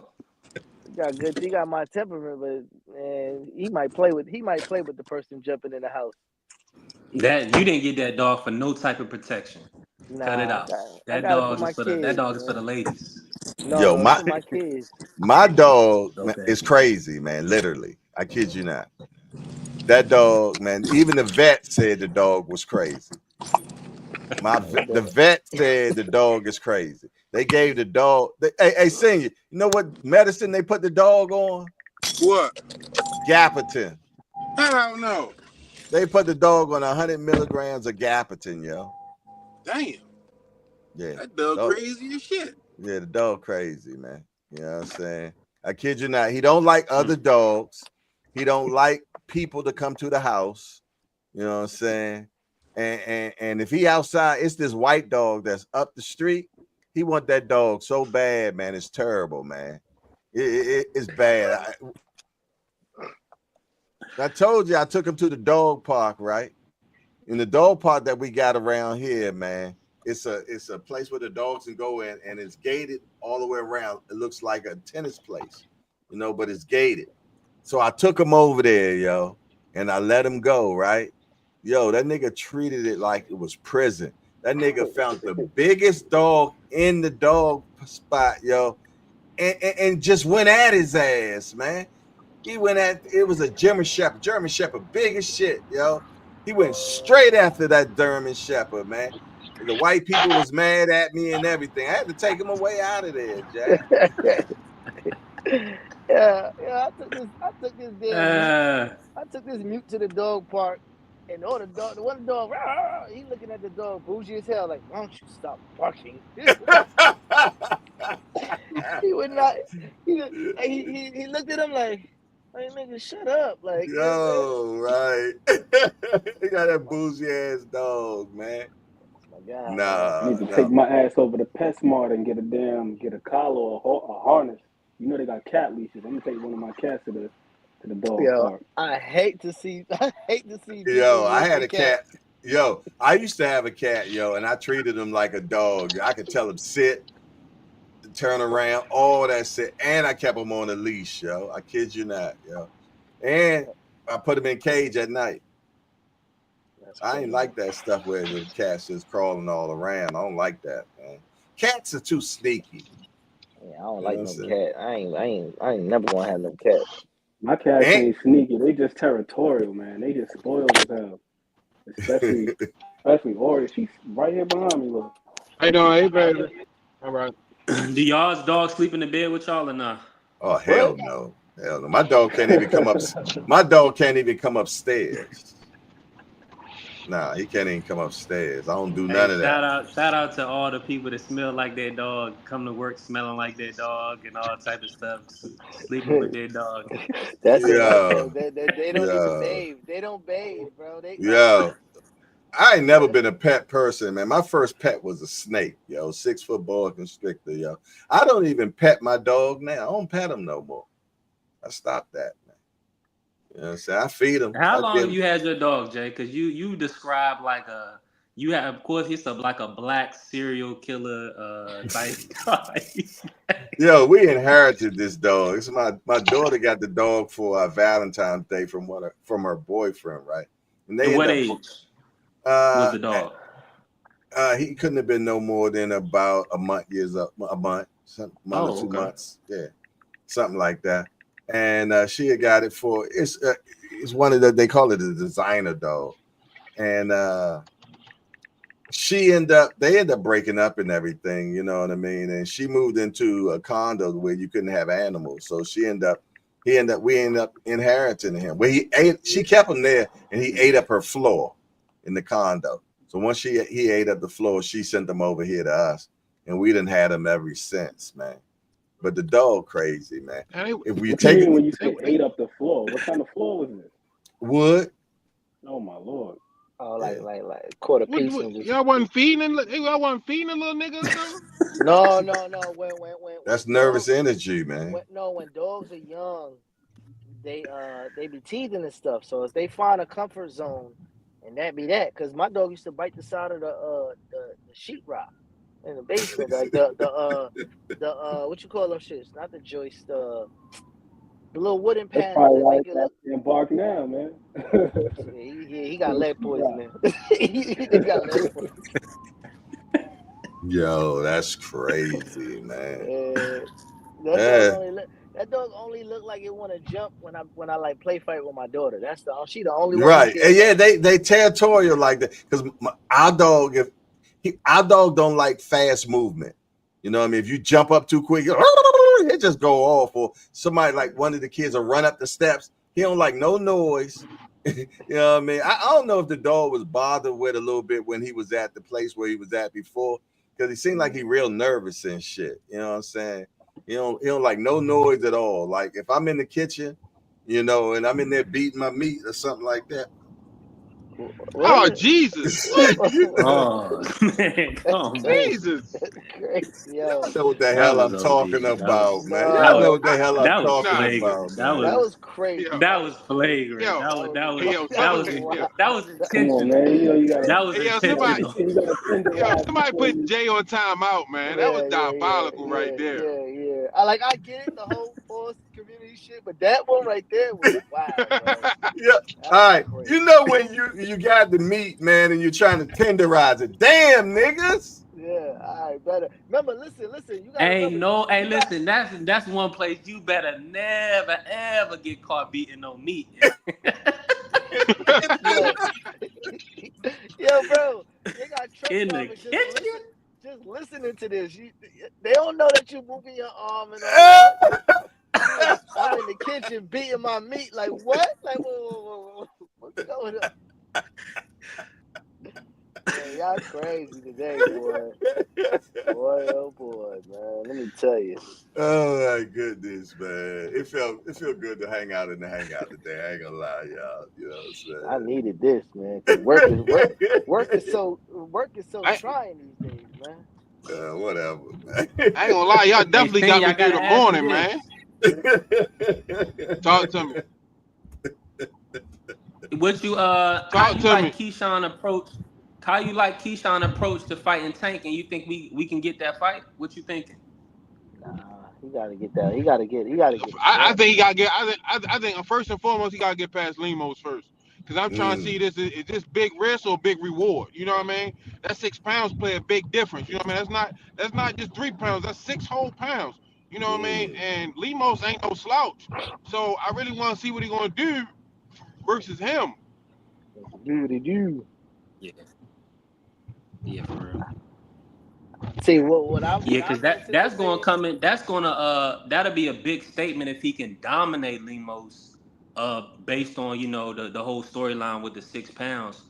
Do you feel like? But he's really taking the fight so he can get the title shot, because they kind of making it a mandatory type situation for the WBO.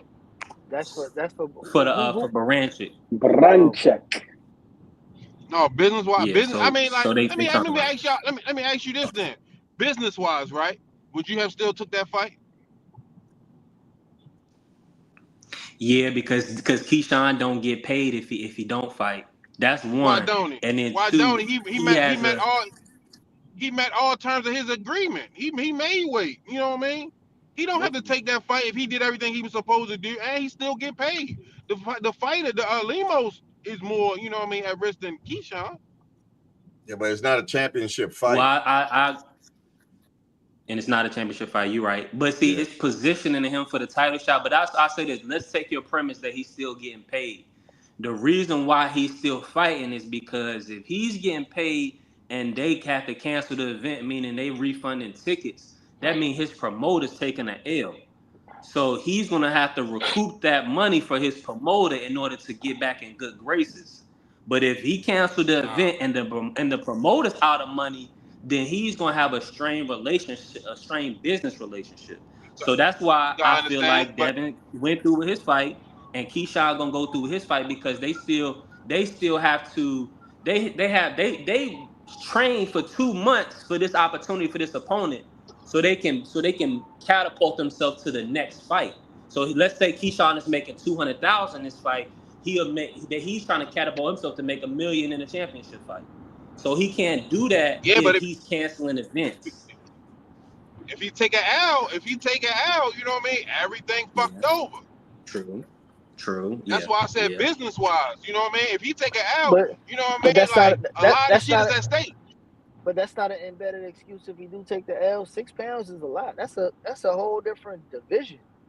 Plus, so if Lemos beats him, do Keyshawn get man? But you know what? He was 6 pounds overweight.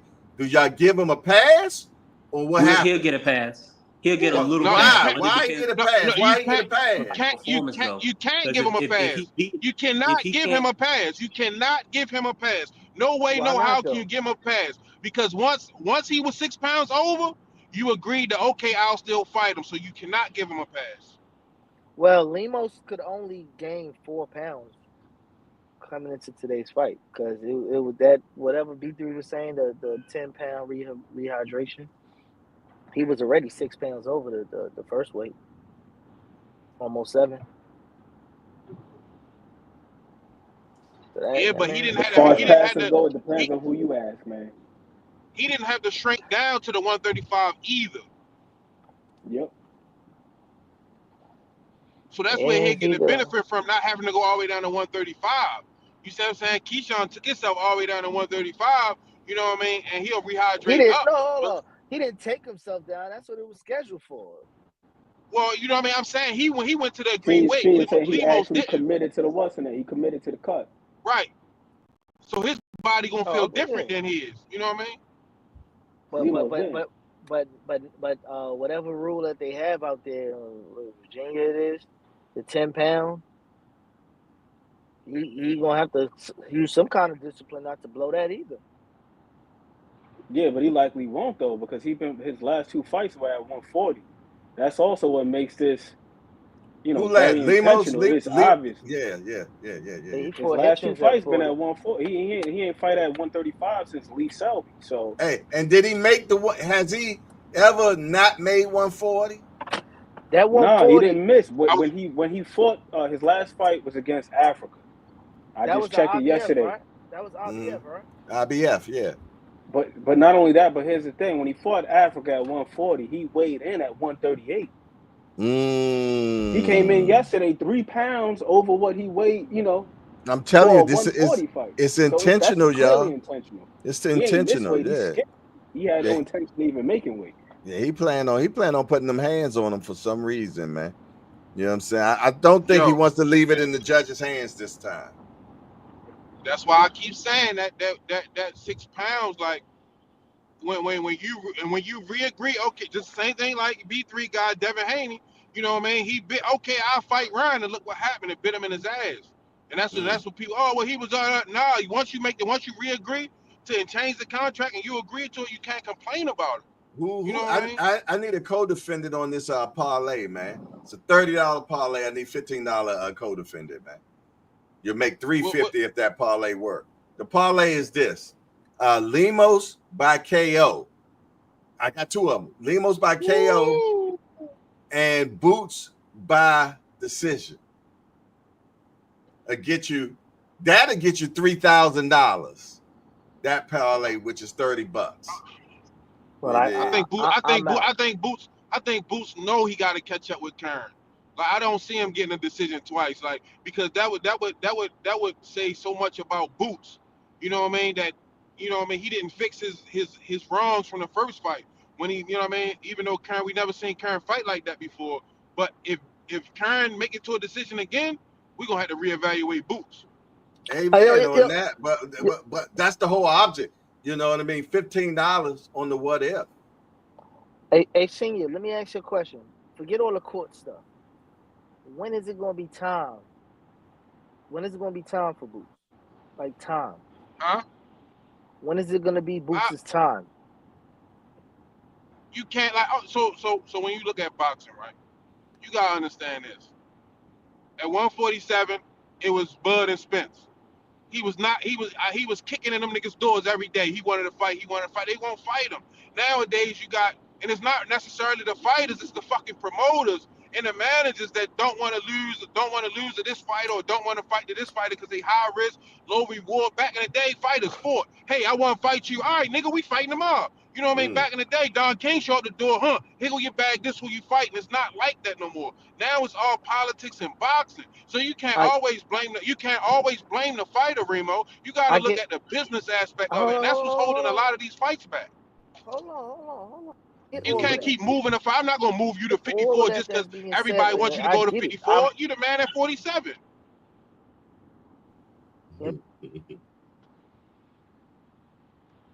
What happened? Where'd Remo go? That's what happened when he talked to a boss. I ran his ass up out the line. Damn. So I don't even like New York niggas. Oh my goodness, man. Hold on, man. Hold on. He dropped off. There you go, right there, man. I gave him a pass to come back. And right back out of there because he was ready to say some slick shit. You know what I mean? Oh my goodness. Get his ass out of there. Yeah, I think Boots got to remain steadfast at 47. It's wide open. He got to be on his field of dreams. Who's that? Kevin Costner. If you build it, they will come. Sometimes it ain't always about beating the man and becoming the man, but becoming the man to beat. You know what I mean? I got a clip. I'm gonna see if I can find it. Mr. Bernard Hackett. He elaborates on that subject, but he's referring to Jaleel about it. And he's like pretty much like, I'm worried about the fighters of my son's generation.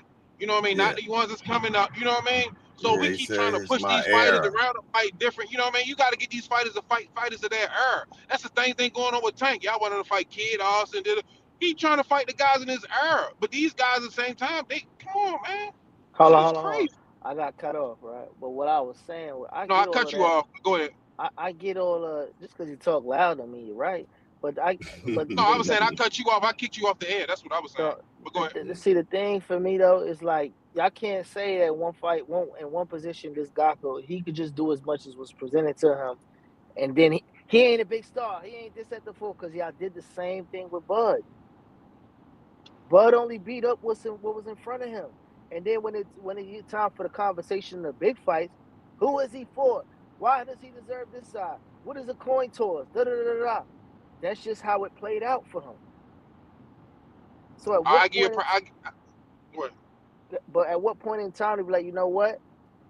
I'm gonna walk away from all of this conversation and then I'm gonna put myself at a risk because I'm that much better.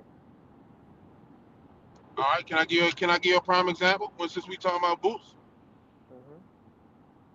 Boots tried to fight Brian Norman. Brian Norman won a belt. Boots tried to go at him. What they say? Oh, we don't want to fight. You know what I mean? It's not enough. What the fuck can you do? If Brian Norman never won that, would he ever mention Brian Norman's name at all? I can't tell you that because as soon as Brian Norman got the belt, that's when he's trying to get the belts. Y'all want him to get belts. He tried to get the belt. To me personally, the belts sound good and they look good, but the bigger names matter. At this point in time, everybody chasing the bag anyway. Because the biggest fights that have been unified and then undisputed and all of this, motherfuckers ain't been raving and ranting about those ones. Yeah, but some fighters need belts, some fighters don't. Most fighters need belts. You do have anomalies to the situation where some fighters are bigger than the belts. When you look at time, he's bigger than the belts. Boots need the belts to get the fights that he wants. Boots is 27 years old with 32 fights. At some point in time, and they won't fight him. And he been calling them out, and they won't fight him. So what are you gonna do? But what I'm saying is you can't shit on him if he becomes the secondary to the second coming of Bud. I'm just saying we've seen the storyline before, and now they're saying the dude that's possibly the baddest man on the planet don't deserve to challenge himself to go up to see Canelo. So which one is it? Which storyline is the one you're supposed to follow? So that's when we revert back to the politics and the managers. The money or the money or the legacy, because he could have a great legacy down there at 47 with names that nobody know, and then they still ain't gonna give him the credit. But B3 did argue a good point. If he gets undisputed, when he goes to 54, he can challenge for the belts, opposed to getting up to 54 and nobody want to fight him because he doesn't have any belts. You don't need the undisputed to do that. You don't gotta go. No, I'm not saying the undisputed. I'm saying mean having the WBO. If you got the WBO belt, then you can go fight the WBO champion in the next division. That's what I'm talking about. Yeah, but you don't gotta unify to do. You don't gotta unify to do that shit. He got IBF. The IBF don't do that. The WBO do. So he got to get the IBO belt. Just a unification to do that for him. I think the WBA does it too. And does the WBA do that too? I believe so. I know what you're saying. Yeah. Like if you got the belt in one division, you can move up and challenge the champion. The champ, right? In the event that you move up. But that's what Shakur did, right? When he came from 130 to 135. Am I correct? I believe the WBC, they might do it too. So who is it? That's what Bud did. Yeah. No, Shakur lost his belts at 130 corner scale. No, but I think he used his belts when he came in. No, I know that's what what's the name did, if I'm not mistaken. Bud did. I think Devin might have. That's how he was able to move up and fight Regis for the WBC. Bud fought the dude from Australia that had the WBO belt in the 147 division. That's how he got a belt in the 147 division. He fought, what's the kid from Australia? Jeff Horn. Exactly. And because Bud was WBO undisputed champ at 140, he had that WBO belt. He was able to say, you know what? I want to fight the champ at 140. And that's how he got his first belt. He just did it at 154. Yeah, exactly. Madrimov. Blueprint. It's a blueprint. Fight at 154. He's in the championship against the champion. Exactly. Listen, I love the kid. I love the talent, but it's gonna be the same conversation around him that we did with Bud. This is gonna be the same thing. Maybe, maybe not. I think the difference here is that there seems to be a promoter that's making a concerted effort to turn him into a star. I don't feel like the same support was lended to Bud Crawford, and that's the main thing. It's not always about the belts and this and that, but how your promoter is moving you. And clearly they got vested interest in Boots and Matchroom because they want to make him the flagship American fighter. Same with Ben Rodriguez at the lower weight classes. I think that, the play is clear. The two kings and this, that, and the third. That's what this whole promotion has been about, because Matchroom is what? They're like from the UK. So they're trying to establish themselves over here. They already got AJ, who's a megastar over there. It doesn't matter what happens with him. But they're trying to establish themselves over here. They tried it with Conor Benn, tried to bring him over here to Vegas, also partially because Conor Benn couldn't fight over there. But who the hell knows Conor Benn over here? So if you got a guy like Jaron Ennis and you can have him over at the Wells Fargo Center and do whatever else, hey. Can I play devil's advocate, though? Because you said, you know what I mean, he's doing whatever it is he could to make him a star. And he didn't bid on this last fight that's going down right now. He let it go to the Russian guys who won it, but he figured out a way how to salvage that situation. And then he didn't put up what was necessary to even make the unification fight. So how much vast interest does he really have in making him a star? If those two opportunities in itself, he showed that, Well, the fact that they're having the fact that they're staging these two fights that he's had in America at the Wells Fargo Center, I think that says a whole lot. He salvaged that situation because he didn't bid on it initially. It went to the other guy promoter, but I guess they worked something out backstage to make it, I guess, under the table. I just got a notification saying that Eddie Hearn agreed. I didn't get to look at it because we was on the show about Eddie Hearn and Oscar doing that 5-on-5 with Boots and them on it. Do y'all think that would help the situation? Yeah, potentially. Yeah, basically at the 5-on-5, but both of them saying two different things. Hearn said he want Boots to fight Ryan Garcia, You know what I'm saying? And Oscar says he want Ryan. He said he won't fight Eddie. Right. But I think he wanted what's his name? What's Oscar boy? Who? Valdez. No. Oh, Virgil Virgil Ortiz. Ortiz. He Yeah, wanted him to Virgil fight Ortiz Boots. just posted a couple minutes ago. Actually, while we were on here, he was saying, "This is my first time hearing about this. I'm always down for a fight. I didn't turn down anything," and that was in reference to Boots? a clip. Bozianis. He says that they reached out to Virgil's team and they turned down the fight. Virgil saying he didn't hear anything about it, but he's down for the fight. And so we just been on here talking about this shit forever. Eventually, them the money fights for him. Them the plays for him that's going to get him where he need to get, whether it be legacy and the paycheck. Man, is Oscar? I mean, does Hearn got a curse on him? I'm gonna tell you, he can't win for nothing right now, man. Only last person that the won for him was Boots, right? He been losing all year. Yeah, but I'll say this about Eddie Hearn, though. I got to give him credit for putting his guys in fights that they could potentially lose, because he could have been having these guys just fighting layups. Is it him or is it Turkey out of sheep doing it? Well, I'll tell you one thing, Eddie ain't dumb though, because as much as he signed these guys this year, he offered them contracts already. Because I think this is Jalil's last fight on thing. Regis contract then fell off. I think Mama dude, what's up? Hitchens, this might be his last joint over there. He got Subriel and dropped Subriel already. So as much as he hired help, he not embedded in any contract. Devin, he not responsible for rebuilding that mess going on over there. So Boots should be the main focus over there, because he's the only long-term fighter he got.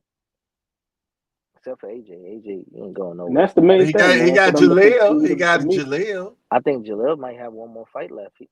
He only has this. He got one more fight on his contract, and then it's renegotiation, which is good. Hopefully he has an excellent fight in Puerto Rico, man, and that'd be amazing. There's room over there for him. But the only thing is with that is how much seeing how things played out, how much is Eddie willing to reinvest in, some of the American youth market, Because I think he also got Shakur's little cousin. Yeah, he's making a full debut tomorrow, and he still has Bam. So, and Bam is from Texas, San Antonio, if I'm not mistaken. So he's clearly trying to establish some roots over here in the U.S. Expand the brand. He calls himself the only global promoter, international. Yeah. See, I think Eddie? You talking about Eddie? Yeah. But they just granted what's the other dude? Frank Warren. Well, now he's going to be able to do shows here in America as well. So he's going to be rivaling. He's been rivaling Eddie like crazy over there. So we'll see what Frank Warren do with the zone contract he just got. Has he been proven to kick Eddie's ass? Zone like, hold on. Let's put some money behind this guy right here. For sure. Yeah, Queensberry got busy at the 5v5 twice. No, or they only had one. They had two. They had the one. They had the 5v5, but man, it was a clean sweep. Matchroom ain't win a fight. And some of the fights was like super lopsided too, like that Hamza Shiraz versus Emil Williams. That was rough to watch. I ain't gonna lie.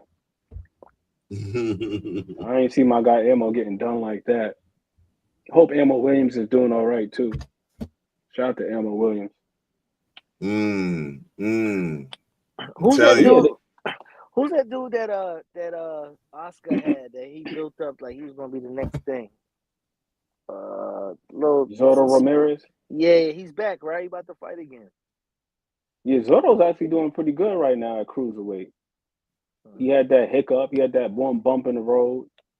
Took the L to Dimitri Bivol at 175, and he moved up to cruiserweight. He's improved though. I think the thing that's so tough about Golden Boy is they're just so damn top heavy in terms of their roster. It seems like every division they got that one guy, but then who do you have that's in between there credible or who's going to give these guys some sort of resistance? So they just pad up their records, you know? That's why they got JoJo Diaz. They bounce him around all types of different divisions. Where he at now? Last time he fought was at 135. He fought against the last fight I saw him in was in Duarte. That was the first time he got stopped too. You say he had alcohol problems, like drinking. He had all types of issues, man. Hope he's doing all right too, man. Hope he bounced back. A lot of boxers seem like they drink, man. You know what I'm saying? But you know what? That was heavy. It was heavy back in the day too, man, from fighters, man. A lot of old timer fighters, man, did a lot of drinking, man, for sure. Man, listen, who you know get punched in the face for a living and just regular in the head, man?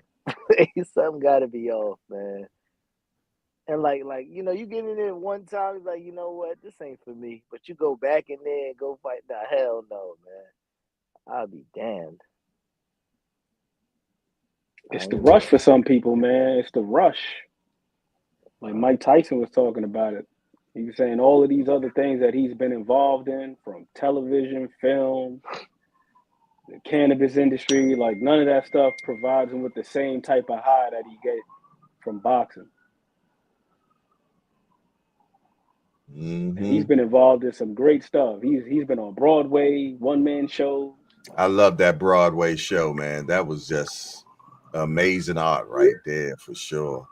You know, I'm gonna tell you, the one he was telling his life. Yeah, I love that, man. That was really good. That was really Yeah, good. I wish I caught that live. It was super entertaining, man. And Mike was hilarious on there too. I thought he did a great job of being transparent. Had some comedic element to it. He's like very self-effacing. It was really good. And Spike Lee did a great job too, documenting that. I'm trying to see. Did I watch that on TV? Did I see that? I don't remember. It was on HBO a number of years ago. For sure. It was on there. But Mike is always good in interviews and those type of settings where he just got to talk. Mm-hmm. But every time I watch his interviews, I always come away with this thought, man. Cus D'Amato must have been a hell of a guy, because every single time I've heard anybody talk about this guy, it seems like they just get overwhelmed by emotion, especially Mike Tyson. Like Mike Tyson cannot talk about Cus D'Amato without crying. Every time he talks about this dude, his eyes well up, his voice starts breaking. There's only two people I ever see cry every time on TV, and I used to think so highly of them. I still do, but Mike Tyson and Allen Iverson. Anytime they get a chance, man, the emotional aspect of just the conversation, it just takes them over, man. And AI, I thought he was a god at one point, man. And the way he'd be crying all the time. He cried at his Hall of Fame. He cried about talking about Mike Jordan. Cried about talking about it was all right, man, to be emotional. He from them two guys alone, it showed me like, yo, people are human, man.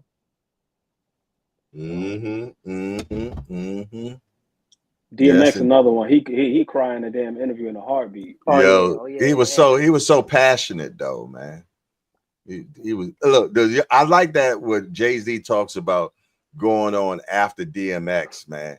That was heavy, man. He was like, yo, after DMX do the stage, man, he's like, what am I supposed to do, man? Yeah. How do you follow that? You know what I'm saying? Jay-Z's a horrible performer. Horrible. Great lyricist. He's a lyricist, yeah. He's not a performer. He's not a performer. No. Between him and I seen Fab person in live, it's just I could watch. Jay-Z has gotten better over the years. But I'll say this about Jay. I think the thing that helps him out is his catalog. Thankfully, he has a good catalog, so people could sing along with it. And another thing that I like that Jay-Z does, like when he works with the Roots in particular, On they the do a band. really good Yeah. job of What it's doing called? doing different renditions of his songs. Like when he did The Linkin Park thing. no, Oh, not that that. was But I when he like the did Linkin Park. No, that What was was it nice. called though? It was Song called Cry, when he did Song Cry, and it goes into the LL Cool J I Need Yeah. Love.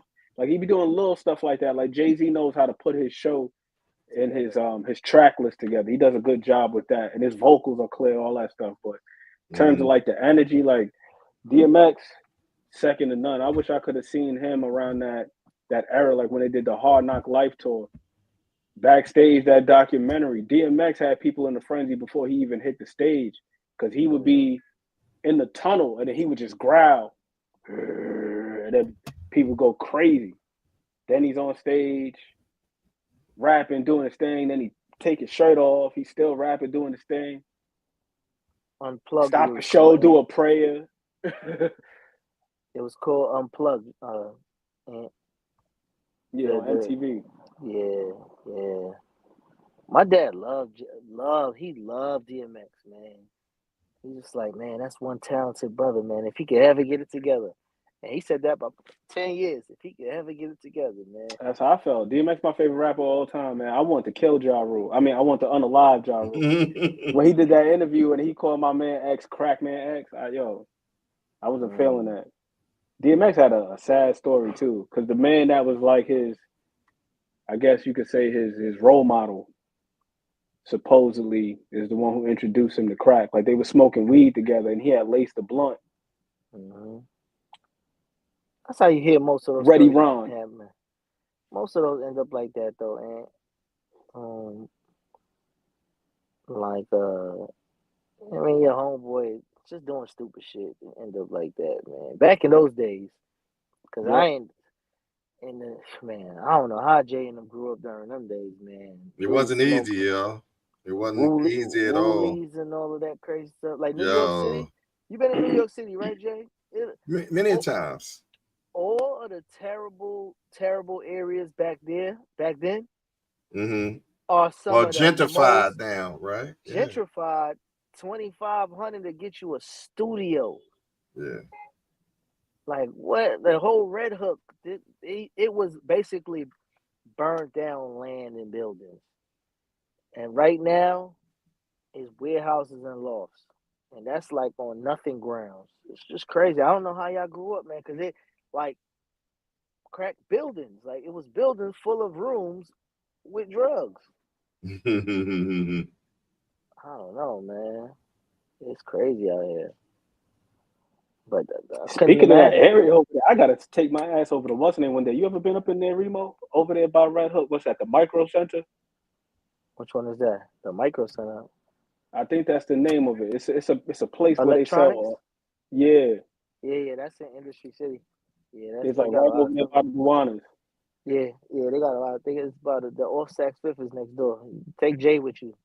You just leave him in the store. He'll buy everything. You get crazy in there. It fell off the truck. Nah, they got a store over there. It's off Saks Fifth, but they sell like all the high end stuff.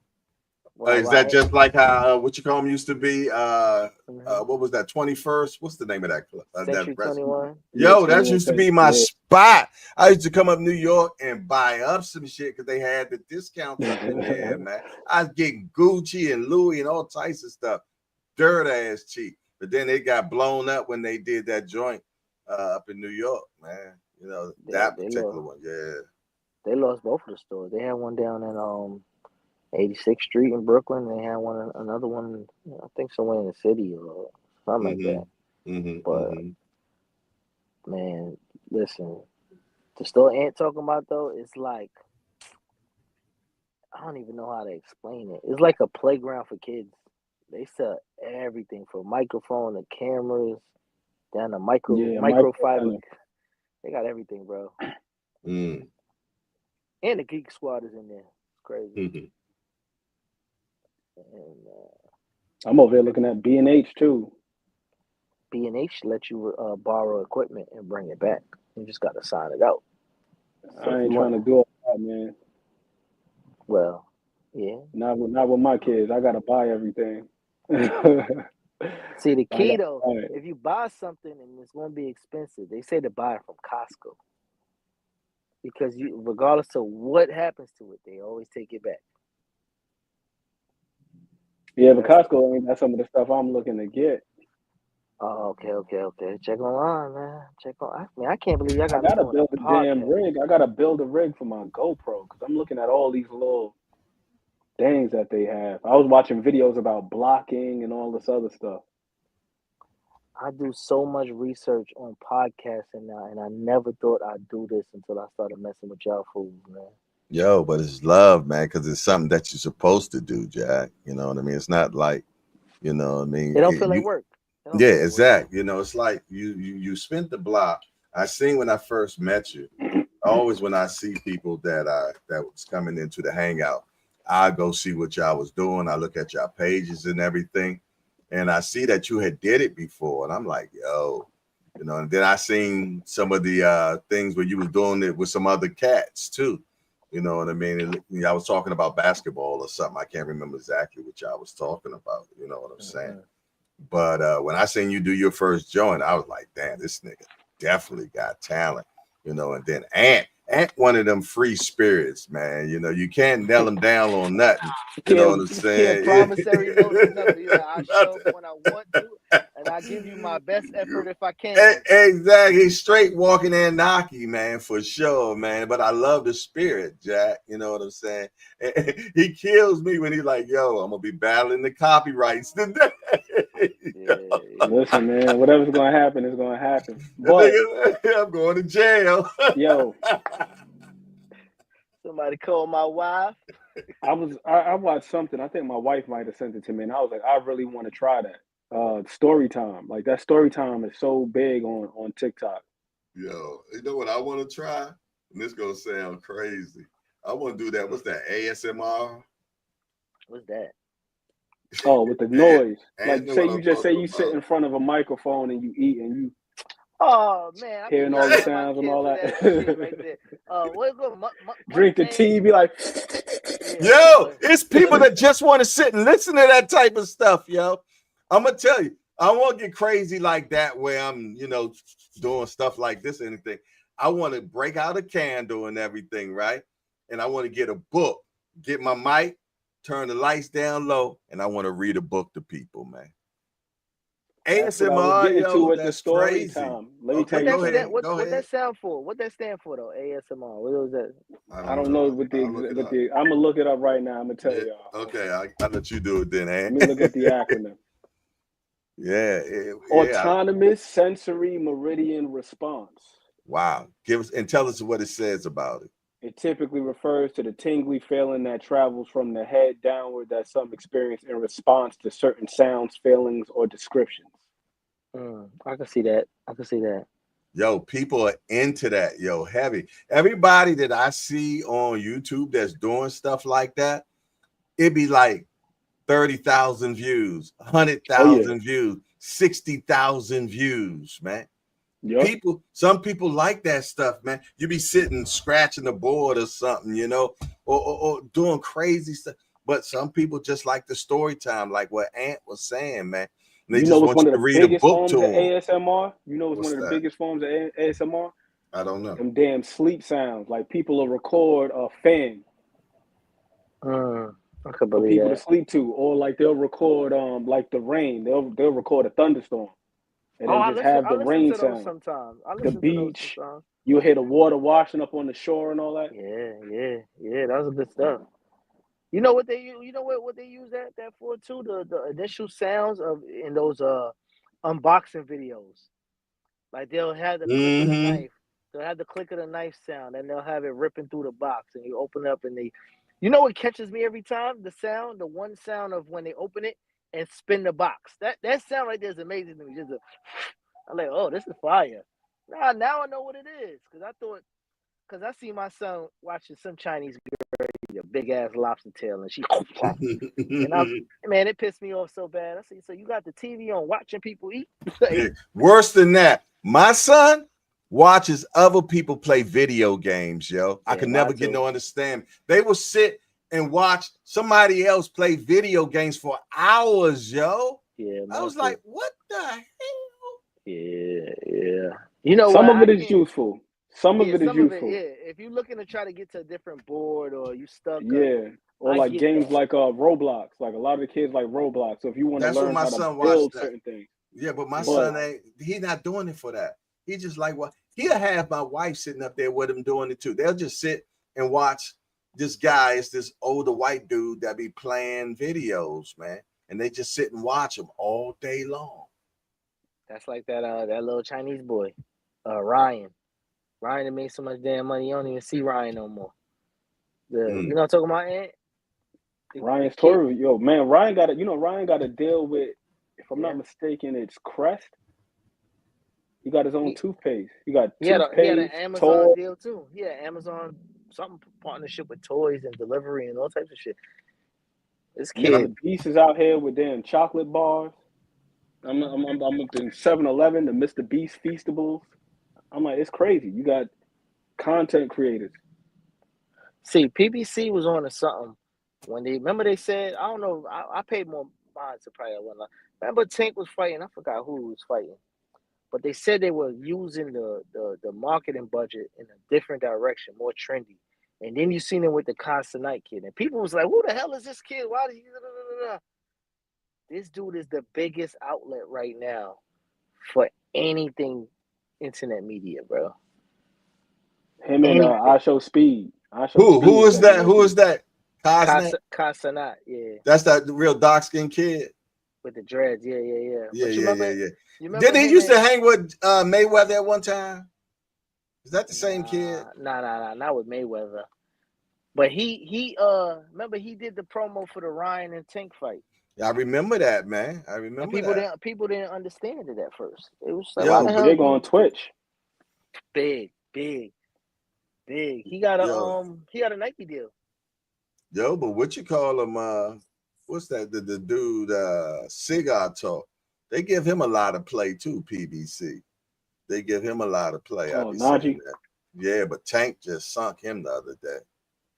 He kind of reverted the wrong way to me though, because he kind of like he used to do like big mainstream, like all over the place, but he kind of like I guess isolated into the boxing space. But he used to sit down with a lot of hip hop artists beforehand. G Peasy say, I'm convinced my brother Remo ain't got no job. Y'all still here. So y'all be thinking I be lying. It's the hangout, man. We still here, man. It's the hangout, Jack. Simple as that. Mike Rim say, best to learn how to play the game. I do that sometimes. I watch it before I play the game. Mike Rim, you still playing games? You about 80 years old, Jack. Talib Cunningham said. This was keeping them sharp, man. Yeah, Talib Cunningham said, afternoon. Who lost the case? Remo lost, y'all. Yeah, I lost. I'm like, you see how D Freeze like the unanimous winner? I'm the unanimous loser. I can't get you unanimous because I should have won the Canelo case. B3. I'm gonna tell you the fact that everybody don't like Canelo, and it was a 51-49 split. That goes to show you the level of preparation. That's what I got to start putting the what you call them in the chat again, so that way it's no whatsoever. I'm gonna start putting put the poll in the chat again. Yeah, I'm gonna go back to because I'm gonna tell you we couldn't get no Countermich in it at all. Y'all heard that word Countermich? Dang, Countermich, man. Hey Remo, tell us what you said around your wife, yo, the other day. I forgot what word. Understandment. Understandment. Some shit like that. She said under what? With the you know when the girls be all the way pissed off, they turn their head like under what? Like, nigga, where you got that word from? Look, Booger said he did the same thing. He used to mess around and use understanding at work. See, I stopped playing and hang out in the house, right? For a reason. Oh yeah. Because my son he stuttered too, right? So let me tell y'all a story, right? Sorry to anybody that stutter or whatever. So my son, he gets excited. When he gets excited, or he lying. he starts stuttering, right? Uh-huh. So he over there. Da-da-da-da-da. I'm like, man, brother, slow down, right? So the little one now, my daughter 5, about to be 6. She goes, Ken, why you always like she'll go behind him and tease him. Oh shit. So my son will say, oh, you get mad at me when I stutter, but you don't say nothing to Jay Hardcore.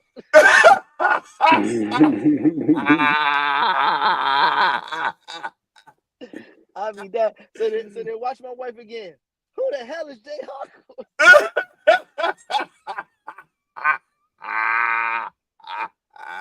Household name. What y'all talking about? I be cutting up, man, because he be in my business, man. Yeah, but he's smart though. Yo, that's crazy. He said, "Who the hell is Jay Hardcore?" The funniest one. Who was that? Who was that? GP's daughter.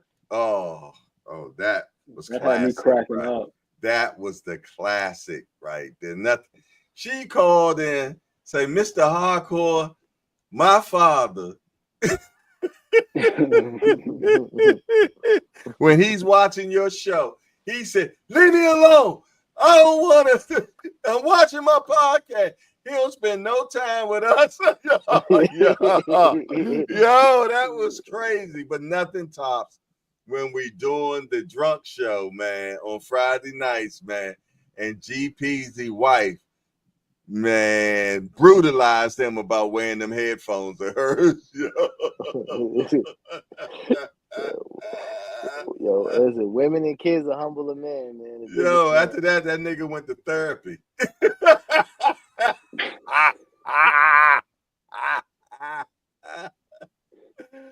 Oh, Talib Cunningham said, "My sister calls me Stuttering Stanley." See, siblings, man, they ain't got no cut cards, yo. That's terrible.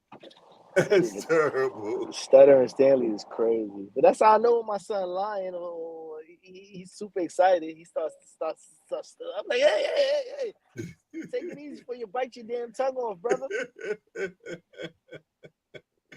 See, y'all hear how I cut up with them when we on the calls and the back calls, but I have fun with them. They crazy, man.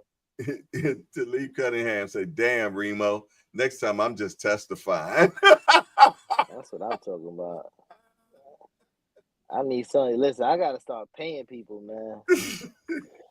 That janky judge, boy. He take payments, bro. You know what I'm saying? See, B3 bought a ticket for the meet and greet.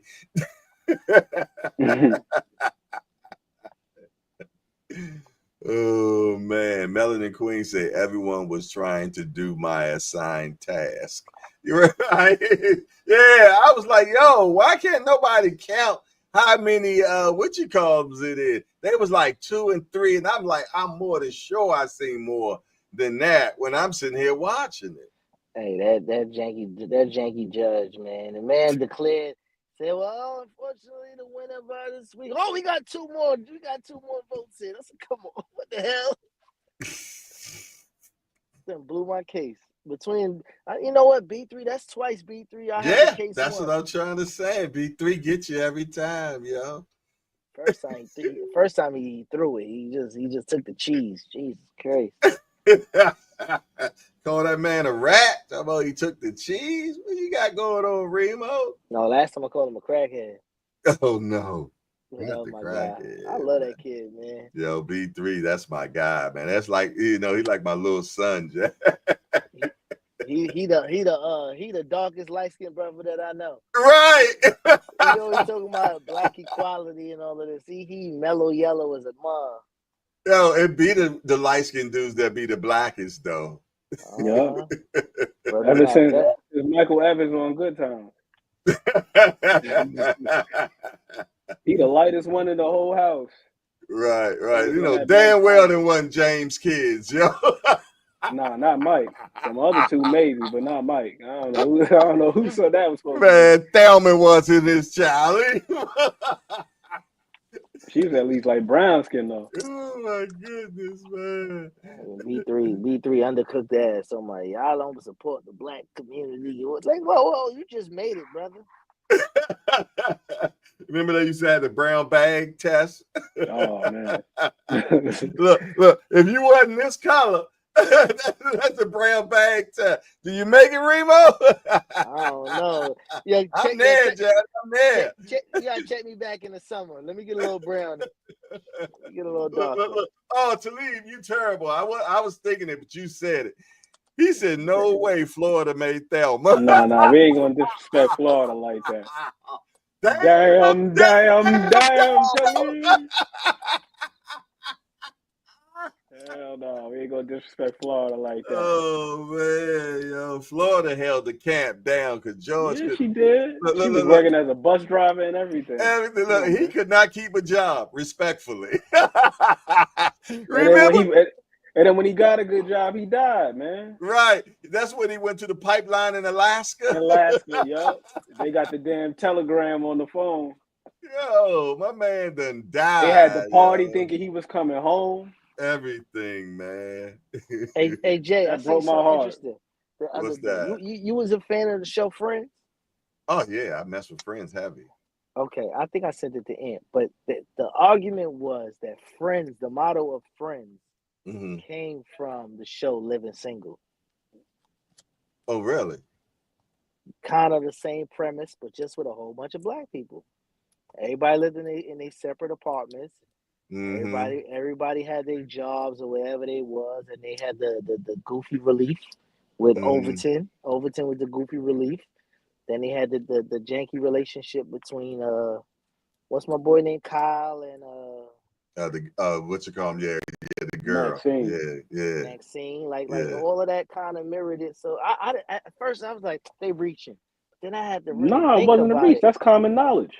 Yeah, no, I'm saying I didn't know that. I knew that already. But then again, I'm like my show. Yeah, I love Seinfeld, yo. That Seinfeld was crazy.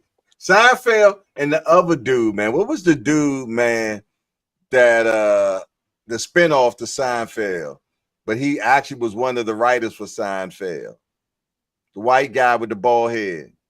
No, he didn't have a bald head. He's Jewish. And he had a show. Come on, y'all, help me with that. I don't know. I ain't really watch a lot of white people TV. Yeah, white people TV be dry funny though. But my wife loved him. The dude, God, come on, Ant. You know what I'm talking about. I think he was a writer. I know it's like George Costanza. Not Costanza, not Costanza. He wasn't on the show with Seinfeld. David? What's it, David what? Larry David? You talking about Curb Enthusiasm. Curb Enthusiasm, man. That dude don't give a damn about nothing, yo. Yeah, Larry David is crazy. Larry David was crazy. And he had the black dude was on there, the comedian. I forgot his name. But one time Larry Davis was he went to a ski trip, right? And he was on one of those, the things that you ride to take you to the other side of the skis, but you in the air, the lift. So he's on one of those, right? But he's on there with a Jewish girl, right? And they get stuck in the air, right? So when they get stuck in the air, they stuck for a while. So he reaches in his bag and pull out some edible underwear, right? Because he's hungry. So he started eating it, right? And he looks at the girl. He like, you want some? And she looks at him like he's crazy. No. So then it's getting late, right? And she said, hey, you're going to have to jump because I can't be nowhere with a man after dark. She's deep Jewish religion, right? He's like, I'm not jumping this, that, and the third, man. Make a long story short, I think he pushed the girl off the joint, man. Larry David, crazy, yo. Then one time he's going around with everybody going like that, and people are like, "What's wrong?" He's like, "Pubic hair stuck in my throat." Yo, that dude was crazy, man. Curb Your Enthusiasm. That's my kind of show right there. Yeah. I like the Seinfelds too. Kramer was my guy, man. You see the episode with Kramer when Kramer. The cable man had Kramer waiting for a long time and never showed up. And he said he hate when they say I'll be in there between 1 and 4. So he there between 1 and 4, but the cable man never shows up. So now Kramer back, he on revenge heavy now, trying to set up dates and everything with the cable man so he can catch him and shit. Kramer was crazy, man. I like that white people humor though, man. I enjoyed that. What I you was got a big there? fan of George Carlin, R.I.P. George Carlin. That's my guy. I never watched that. But ain't he a comedian? Yeah, he used to go off, man, about life. That guy was damn near like a philosopher. Like if you're familiar with like what's my guy's name? The white dude always be screaming. Bill Burr. He's one of them type dudes. He's an angry white man for sure. George Carlin. I'm trying to count how many chapters in here because I want to start doing this. I'm just trying to think about how I want to do it. Or is that with the story reading? Yeah. Yeah, I'm thinking about really doing, because I want to get a few channels, man. Anyway, just doing different stuff. You never know what's going to really pop and do crazy numbers. But this is what I was saying about the boxing content. There's just so much stuff out here. Yeah, I think about the story time. I'm like, yo, because this book right here is an anthology. Oh wow. Blood and Blood. One of the this is probably one of my favorite books I read this year. I told you got to go get that book, man. Calluses on My Soul, and you won't put it down. You won't put it down, man. This book got stories about everybody. Muhammad Ali, Jack Johnson. Oh, so it's background stories of the stuff we wouldn't know. Is that what that is? Aaron Pryor, Don Jordan, Joe Frazier, Johnny Saxton. That Johnny Saxton story was crazy. Davey Moore. I didn't realize what happened to Davey Moore. Remo, that drives me crazy, man. Well, that's ASMR right there. Yeah, that blinker just going. Yeah, yo, that drives me crazy, man. That's the ASMR right there. See, yo, that's what I say. I don't like that. I don't like hearing the noise of Texas coming in, or I don't like my phone ringing, man. I hate that. That stuff drives me crazy, man. I keep my phone on silent at all times. I hate that noise, man. I don't even like the vibration. But you want to keep noise in other people's ear. That's crazy. Yo, I'm running a podcast. What are you talking about, man? You know what I'm saying? That's the first time I ever seen Green. Talking about your interest in making a potential for ASMR, yeah, like but I'm just gonna be reading a story to people, man. You know, Talib Cunningham said, "No way, Thelma should have been in the projects." Amen on that. Somebody she almost made it out the projects, man. This Anytime times anything are getting good, remotely good, things go left. Like remember Keith, that was Thelma's fiance. She ended up marrying him, light-skinned dude. He got a contract with the Chicago Bears. He was a running back. At the wedding, he tripped over JJ foot and blow his knee out. Damn. Then he moved into the projects with them. You know, the dude, I think his name was Ernie Bonds. He was the actual one that drew those pictures. Yeah, he the one that drew the paintings of what JJ was doing, and then he actually played on the show one time. Was he the football player that blew his leg? No, I don't think so. I don't think that was Ernie Barnes. But yo, speaking of those paintings, one of my favorite episodes was the Ned the Wino, Black Jesus.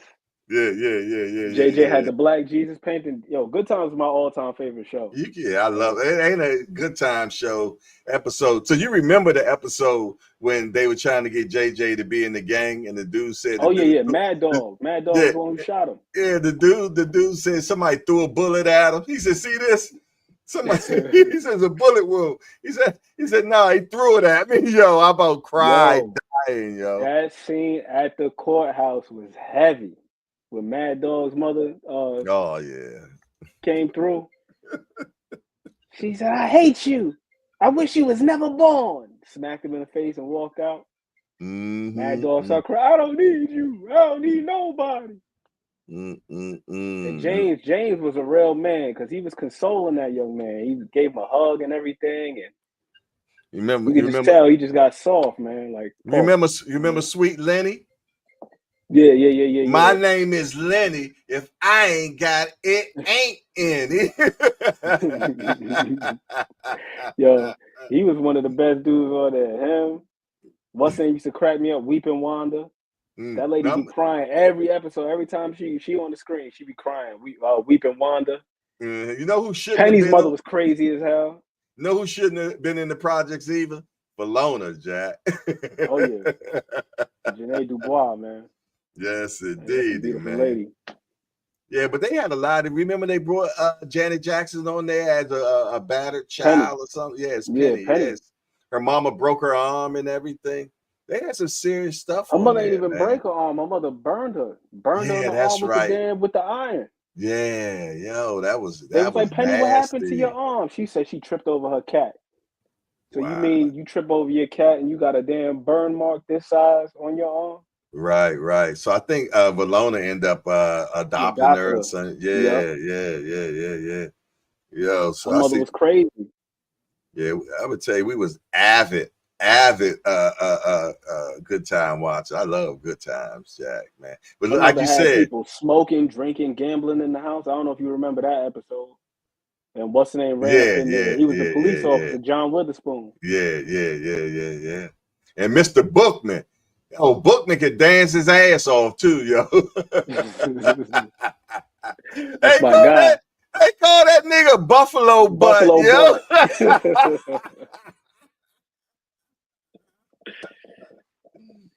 There's that the other little Buffalo boy that was on the Butt. show too. I think his name was like Larry or something like that. Mm-hmm. And he damn near he almost died. He almost fell down the elevator shaft because Oh he couldn't hear. yeah, I He was remember deaf in that. like one ear or something like that. His mother didn't know. Yeah, and the elevator was always broke, yo. Always broke on that Always shit. broke. I could see why Ann ain't getting no damn high school diploma. He too busy watching his damn shows all day in the friggin' house.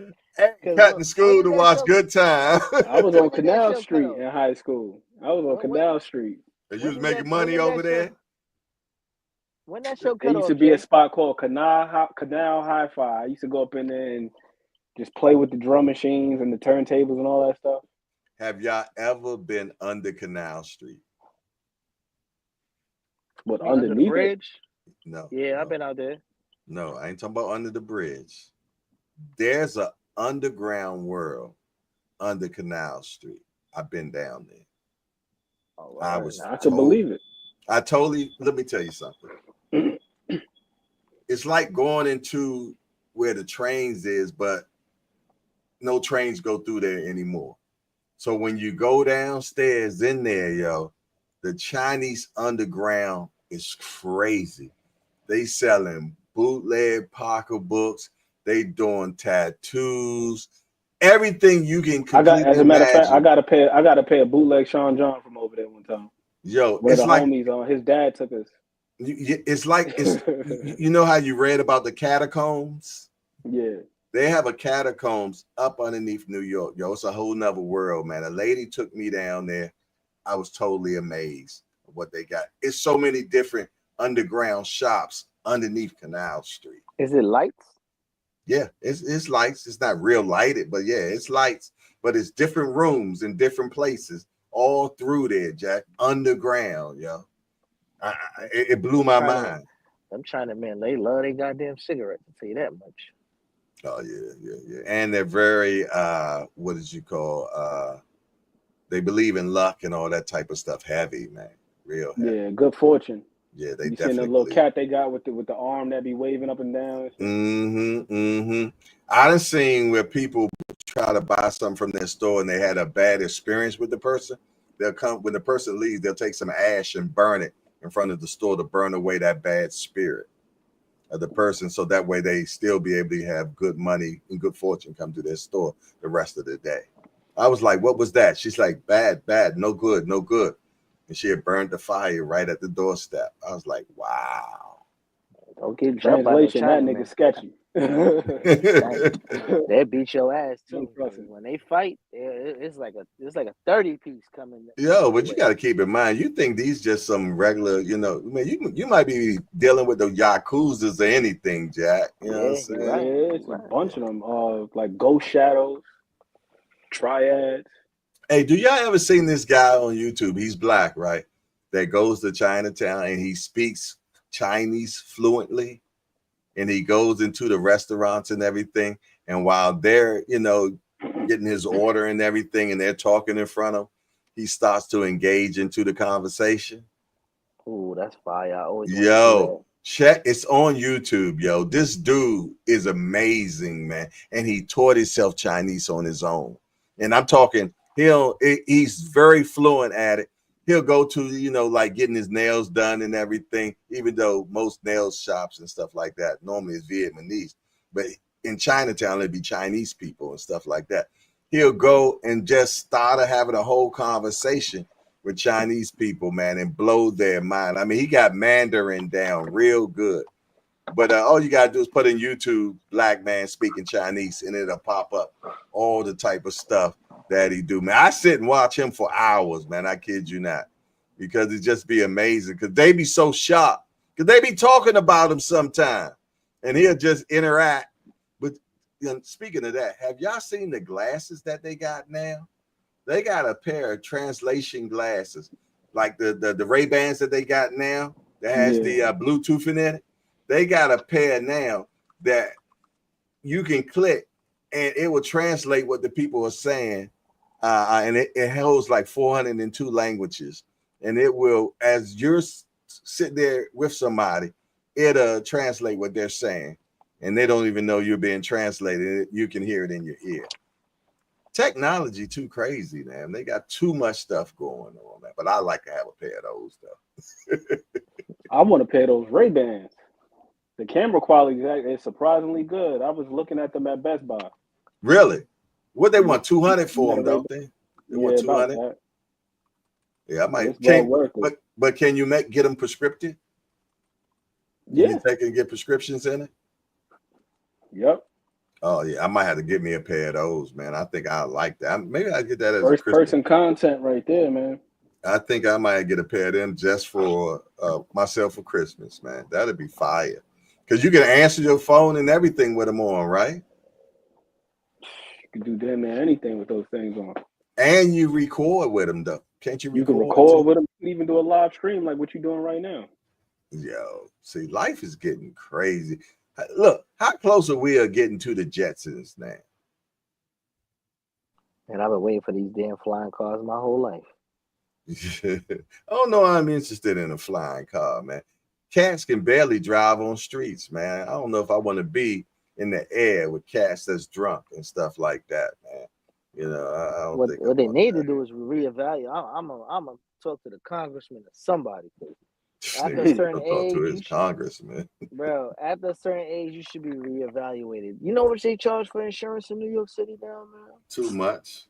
But y'all got no fault insurance though, don't y'all? That means if you get hit or it hit you, it's still going up. Right, exactly. Nobody's fault.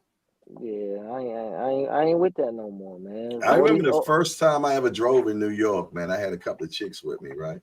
And I'm driving, and we're going through about to get into the tunnel, and I'm turning my blinkers on and everything. They're like, Jay, what are you doing? I said, what do you mean what I'm doing? I said, I'm trying to get over. They said, that's not how you do it in New York. I said, what do you mean? They said, you just got to do it and take it, man.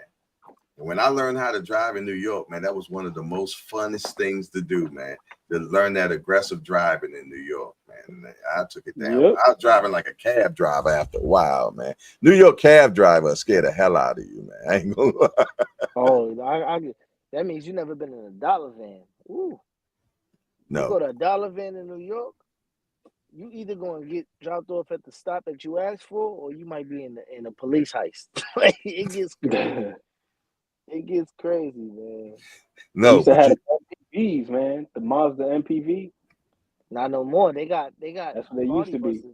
Yeah, they got party buses now. Yo, but it's another place that's worse than New York cab drivers. Yeah. Chinese cab drivers, yo. You talking about somebody that was petrified? Yo, they drive 10 times worse than New Yorkers, man. I was in that cab in China, man, and I literally was praying, man. It was most scariest. It was like being on a roller coaster ride, man. We almost hit a bus. It was just crazy, man. But they get you to the place, but you might be sore than your pants or something. Because I felt like that. That's why I don't like taking them buses in the West Indies, because the road bus looks so small, and then they got like what they call them, gullies, right? It's like gullies or like they don't have like their return rain system is right like a little channel on the side of the damn road. What is that in Jamaica? Jamaica, Barbados, wherever. Like Yeah, they be flying past each other and they be hanging on the side of the ditch. I be like, come on now. that's my worst cab experience, Jamaica. And I've been there. I can't even tell you how many times I've been there because I literally used to be out there every summer. Yeah, And I always hated getting in cabs out there. Yeah, my bowels couldn't take it, man. Like, oh shit, my shit myself. bowels. Yeah, damn. Oh, what happened? What happened, Ring? I might have shit myself, man. Oh my goodness. You I got me over always here. hated getting in the checking cabs this, out there. Oh over my here looking at lord. this Chinatown shit. I can't find it, man. I want to see this though. What's What is that? the Chinatown thing? What I tell you about underground? Yeah, it gotta be on here. Cause I've heard about it though, but like, where you enter from, like, You know where I enter that? It's a parking joint that people normally park at. I used to always park my vehicle over there, and every time I park my vehicle over there, Ice-T and his girl always park. For some reason, I used to always see Ice-T and his girl. They hang on Canal Street all the time. So it's a parking lot right there, and then if you go around the corner, it's a a train joint right there, and then there's another door. And I remember it's across from another parking spot. I'm trying to remember, what street is that? What street is that? It'll come to me, Remo. But yeah, the chick took me down underground, man, and it blew my mind, Jack. Chinese chick took me underneath there, man. It was crazy. I believe it though, cause Yeah. like where do they store all of this fake stuff? Cause it's not legal to sell fake. No, it's not. But I've been in some of them places. I've been in some of those places, I kid you not, where the guy he'll push the wall and then they'll open up into a door, and then you go behind their store, and then they'll sell you all types of stuff right behind. It'll be like Tiffany Sterling Silver. It's Sterling Silver, but they got the Tiffany name on and none of that stuff. But it's behind this door that they got a regular counter right here and everything. You go up underneath his counter, he'll push this door, and then you go in the back room and you started buying all this stuff in there, man. I'm gonna tell you, Chinatown is crazy, man. But then when I went to China, it mirrored how Chinatown is. It was just like Chinatown on steroids when I was in China. Everything was the exact way like Canal Street is, but 10 times bigger. And every so I see why it looks like that in Chinatown, because they were mirroring what was at home.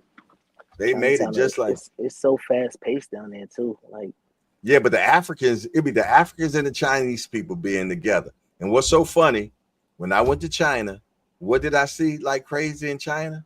Africans. For real? Yeah. Mad Africans in China, man. They know how to listen. They know how They make money. Yeah. The true Asiatic black man. Yo, let me tell you something.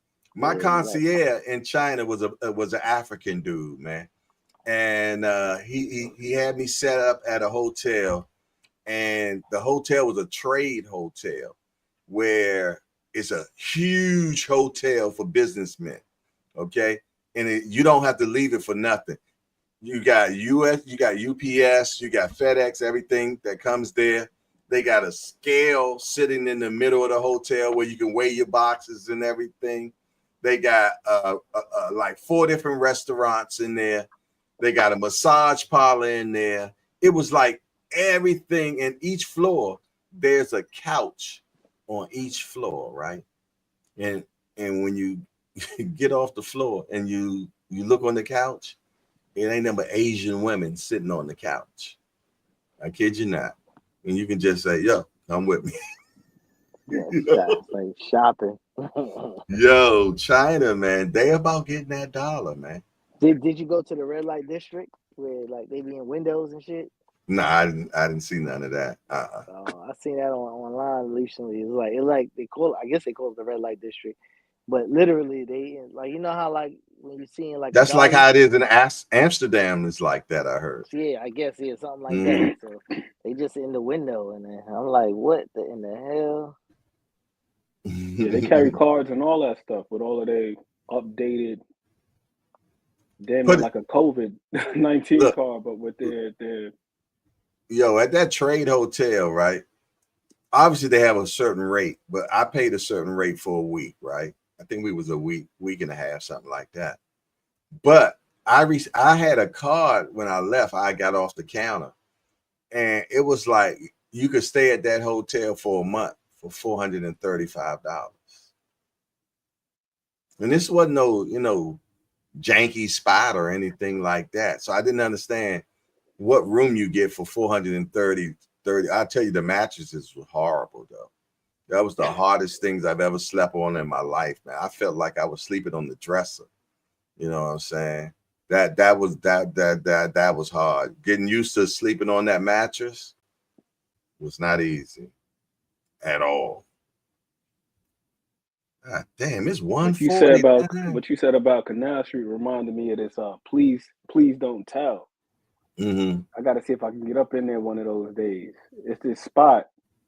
There's a hot dog place in the Village in Manhattan. It's called Criff Dogs. Mm-hmm. Inside this hot dog place, there's a phone booth. Mm-hmm. You go in the phone booth, you have a reservation. The phone booth opens up to a whole nother. Oh, like I seen something like that. And you'll be in a bar. The Oh, bar is Please Don't Tell, but a lot of people don't even know that the bar is there. yeah, it's another spot in New York. And New York seems like they got a lot of these spots because I seen the dude named Fresh Out, Mr. Commodore on Instagram. Oh yeah, it was it's a restaurant that you can go to, and you pay for it in advance, and they give you a key, and it's a wall, and you just put the key at the wall, and the wall opens up, and you go in there, and it's like it's a restaurant style for you, but the meal is just for you. You know what I mean? It might be maybe 2 or 3 other couples in it, you know, but the ambiance of it and everything is just amazing. But it's a secret spot though. I was like, yo, I like to check that out. What's that right there? That's the spot. Oh, okay. It's an old school telephone booth from like the 1920s. Yeah, So they you used to go do up in stuff there, like that. you Yeah. talk to the person on the phone. You tell them I got reservations, and you got a lot of people who go up in that spot, in the hot dog spot, and don't even know that there's a whole bar on the other side of the phone booth. People just think it's just a prop. But you go in there, you say, "Hey, look, I'm trying to, you know, what I'm saying, I got reservations." Mm-hmm. And then the other side of the phone booth opens up, and there's a whole bar on the other side of it. Yeah, but you know, a lot of places was like that back in the day, just like Prohibition days. Yeah, when Eddie Murphy did that movie with all the black actors in it. Life. Harlem Nights. Harlem Nights, Harlem exactly. And they had them speakeasies in places like that where he had a candy shop. But when you go behind the candy shop, they had a big gambling casino club. That type of stuff like that was going down all the time for real. Had to conceal all that stuff, man. Had to conceal it.